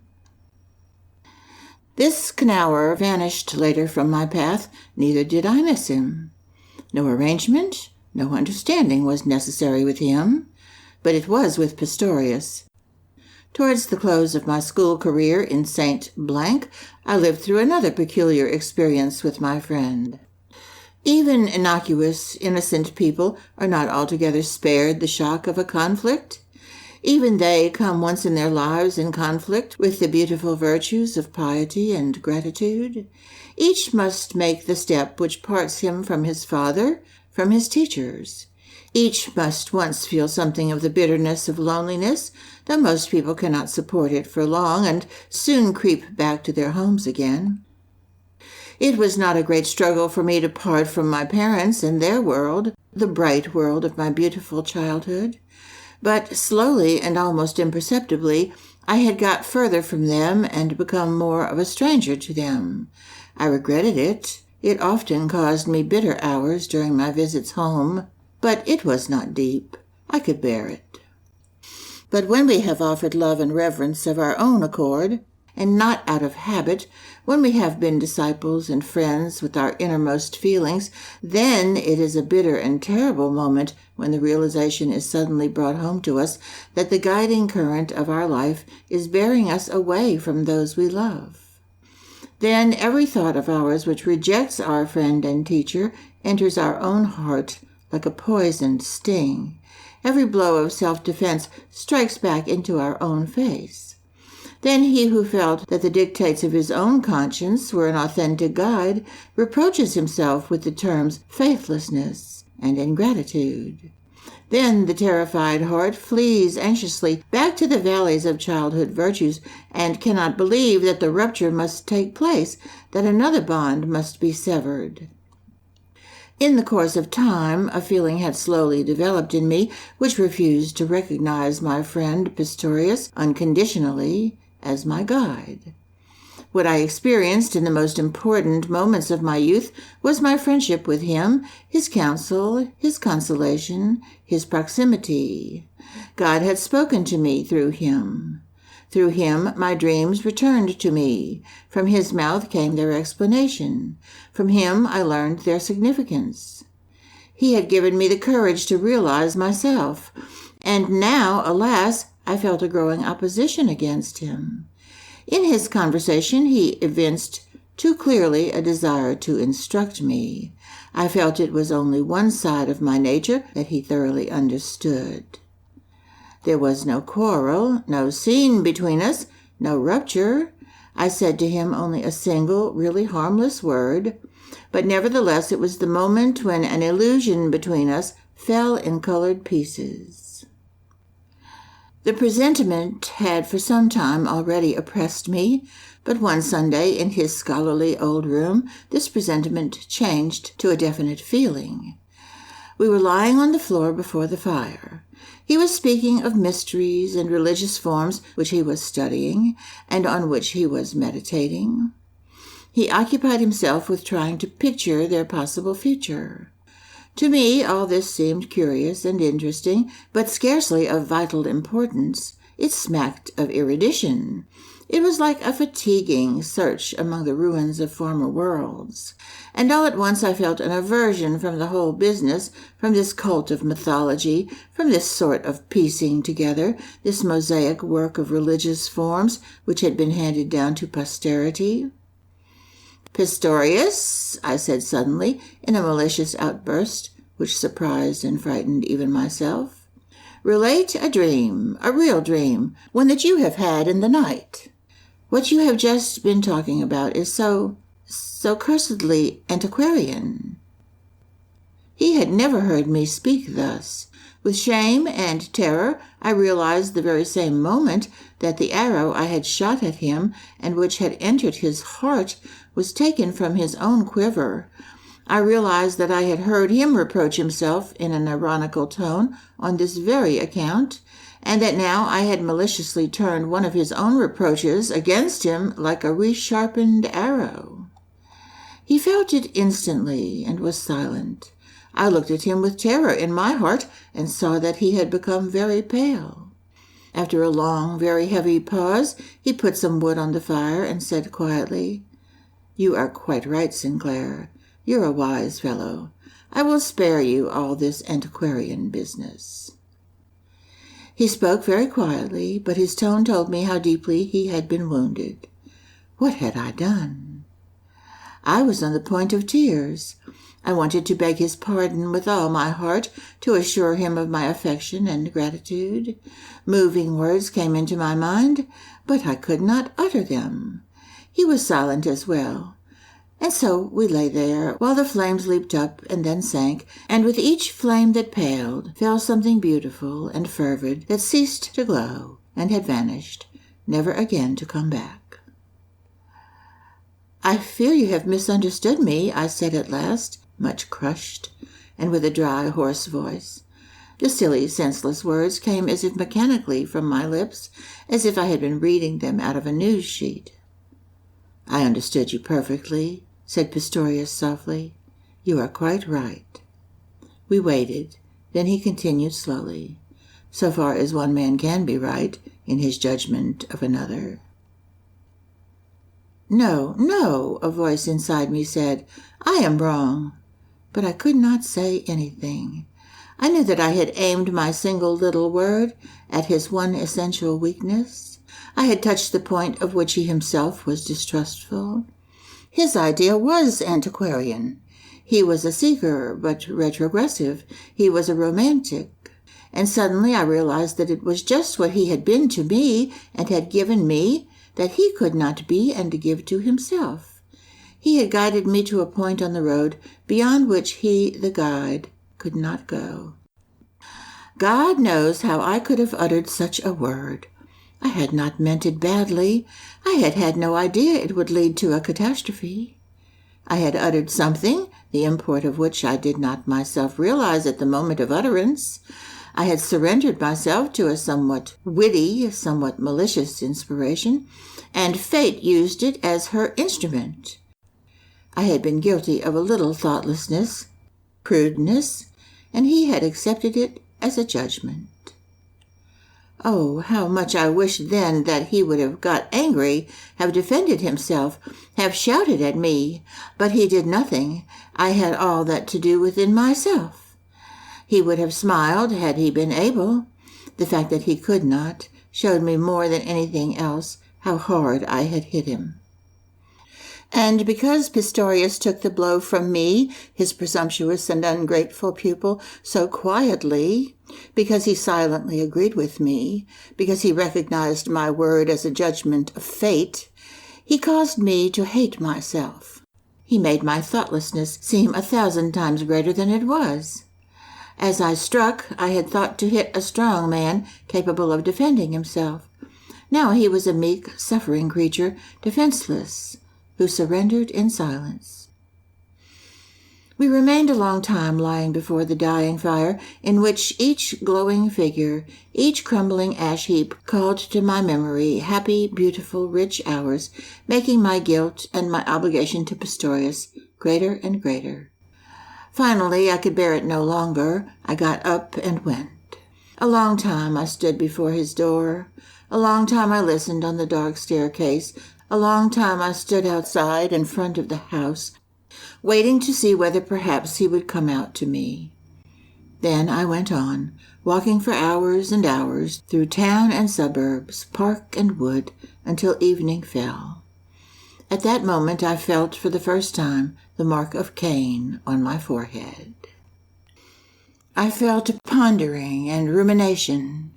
I had every intention, in thinking matters over, to accuse myself and to defend Pistorius, but all ended to the contrary. 1,000 times I was ready to repent of my rash word and to withdraw it, but it had been true nevertheless. Now I succeeded in understanding Pistorius, in building up his whole dream. This dream had been to be a priest, to proclaim a new religion, to invent new forms of exaltation, of love, of worship, to set up new symbols. But this was not within his province. He lingered too long in the past. He knew too much of what had been. He knew too much of Egypt, of India, of Mithras, of Abraxas. His love was attached to ideas with which the world was already familiar. And in his inmost self, he probably recognized that the new religion had to be different, that it had to spring from fresh sources and not be drawn out of collections and libraries. His office was perhaps to help men find themselves, as he had done with me. But to found a new doctrine, to give new gods to the world, was not his function in life. And at this point, the realization came upon me that everyone has an office, a charge, but to no one is it permitted to choose his office for himself and to discharge it as he likes. It was wrong to want new gods. It was entirely wrong to wish to give the world anything. A man has absolutely no other duty than this, to seek himself, to grope his own way forward, no matter whither it leads. That thought impressed itself deeply on me. That was the fruit of this new event for me. Often had I pictured the future. I had dreamed of filling roles which might be destined for me, as poet perhaps, or as prophet, as painter, or some such role. All that was of no account. I was not here to write, to preach, to paint. Neither I nor anyone else was here for that purpose. All that was secondary. The true vocation for everyone was only to attain to self-realization. He might end as poet or as madman, as prophet or as criminal. That was not his affair. That was of no consequence in the long run. His business was to work out his own destiny, not any destiny, but his own, to live for that, entirely and uninterruptedly. Everything else was merely an attempt to shun his fate, to fly back to the ideals of the masses, to adapt himself to circumstances. It was fear of his own inner being. There rose before me this new picture, terrible and sacred, suggested to me 100 times ere this, perhaps often already expressed, but now for the first time lived. I was a throw from nature's dice box, a projection into the unknown, perhaps into something new, perhaps into the void, and my sole vocation was to let this throw up from primeval depths work itself out in me, to feel its will in me, and to make it mine. That solely. I had already known what it was to be very lonely. Now I felt I could be lonelier still, and that I could not escape from it. I made no attempt to reconcile myself with Pistorius. We remained friends, but our relation towards one another had changed. Only one single time did we mention it, or rather, it was only he who spoke of the matter. He said, "I want to be a priest, you know that. I would best of all like to be the priest of the religion of which we have so many presentiments. I can never be that, I know. I have known it already for some time, without fully admitting it. I will do some other priestly service, perhaps at the organ, perhaps in another way, but I must always be surrounded by something which I find beautiful and sacred. Organ music and mysteries, symbol and myth. I need that, and I cannot persuade myself to leave it. That is my weakness. I often realize, Sinclair, that I should not have such desires, that they are a luxury and a weakness. It would be greater, it would be more right, if I placed myself quite simply at the disposition of fate, without pretensions. That is the sole thing I cannot do. Perhaps you will sometime be able to do it. It is hard. It is the only thing really hard there is, my friend. I have often dreamed of it, but I cannot do it. I tremble at the thought of it. I cannot stand so completely naked and alone. I am a poor, weak hound who needs a little warmth and food, who occasionally likes to feel the proximity of his own kind. He whose only desire is to work out his own destiny has no kith or kin, but stands alone, and has only the cold world's space around him. Do you know, that is Jesus in the Garden of Gethsemane. There have been martyrs who willingly let themselves be nailed to the cross. But even they were not heroes. They were not free. They also wished for something to which they had become accustomed, which they had loved, with which they had felt at home. They had examples or ideals. He who will fulfill his destiny has neither examples nor ideals. He has nothing dear to him, nothing to comfort him. And one really ought to go this way. People like you and I are certainly very lonely, but we still have each other. We have the secret satisfaction of being different, of revolting, of wanting the unusual. But we must drop that too if we would go the whole way. We must not wish to be revolutionaries, or examples, or martyrs, to think the thought to its logical end. No, one could not think beyond that, but one could dream of it, could sense it, could anticipate it. A few times I realized something of this in a very quiet hour. Then I looked straight into the open, staring eyes of my fate. They could have been full of wisdom or full of madness. They could be full of love or full of wickedness. It was all one. One was to choose nothing of all that. One was to want nothing. One was only to want oneself, one's destiny. In that way had Pistorius served me, for a time, as guide. In those days I walked about as if I were blind. Storms roared within me. Every step meant danger. I was conscious of nothing but the precipitous darkness in front of me, down to which all the roads I had trodden hitherto seemed to lead. And in my inward self I saw the picture of the guide, who resembled Demian, and in whose eyes stood my fate. I wrote on a sheet of paper, "A guide has left me. I stand in complete darkness. I cannot take a step alone. Help me." I wished to send that to Demian, yet I omitted to do this, for each time I wished to do it, it seemed foolish and meaningless. But I knew that little prayer by heart, and often said it to myself. It accompanied me hourly. I began to realize what prayer is. My school career was over. My father had arranged that during the holidays I was to travel, and then I was to go to university. In which faculty I knew not. I was to be allowed to take philosophy for 1 semester. I should have been equally content with anything else. End of Chapter 6, Part 2. Jacob Wrestles with God.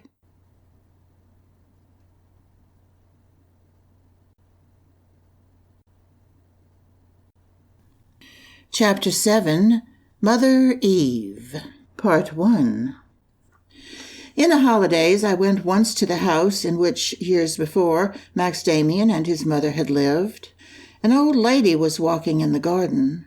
I entered into conversation and learned that the house belonged to her. I inquired after the Demians. She remembered them very well, but she did not know where they were living at that moment. As she felt my interest, she took me into the house, searched through a leather album, and showed me a photograph of Demian's mother.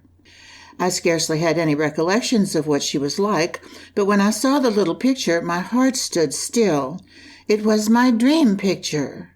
There it was, the tall, almost masculine woman's figure, resembling her son, with traits of motherliness, traits which denoted severity and deep passion, beautiful and alluring, beautiful and unapproachable, demon and mother, destiny and mistress. That was she. I was filled with a wild wonder when I learned that my dream picture lived on earth. There was a woman then who looked like that, who bore my fate in her features. Where was she? Where? And she was Demian's mother? I started on my travels soon after. A strange journey.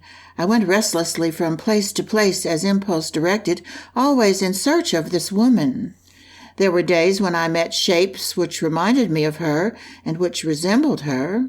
These shapes led me on through the streets of strange towns, into railway stations, into trains, as in a tangled dream. There were other days when I saw how useless my search was. Then I sat, inactive, anywhere, in a park or the garden of a hotel, in a waiting room. I looked into myself and tried to make the picture live in me. But it was now shy and elusive. I could not sleep. I only nodded for a quarter of an hour or so on railway journeys through country unknown to me. Once in Zurich, a woman followed me, a pretty, rather forward woman. I scarcely noticed her and went on as if she were air. I would rather have died at once than have shown sympathy for another woman, even if only for an hour. I felt that my destiny was leading me on. I felt that fulfillment was nigh. I was mad with impatience to think that I could do nothing to help myself. Once at a station, I think it was at Innsbruck, I saw at the window of a train which was just moving out a form which reminded me of her, and I was miserable for days. And suddenly the form appeared again to me at night in a dream. I woke up with a feeling as of shame, realizing the fruitlessness and senselessness of my chase, and I went home by the most direct route. A couple of weeks later, I matriculated in the University of H. Everything disappointed me. The course of lectures I followed on the history of philosophy was just as vain and mechanical as the common ground of student life. Everything was so much according to pattern. One person did as the other, and the boyish faces, although inflamed with a forced gaiety, looked so distressingly vacant. It was like the gloss of a ready-made article. But I was free. I had the whole day to myself and lived quietly in a beautiful old building outside the town. I had a couple of volumes of Nietzsche on my table. I lived with him, feeling the loneliness of his soul, sensing his destiny, which impelled him onwards unceasingly. I suffered with him, and was happy that there had been one who had gone his way so inflexibly. Late one evening, I wandered through the town. An autumn wind was blowing, and I heard the student societies singing in their taverns. Tobacco smoke rose in clouds through the open windows. Songs were being roared out loudly and tensely, but the noise did not soar up. It fell dully on the ear. It was lifelessly uniform. I stood at a street corner and listened. From two cafes, the flood of song rolled forth into the night.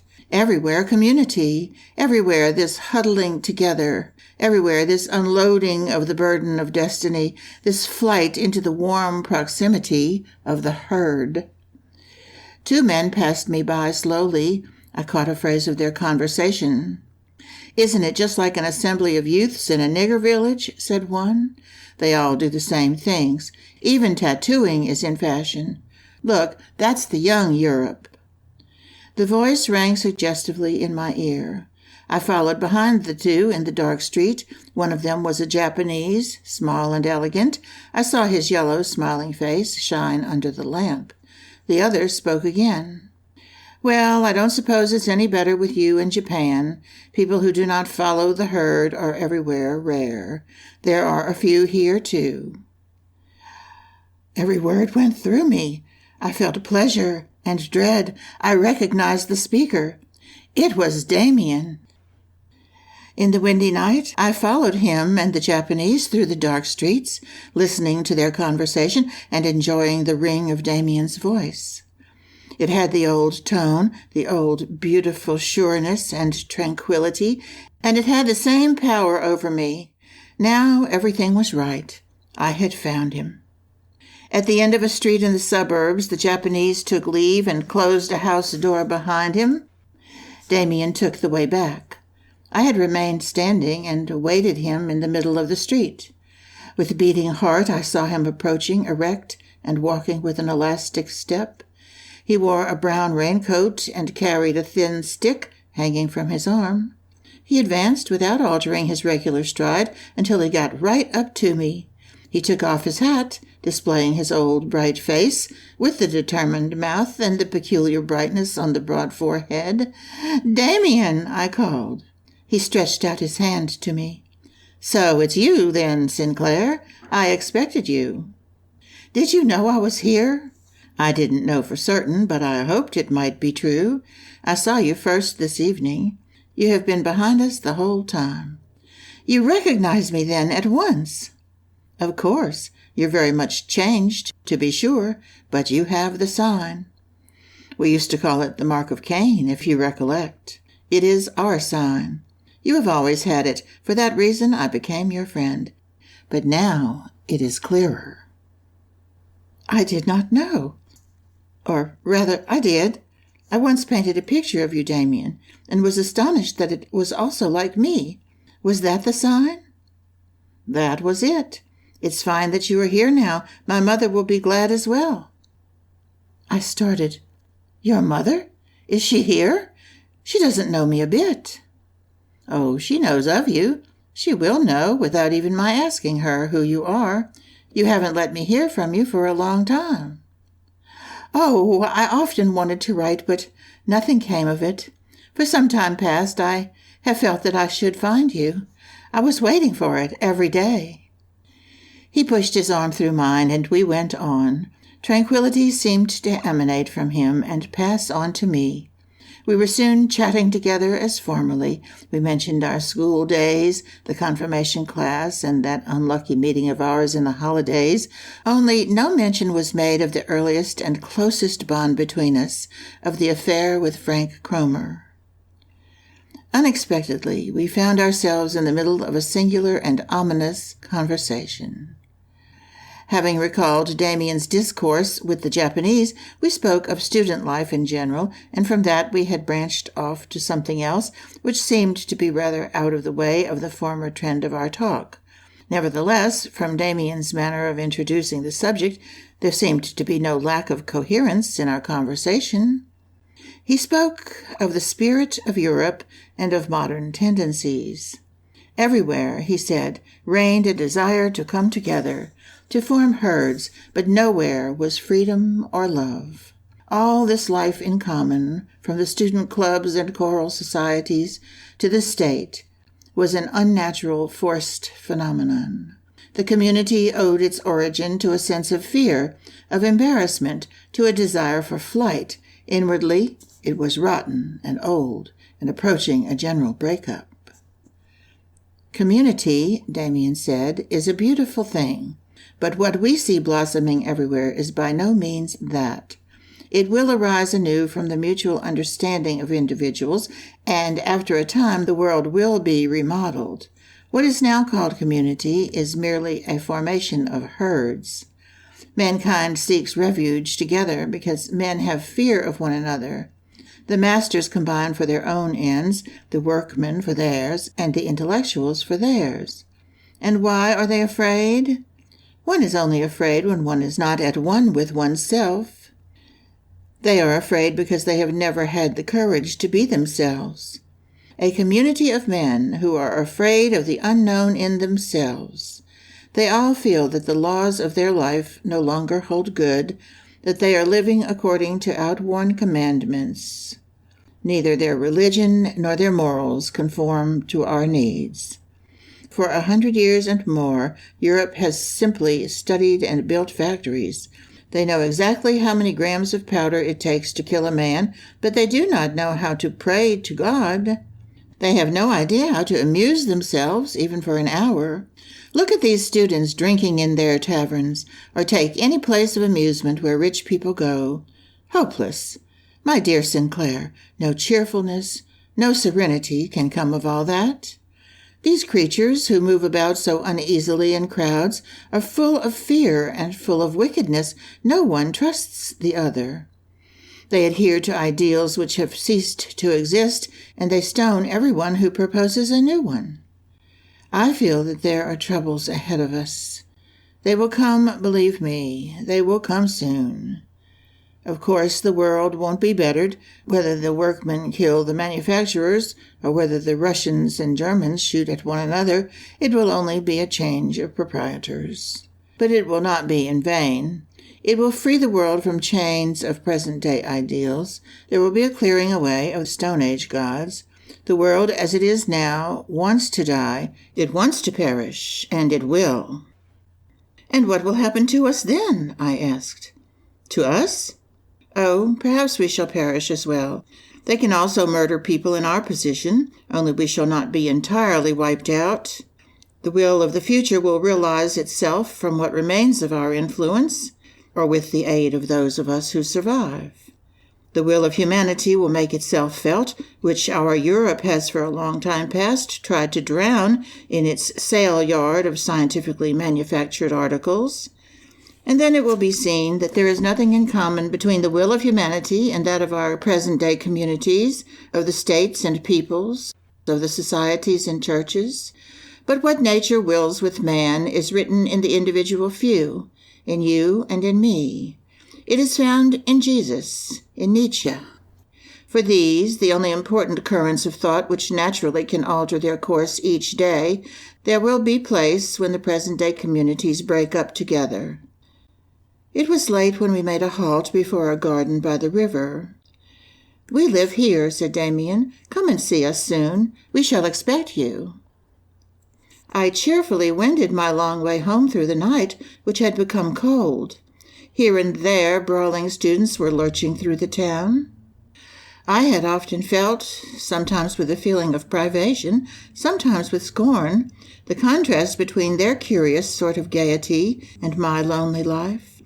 But now, tranquil and strong in a sense of secret power, I felt as never before how little that affected me, how far removed was their world from mine.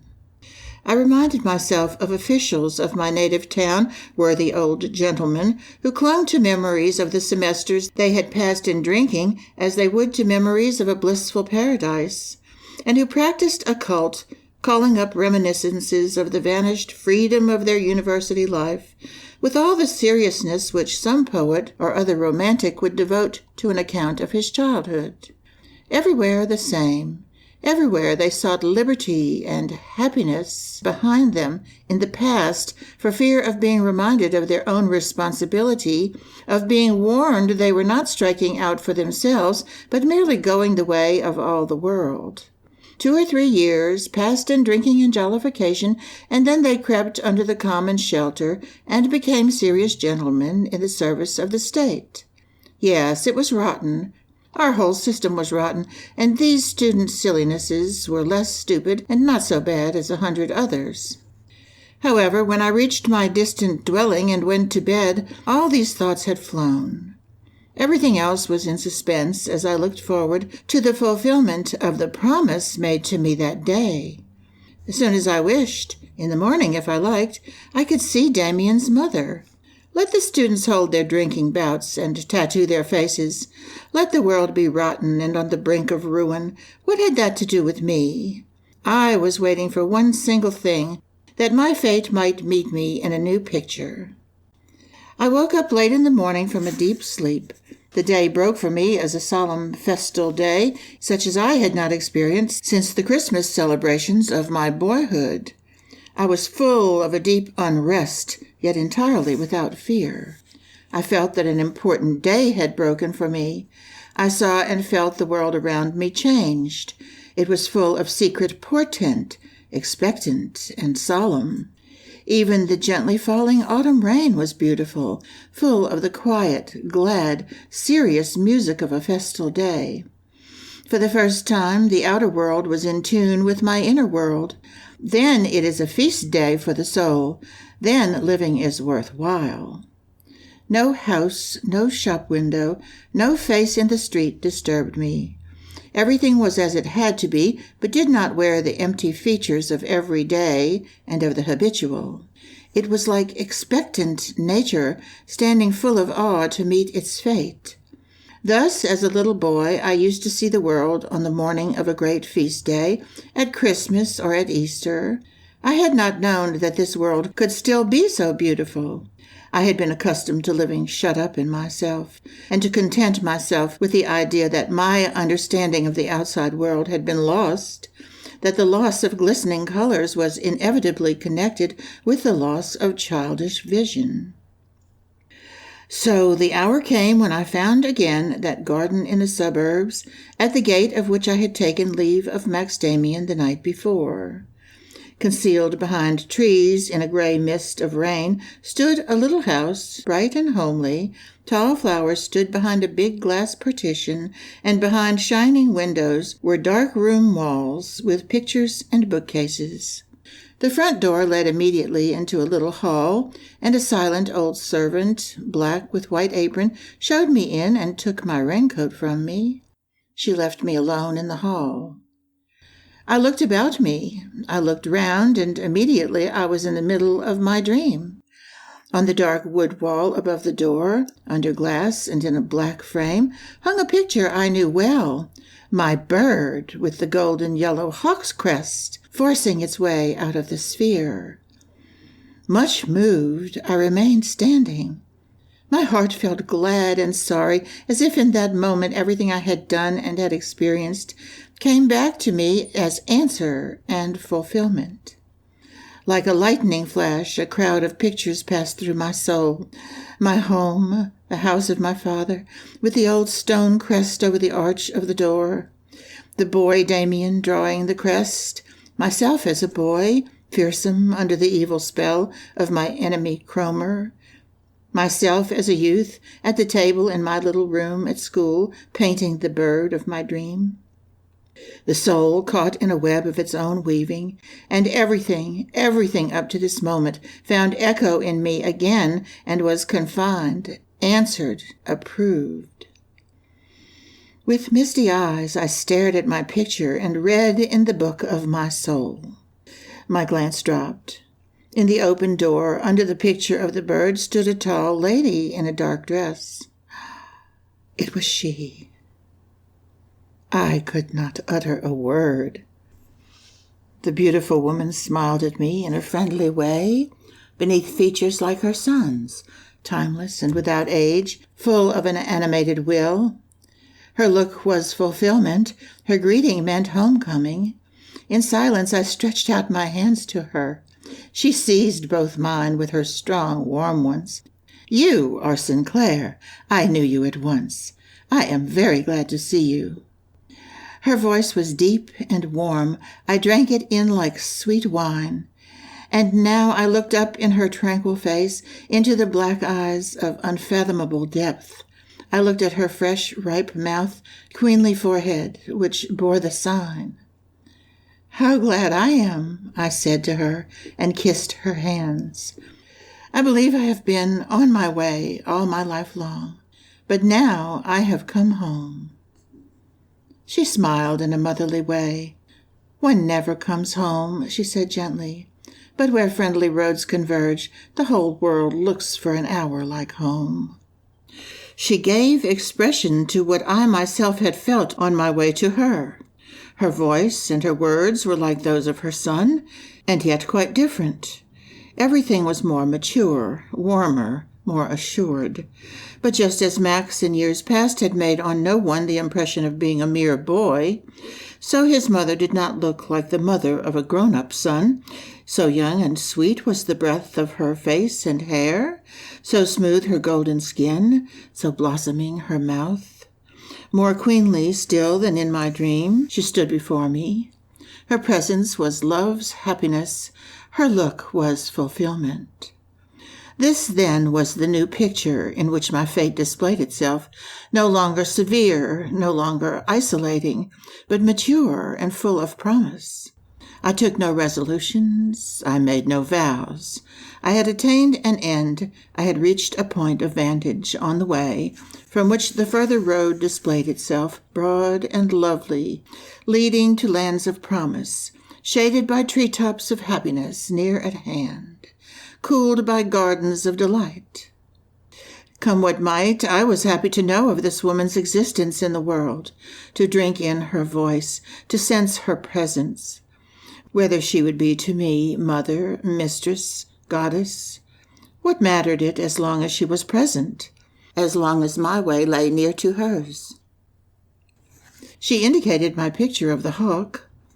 You have never given Max more pleasure than by sending this bird, she said musingly, and I was pleased as well. We expected you, and when the picture arrived, we knew that you were on the way to us. When you were a little boy, Sinclair, my son came one day from school and said, "There's a boy who has the sign on his forehead. He must be my friend." That was you. You have not had an easy time of it, but we had confidence in you. Once in the holidays, when you were at home, Max met you again. You were at that time about 16 years old, Max told me. I interrupted. Oh, that he should have told you that. It was the most miserable time I have had. Yes, Max said to me, now Sinclair has the hardest time before him. He is making an attempt to escape to the community. He has even taken to drinking with the others, but he won't succeed in that. His sign has become dulled, but it shines secretly. Was that not the case?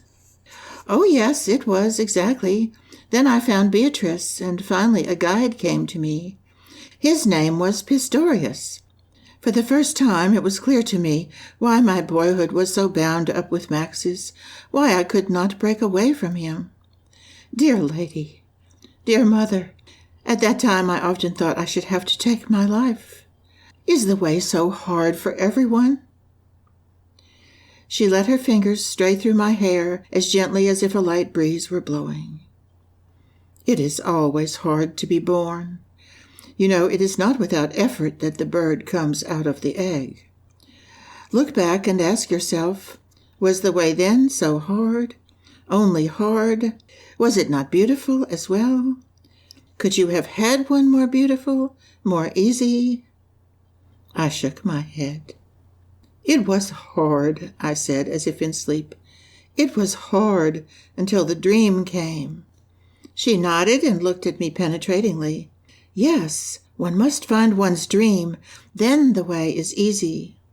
But there is no dream which endures for always.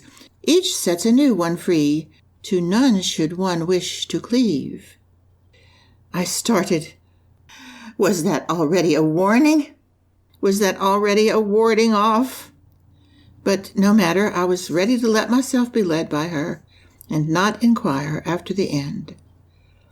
I do not know, I said, how long my dream is to last. I wish it would last forever. My fate received me under the picture of the bird, like a mother and like a mistress. To it I belong, and to no one else. As long as the dream is your fate, so long must you remain true to it, she said in earnest confirmation of my remark. I was very sad, and I wished ardently to die in this hour of enchantment. I felt the tears, for what an interminably long time I had not wept, rise irresistibly and overmaster me. I turned violently away from her. I stepped to the window and looked out, my eyes blinded with tears, away over the flower pots. I heard her voice behind me. It rang out calmly and yet was so full of tenderness, like a cup filled to the brim with wine. Sinclair, what a child you are. Of course your fate loves you. One day it will belong to you entirely, just as you dreamt it, if you remain true to it. I had composed myself and turned my face to her again. She gave me her hand.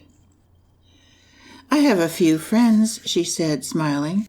Very few, very close friends, who call me Mother Eve. You may call me so as well, if you like. She led me to the door, opened it, and indicated the garden. You will find Max out there, I think. I stood under the tall trees, stunned and stupefied. I knew not whether I was more awake or more dreaming than ever. Softly the rain dripped from the branches. I went slowly through the garden, which stretched far along the river bank. At last I found Demian. He stood in an open summer house. Naked to the waist, he was doing boxing exercises with a little sack of sand hung from a beam. Astonished, I remained standing there. Demian looked magnificent. His broad chest, the firm manly head, the uplifted arms were strong and sturdy. The movements came from the hips, the shoulders, the joints of the arm, as easily as if they bubbled out of a spring of strength. "Demian," I called, "what are you doing there?" He laughed gaily. "I am exercising. I have promised to box with the little Jap. The fellow is as agile as a cat, and naturally just as sly. But he won't be able to manage me. I owe him just one little beating." He drew on shirt and coat. "You've already seen Mother?" he asked. "Yes, Demian. What a marvelous mother you have. Mother Eve. The name suits her perfectly. She is like the mother of all being." He gazed for an instant musingly in my face. "You know her name already. You ought to be proud, young friend. You're the only one to whom she has said it in the first hour's acquaintance. From this day on, I went in and out of the house like a son and a brother, but also like a lover. When I closed the gate behind me, even when I saw the tall trees of the garden emerge in the distance, I was happy. Outside was reality. Outside were streets and houses, human beings and institutions, libraries and lecture rooms. Here, inside, were love and the life of the soul. Here was the kingdom of fairy stories and dreams. And yet we lived by no means shut off from the world. In thought and word, we often lived in its midst, only on another plane. We were not separated from the majority of creatures by boundaries, but rather by a different sort of vision. Our task was to be, as it were, an island in the world, perhaps an example. In any case, to proclaim that it was possible to live a different sort of life. I, who had been isolated for so long, learned to what extent community of feeling is possible between people who have experienced complete loneliness. I no longer desired to be back at the tables of the happy, at the feasts of the merry. I no longer felt envious or homesick when I saw others living in community. And slowly I was initiated into the mystery of those who bore the sign. End of Chapter 7, Part 1, Mother Eve.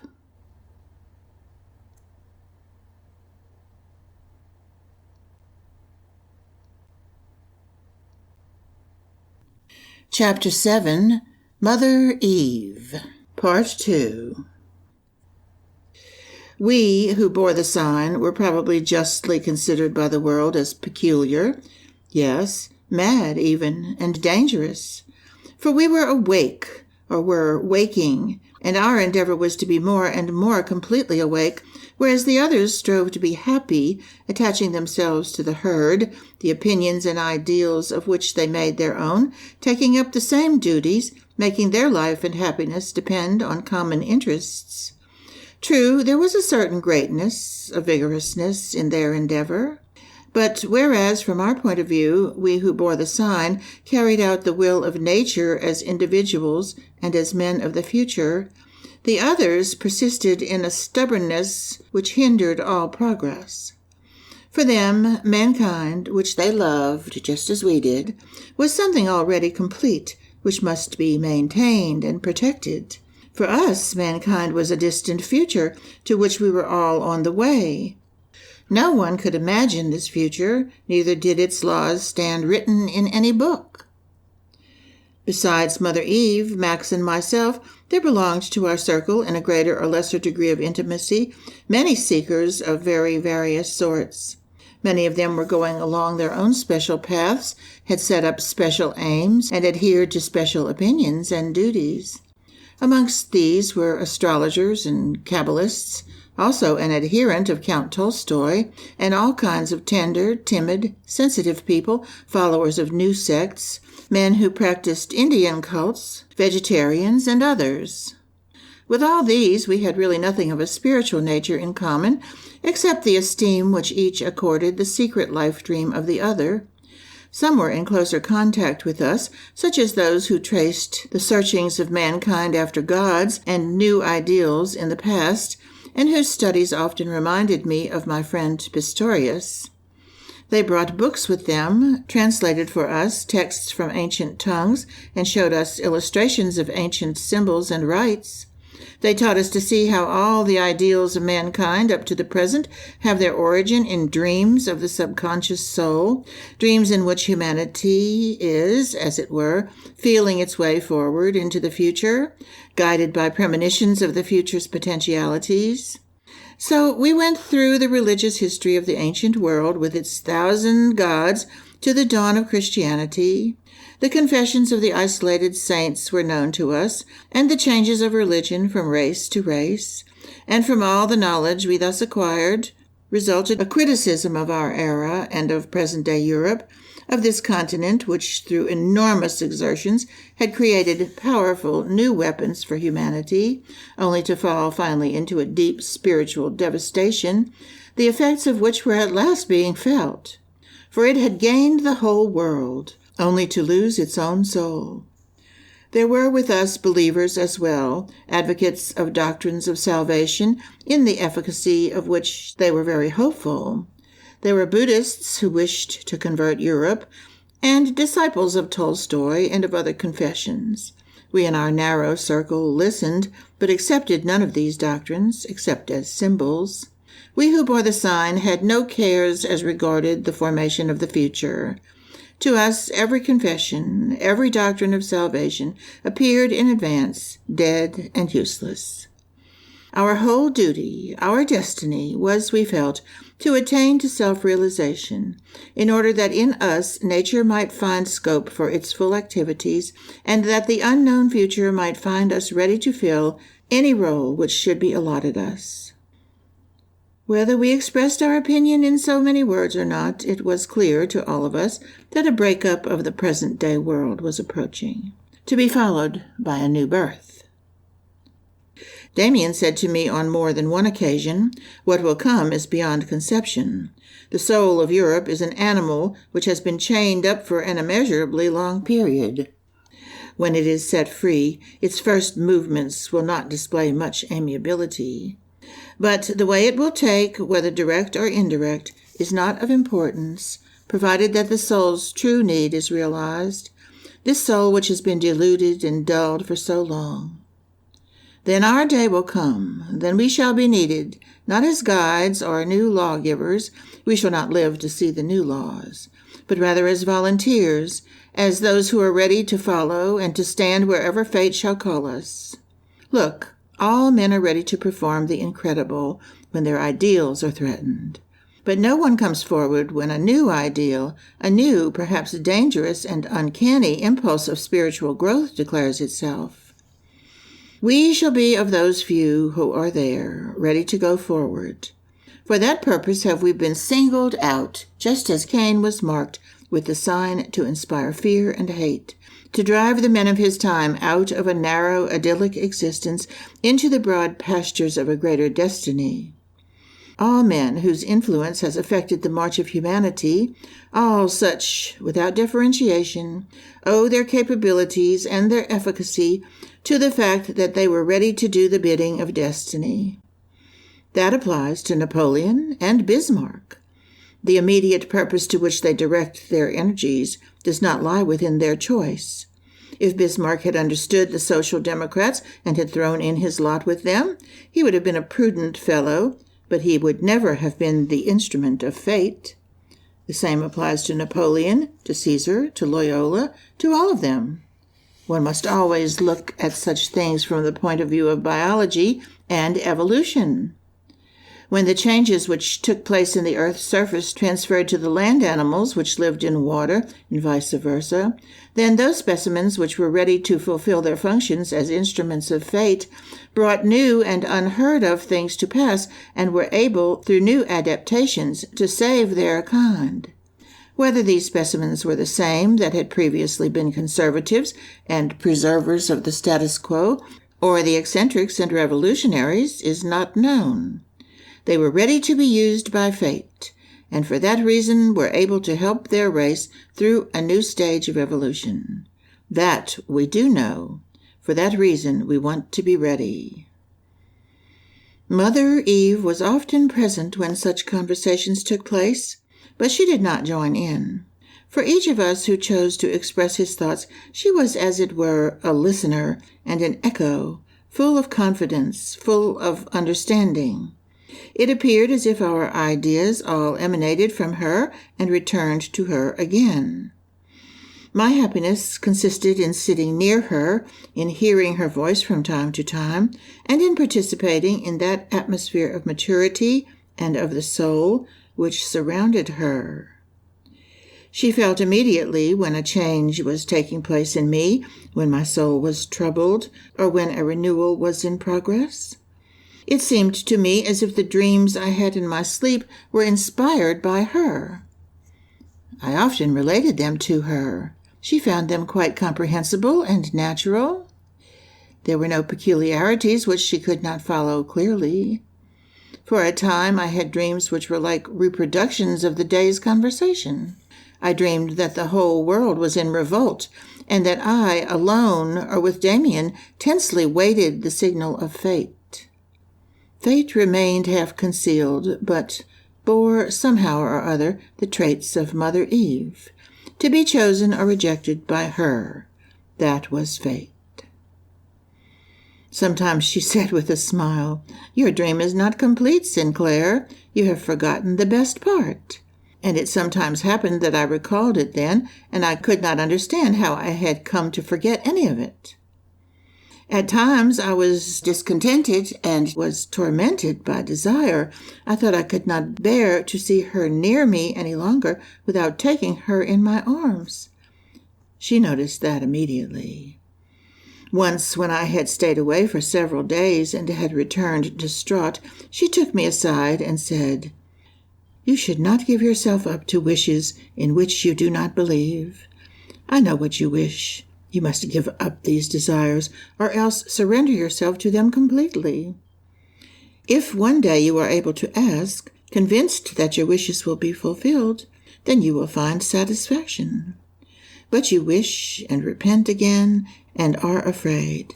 You must overcome all that. I will tell you a fairy tale." And she told me of a youth who was in love with a star. He stood on the seashore, stretched out his hands, and prayed to the star. He dreamed of it, and all his thoughts were of it. But he knew, or thought he knew, that a star could not be embraced by a man. He held it to be his fate to love a star without hope of fulfillment, and he created from this thought a whole life poem about renunciation and mute, faithful suffering, which should better him and purify him. But his dreams all went up to the star. Once again he stood at night by the seashore on a high cliff. He gazed at the star, and his love for it flamed up within him. And in a moment of great longing he made a spring, throwing himself into space to meet the star. But at the moment of leaping, the thought flashed through his mind, "It is impossible." And so he was dashed to pieces on the rocks below. He did not know how to love. Had he had the strength of soul, at the moment of leaping, to believe in the fulfillment of his wish, he would have flown up and have been united with that star. "Love must not beg," she said, "nor demand either. Love must have the force to be absolutely certain of itself. Then it is attracted no longer, but attracts. Sinclair, I am attracting your love. As soon as you attract my love, I shall come. I do not want to make a present of myself. I want to be one." On a later occasion, she told me another fairy story. There was a lover who loved without hope of success. He withdrew entirely into himself and thought his love would consume him. The world was lost to him. He saw the blue sky and the green wood no longer. He did not hear the murmuring of the stream or the notes of the harp. All that meant nothing to him, and he became poor and miserable. But his love grew, and he would much rather have died and have made an end of it all than renounce the chance of possessing the beautiful woman whom he loved. Then he suddenly felt that his love had consumed everything else in him. It became powerful and exercised an irresistible attraction. The beautiful woman had to follow. She came, and he stood with outstretched arms to draw her to him. But as she stood before him, she was completely transformed, and with a thrill he felt and saw that he had drawn into his embrace the whole world which he had lost. She stood before him and surrendered herself to him. Sky and wood and brook, all was decked out in lovely new colors. All belonged to him and spoke his tongue. And instead of merely winning a woman, he had taken the whole world to his heart, and each star in the heaven glowed in him and, twinkling, communicated desire to his soul. He had loved and thereby had found himself. But most people love only to lose themselves thereby. My whole life seemed to be contained in my love for Mother Eve, but every day she looked different. Many times I felt decidedly that it was not her person for which my whole being was striving, but that she was a symbol of my inward self, and that she wished only to lead me to see more deeply into myself. I often heard words fall from her lips which sounded like answers to the burning questions asked by my subconscious self. Then again, there were moments when, in her presence, I burnt with desire and afterwards kissed objects she had touched. And by degrees, sensual and unsensual love, reality and symbol, merged into one another. Then it happened that I could think of her at home in my room with quiet fervor. I thought I felt her hand in mine and my lips pressed to hers. Or I was at her house, gazing up into her face, talking with her, listening to her voice, and I did not know whether it was really she or whether it was a dream. I began to foresee how one can have a lasting and immortal love. In reading a book, I had acquired new knowledge, and it was the same feeling as a kiss from Mother Eve. She stroked my hair and smiled at me. I sensed the perfume of her warm, ripe mouth, and I had the same feeling as if I had been making progress within myself. All that was important and fateful for me seemed to be contained in her. She could transform herself into each of my thoughts, and every one of my thoughts was transformed into her. I feared that it would be torture to spend the 2 weeks of the Christmas holidays separated from Mother Eve with my parents at home. But it was no torture. It was lovely to be at home and to think of her. When I returned to H, I remained away from her house another 2 days in order to enjoy the security and independence of her actual presence. I also had dreams in which my union with her was accomplished by way of allegory. She was a sea into which I, a river, flowed. She was a star, and I myself was a star on my way to her. We felt drawn to one another. We met and remained together always, turning blissfully round one another in close-lying orbits to the music of the spheres. I related this dream to her when I visited her again after the holidays. "It's a beautiful dream," she said softly. "See that it comes true." There came a day in early spring that I shall never forget. I entered the hall. A window stood open, and the heavy scent of hyacinths, wafted by a warm breath of air, permeated the room. As no one was to be seen, I went upstairs to Max Demian's study. I knocked softly on the door and entered without waiting for permission, as I was in the habit of doing with him. The room was dark. The curtains were all drawn. The door to the little room adjoining stood open, where Max had set up a chemical laboratory. From there came the bright white light of the spring sun, shining through rain clouds. I thought no one was there and pulled back one of the curtains. There I saw Max Demian, sitting on a stool by a curtained window. His attitude was cramped, and he was oddly changed. The thought flashed through me, "You have seen him like this once before." His arms were motionless at his side, his hands in his lap. His face, inclined slightly forward, with open eyes, was without sight, as if dead. In the eyes there glimmered dully a little reflex of light, as in a piece of glass. The pale face was self-absorbed and without any expression save that of great rigidity. He looked like a very ancient mask of an animal at the door of a temple. He appeared not to be breathing. The recollection came to me. Thus, exactly thus, had I once seen him many years ago, when I was still quite a boy. Thus had his eyes stared inwards. Thus his hands had been lying motionless, close to one another. A fly had been crawling over his face, and he had then, 6 years ago perhaps, looked just as old and as ageless. Not a wrinkle in his face had changed. I was frightened and went softly out of the room and down the stairs. In the hall I met Mother Eve. She was pale and seemed tired. I had not seen her like that before. A shadow came through the window. The bright white sun had suddenly disappeared. "I went into Max's room," I whispered hastily. "Has anything happened?" He is asleep or absorbed, I don't know what.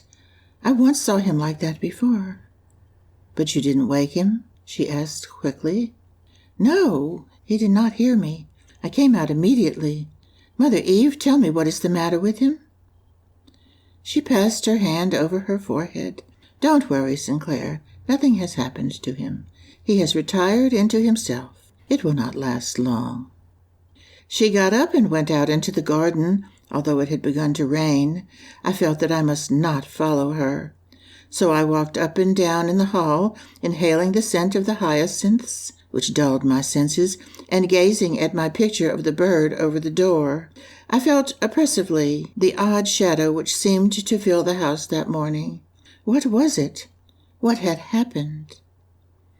Mother Eve came back soon. Raindrops hung in her dark hair. She sat down in her easy chair. She was very tired. I went to her, bent down and kissed the raindrops in her hair. Her eyes were bright and soft, but the raindrops tasted like tears. "Shall I go and see how he is?" I asked in a whisper. She smiled weakly. "Don't be a child, Sinclair," she admonished loudly, as if to relieve her own feelings. "Go now and come back later. I cannot talk to you now." I went. I walked out of the house and out of the town towards the mountains. The thin rain was falling obliquely. The clouds were driving at a low altitude under heavy pressure as if in fear. Down below there was hardly any breeze, but on the heights above a storm seemed to be raging. Several times the sun, pale and bright, broke for an instant through the steely gray of the clouds. There came a fleecy yellow cloud driving across the sky. It collided with the gray cloud wall, and in a few seconds the wind formed a picture of the yellow and blue of a bird of giant size, which tore itself free from the blue melee and with wide fluttering wings disappeared in the sky. Then the storm became audible, and rain mixed with hail rattled down. A short burst of thunder with an unnatural and terrific sound cracked over the whipped landscape. Immediately after, the sun broke through, and on the mountains close at hand, above brown woods, glistened pale and unreal the fresh snow.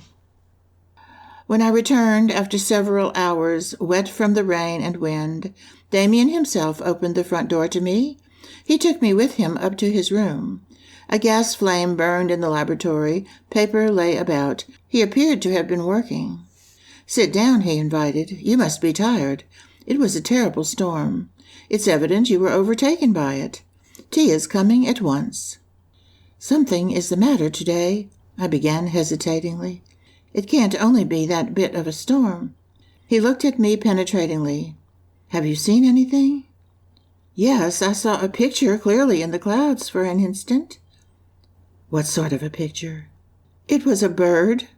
"The hawk? Was it that? The bird of your dream?" "Yes, it was my hawk. It was yellow and of giant size. It flew up into the blue-black heaven." Demian took a deep breath. Someone knocked at the door. The aged servant brought in tea. "Take a cup, Sinclair, do. I don't think it was by chance you saw the bird." "Chance? Does one see such things by chance?" "Well, no, it means something. Do you know what?" "No. I only feel it means a violent shock, the approach of fate. I think it will affect all of us." He walked violently up and down. "The approach of fate," he exclaimed loudly. "I dreamed the same thing myself last night, and my mother yesterday had a premonition portending the same thing. I dreamed I was going up a ladder, placed against a tree trunk or a tower. When I reached the top, I saw the whole country. It was a wide plain with towns and villages burning. I cannot yet relate everything because it isn't all quite clear to me." "Do you interpret the dream as affecting you?" I asked. "Me? Naturally. No one dreams of what does not concern him. But it does not concern me alone. You are right. I distinguish tolerably well between the dreams which indicate agitation of my own soul and the others, the rare ones, which bear on the fate of all humanity.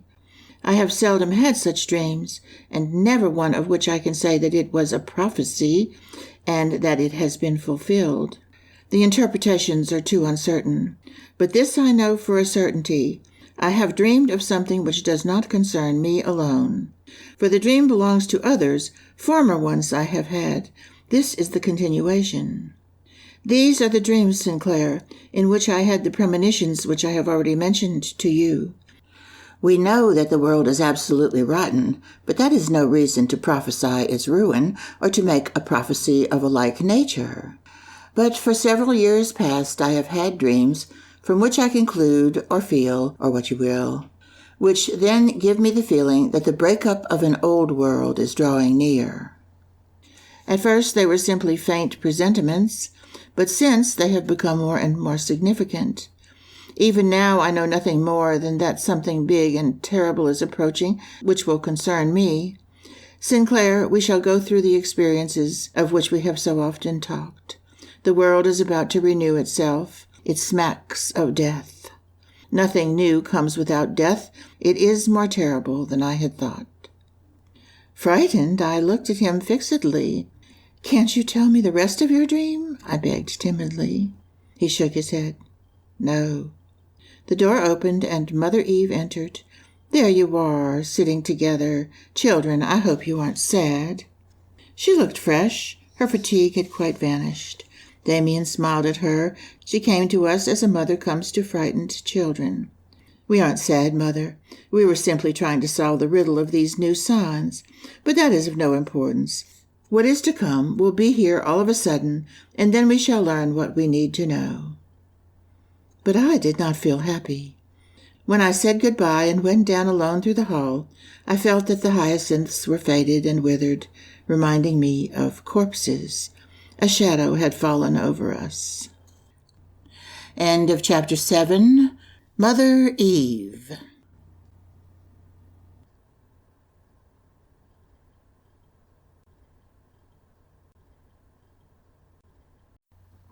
Chapter 8, the final chapter of Demian by Hermann Hesse, read by Michelle Fry, Baton Rouge, Louisiana, in April 2019. Beginning of the end. It had been decided that I should remain in H for the summer semester. Instead of staying in the house, we were almost always in the garden by the river. The Japanese, who, by the way, had been thoroughly beaten in the boxing match, was away, and the disciple of Tolstoy was also missing. Demian had procured a horse and went for long rides every day. I was often alone with his mother. Sometimes I wondered greatly at the peaceableness of my life. I had been so long accustomed to being alone, to practice renunciation, to fight toilfully my battles, that these months in H seemed to me like a time passed on a dream island, where I might live tranquilly in beautiful, enchanted surroundings. I felt like this was a foretaste of that new, higher community on which we meditated. And now and then I was seized by a deep feeling of sadness, for I knew that this happiness could not last. I was not destined to breathe in the fullness of peace and comfort. I needed torment to spur me on. I felt that one day I should wake up from these dreams of beautiful love pictures to find myself standing once more alone in the cold world of others, where for me there would be only loneliness and fighting, no peace, no community of spirit. Then I yielded myself to the charms of Mother Eve's presence. My feeling for her was now doubly tender. I was glad that my fate bore still these beautiful, tranquil features. The summer weeks passed quickly and easily. Already the semester was drawing to a close. Leave-taking was near. I dared not think of it, and did not, but clung to the beautiful days like a butterfly to a honeyed flower. That was my period of happiness, the first fulfillment of my life's wishes, and my reception into the League. What was to come next? I would again have to fight my battles, be consumed by longing, have dreams, be alone. At this time, the feeling, the foretaste of separation, came over me so strongly that my love for Mother Eve blazed up suddenly, causing me pain. My God, how soon would the time come to say goodbye, and I should see her no more. no more hear her firm step in the house, should find no more her flowers on my table. And what had I attained? I had dreamed and had lulled myself in comfort, instead of winning her, instead of fighting for her and drawing her to me for always. All that she had said to me about genuine love crossed my mind, hundreds of fine, suggestive words, 100 tender invitations, promises perhaps, and what had I made of them? Nothing. Nothing. I took up a position in the middle of my room, collected my whole conscious self together, and thought of Eve. I wished to concentrate the forces of my soul in order to let her feel my love, in order to draw her to me. She was to come, longing for my embrace. My kisses were to suck insatiably the ripe fruit of her lips. I stood tense until fingers and feet became stiff with cold. I felt force was going out of me. For a few seconds, something seemed to take shape with me, something bright and cool. I had for a moment the sensation as if I carried a crystal in my heart, and I knew that was myself. A cold chill pierced to my heart. As I woke out of my fearful state of tension, I felt something was approaching. I was exhausted to the point of death, but I was prepared to see Eve step into the room, burning with passion, ravished. The sound of horses' hoofs clattering down the long street rang nearer and nearer, then suddenly ceased. I sprang to the window. Below, Demian was dismounting. "What is the matter, Demian? Nothing can have happened to your mother." He did not listen to my words. He was very pale, and perspiration ran down both sides of his forehead over his cheeks. His horse was flecked with foam. He tied the reins to the garden fence, then he took my arm and walked with me down the street. "Have you already heard the news?" I had heard nothing. Demian pressed my arm and turned his face to me with a dark, compassionate, singular look. "Yes, old man, now we're in for it. You know of the strained relations with Russia?" "What? Is it war?" I had never believed it. He spoke in an undertone, although no one was near. "It is not yet declared, but it's war, rely on it. I haven't worried you lately, but I have seen 3 new omens since. It will be no foundering of the world, no earthquake, no revolution. It's war. You will see how that strikes everybody. It will be a joy to people.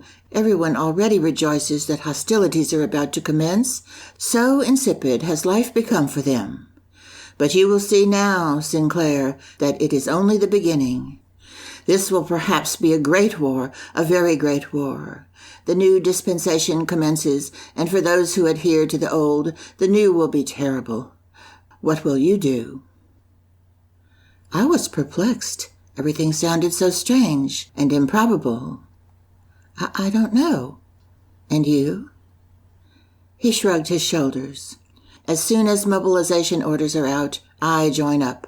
I am a lieutenant." "You? I had no idea of that."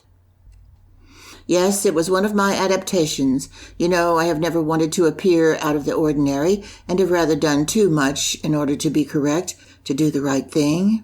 In 8 days, I think, I shall be already in the field." "For God's sake!" "Look here, old fellow, you mustn't take things so sentimentally. At bottom, it certainly won't give me pleasure to order machine gun fire to be turned on living creatures, but that is a secondary matter. Now each one of us will be seized by the great wheel of fate. You as well. You will certainly be called up." "And your mother, Demian?" Then for the first time I recollected what I was doing a quarter of an hour before. How the world had changed! I had summoned together all my force in order to conjure up the sweetest picture, and now fate had suddenly put on a new, horrible mask. My mother? We need have no cares for her safety. She is safe, safer than anyone else in the world today. You love her so very much?" "You knew it, Demian."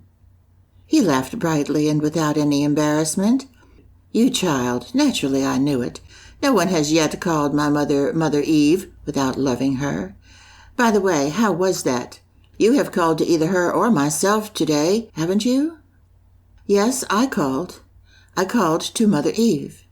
She felt it. She suddenly sent me away. I was to come to you. I had just told her the news about Russia."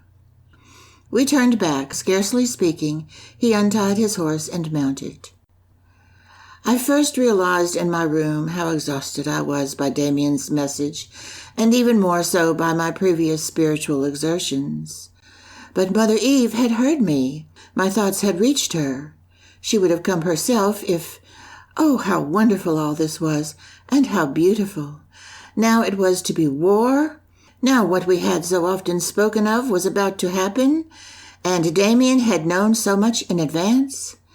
How strange that the world's stream would no longer flow somewhere or other by us, that now it was suddenly flowing through us, that fate and adventure called us, and that now, or soon, the moment would come when the world would need us, when it would be transformed. Demian was right. One should not be sentimental over it. Only it was strange that I was now to experience that lonely thing, fate, with so many, with the whole world. Good then. I was ready. In the evening, when I went through the town, every corner was alive with bustle and excitement. Everywhere the word war. I went to Mother Eve's house. We had supper in the summer house. I was the only guest. No one spoke a word about the war, but later, shortly before I left, Mother Eve said, "Dear Sinclair, you called me today. You know why I didn't come myself. But don't forget, you know the call now, and if ever you need someone who bears the sign, call me again." She rose and went out through the gloaming into the garden. Tall and queenly, invested with mystery, she stepped between the trees. The foliage ceased its whispering at her approach, and over her head glimmered tenderly the many stars. I am coming to the end. Events marched quickly. War was declared. Demian, who looked strange in uniform with a silver-gray cloak, went away. I brought his mother home. Soon after, I also said goodbye to her. She kissed me on the lips and held me a moment on her breast, and her large eyes burned steadily close to mine. And all men were like brothers. They had in mind their country and their honor. But it was fate. They peeped for a moment into the unveiled face. Young men came out of barracks, stepped into trains, and on many a face I saw a sign not ours, a beautiful and dignified sign signifying love and death. I as well was embraced by people I had never seen before. I understood and responded gladly. It was an atmosphere of intoxication in which they moved, not that of a fated will. But the intoxication was sacred. It was due to the fact that they had all looked into the rousing eyes of destiny. It was already nearly winter when I went to the front. At first, in spite of the sensation of the bombardment, I was disappointed with everything. Formerly, I had often wondered why people so seldom were able to live for an ideal. Now I saw that many, yes, all men are capable of dying for an ideal, provided that such an ideal is not personal, not chosen of their own free will. For them, it had to be an ideal accepted by and common to a great number. But with time, I saw that I had underestimated men. Although service and a common danger renders them uniform, I saw many, living and dying, approach fate magnificently. Not only in an attack, but the whole time, many, very many of them had a fixed, far-away look, rather like that of a person possessed, a look which indicates entire ignorance of the end pursued and a complete surrender of self to the unknown. No matter what they might believe and think, they were ready. They were there in case of need. Out of them would the future be formed.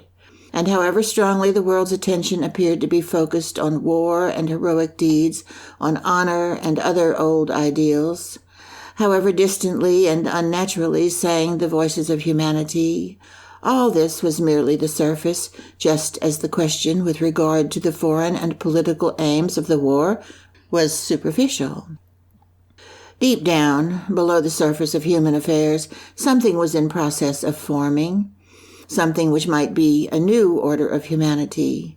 For I could see many such died at my side, to whom the understanding was brought home that hate and rage, murder and destruction had no connection with the real object of the war. No, the object, just as the aims in view, was purely a matter of chance. Their deepest and most primitive feelings, even their wildest instincts, were not actually directed against the enemy.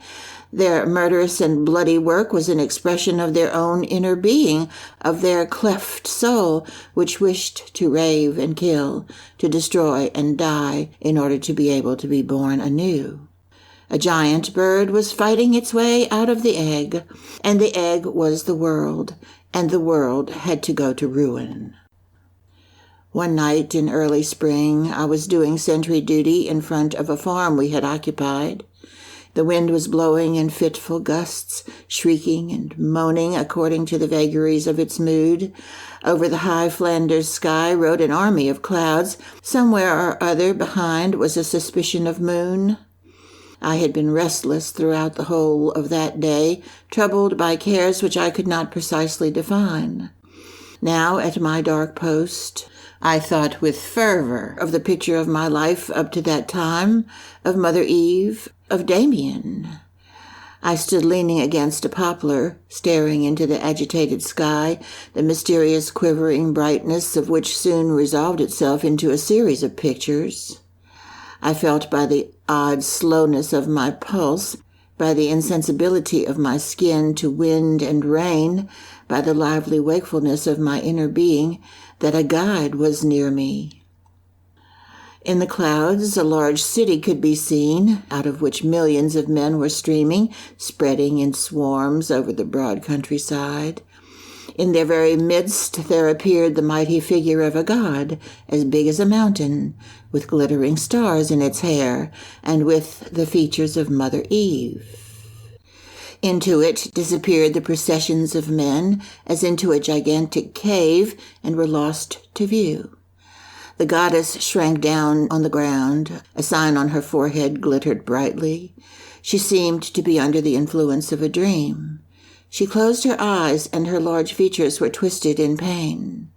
Suddenly she cried out, and out of her forehead sprang stars, which hurried into lovely arcs and half-circles over the black sky.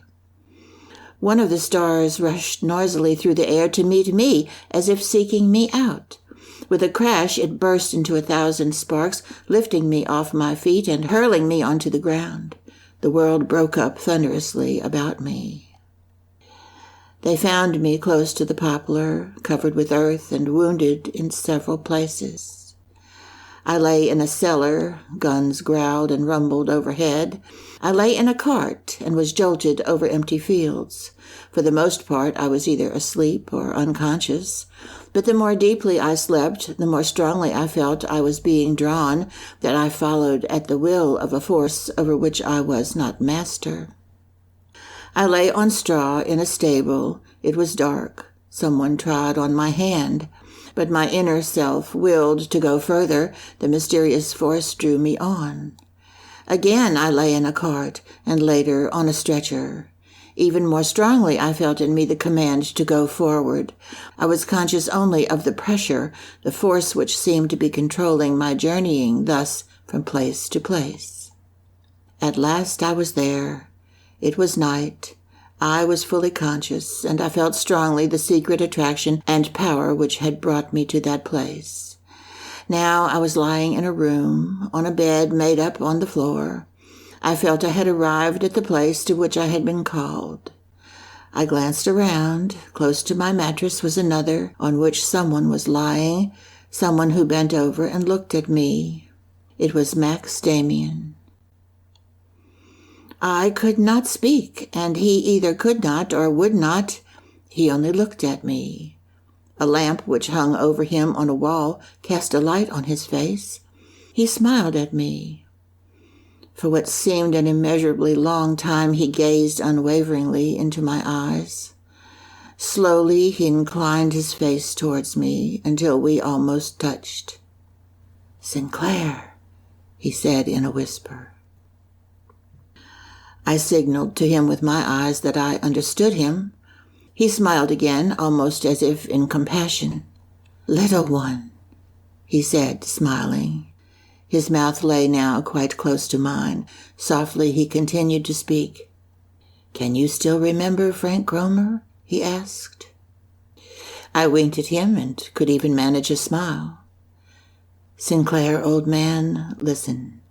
I shall have to go away. Perhaps you will need me once again on account of Cromer or something.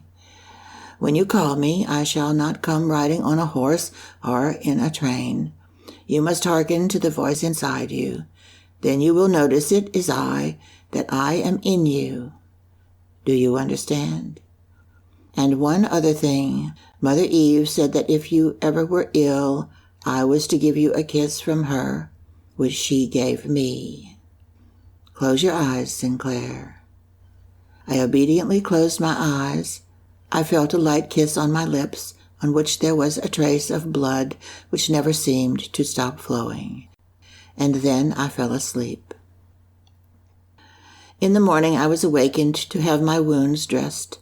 When at last I was properly awake, I turned quickly to the mattress by my side.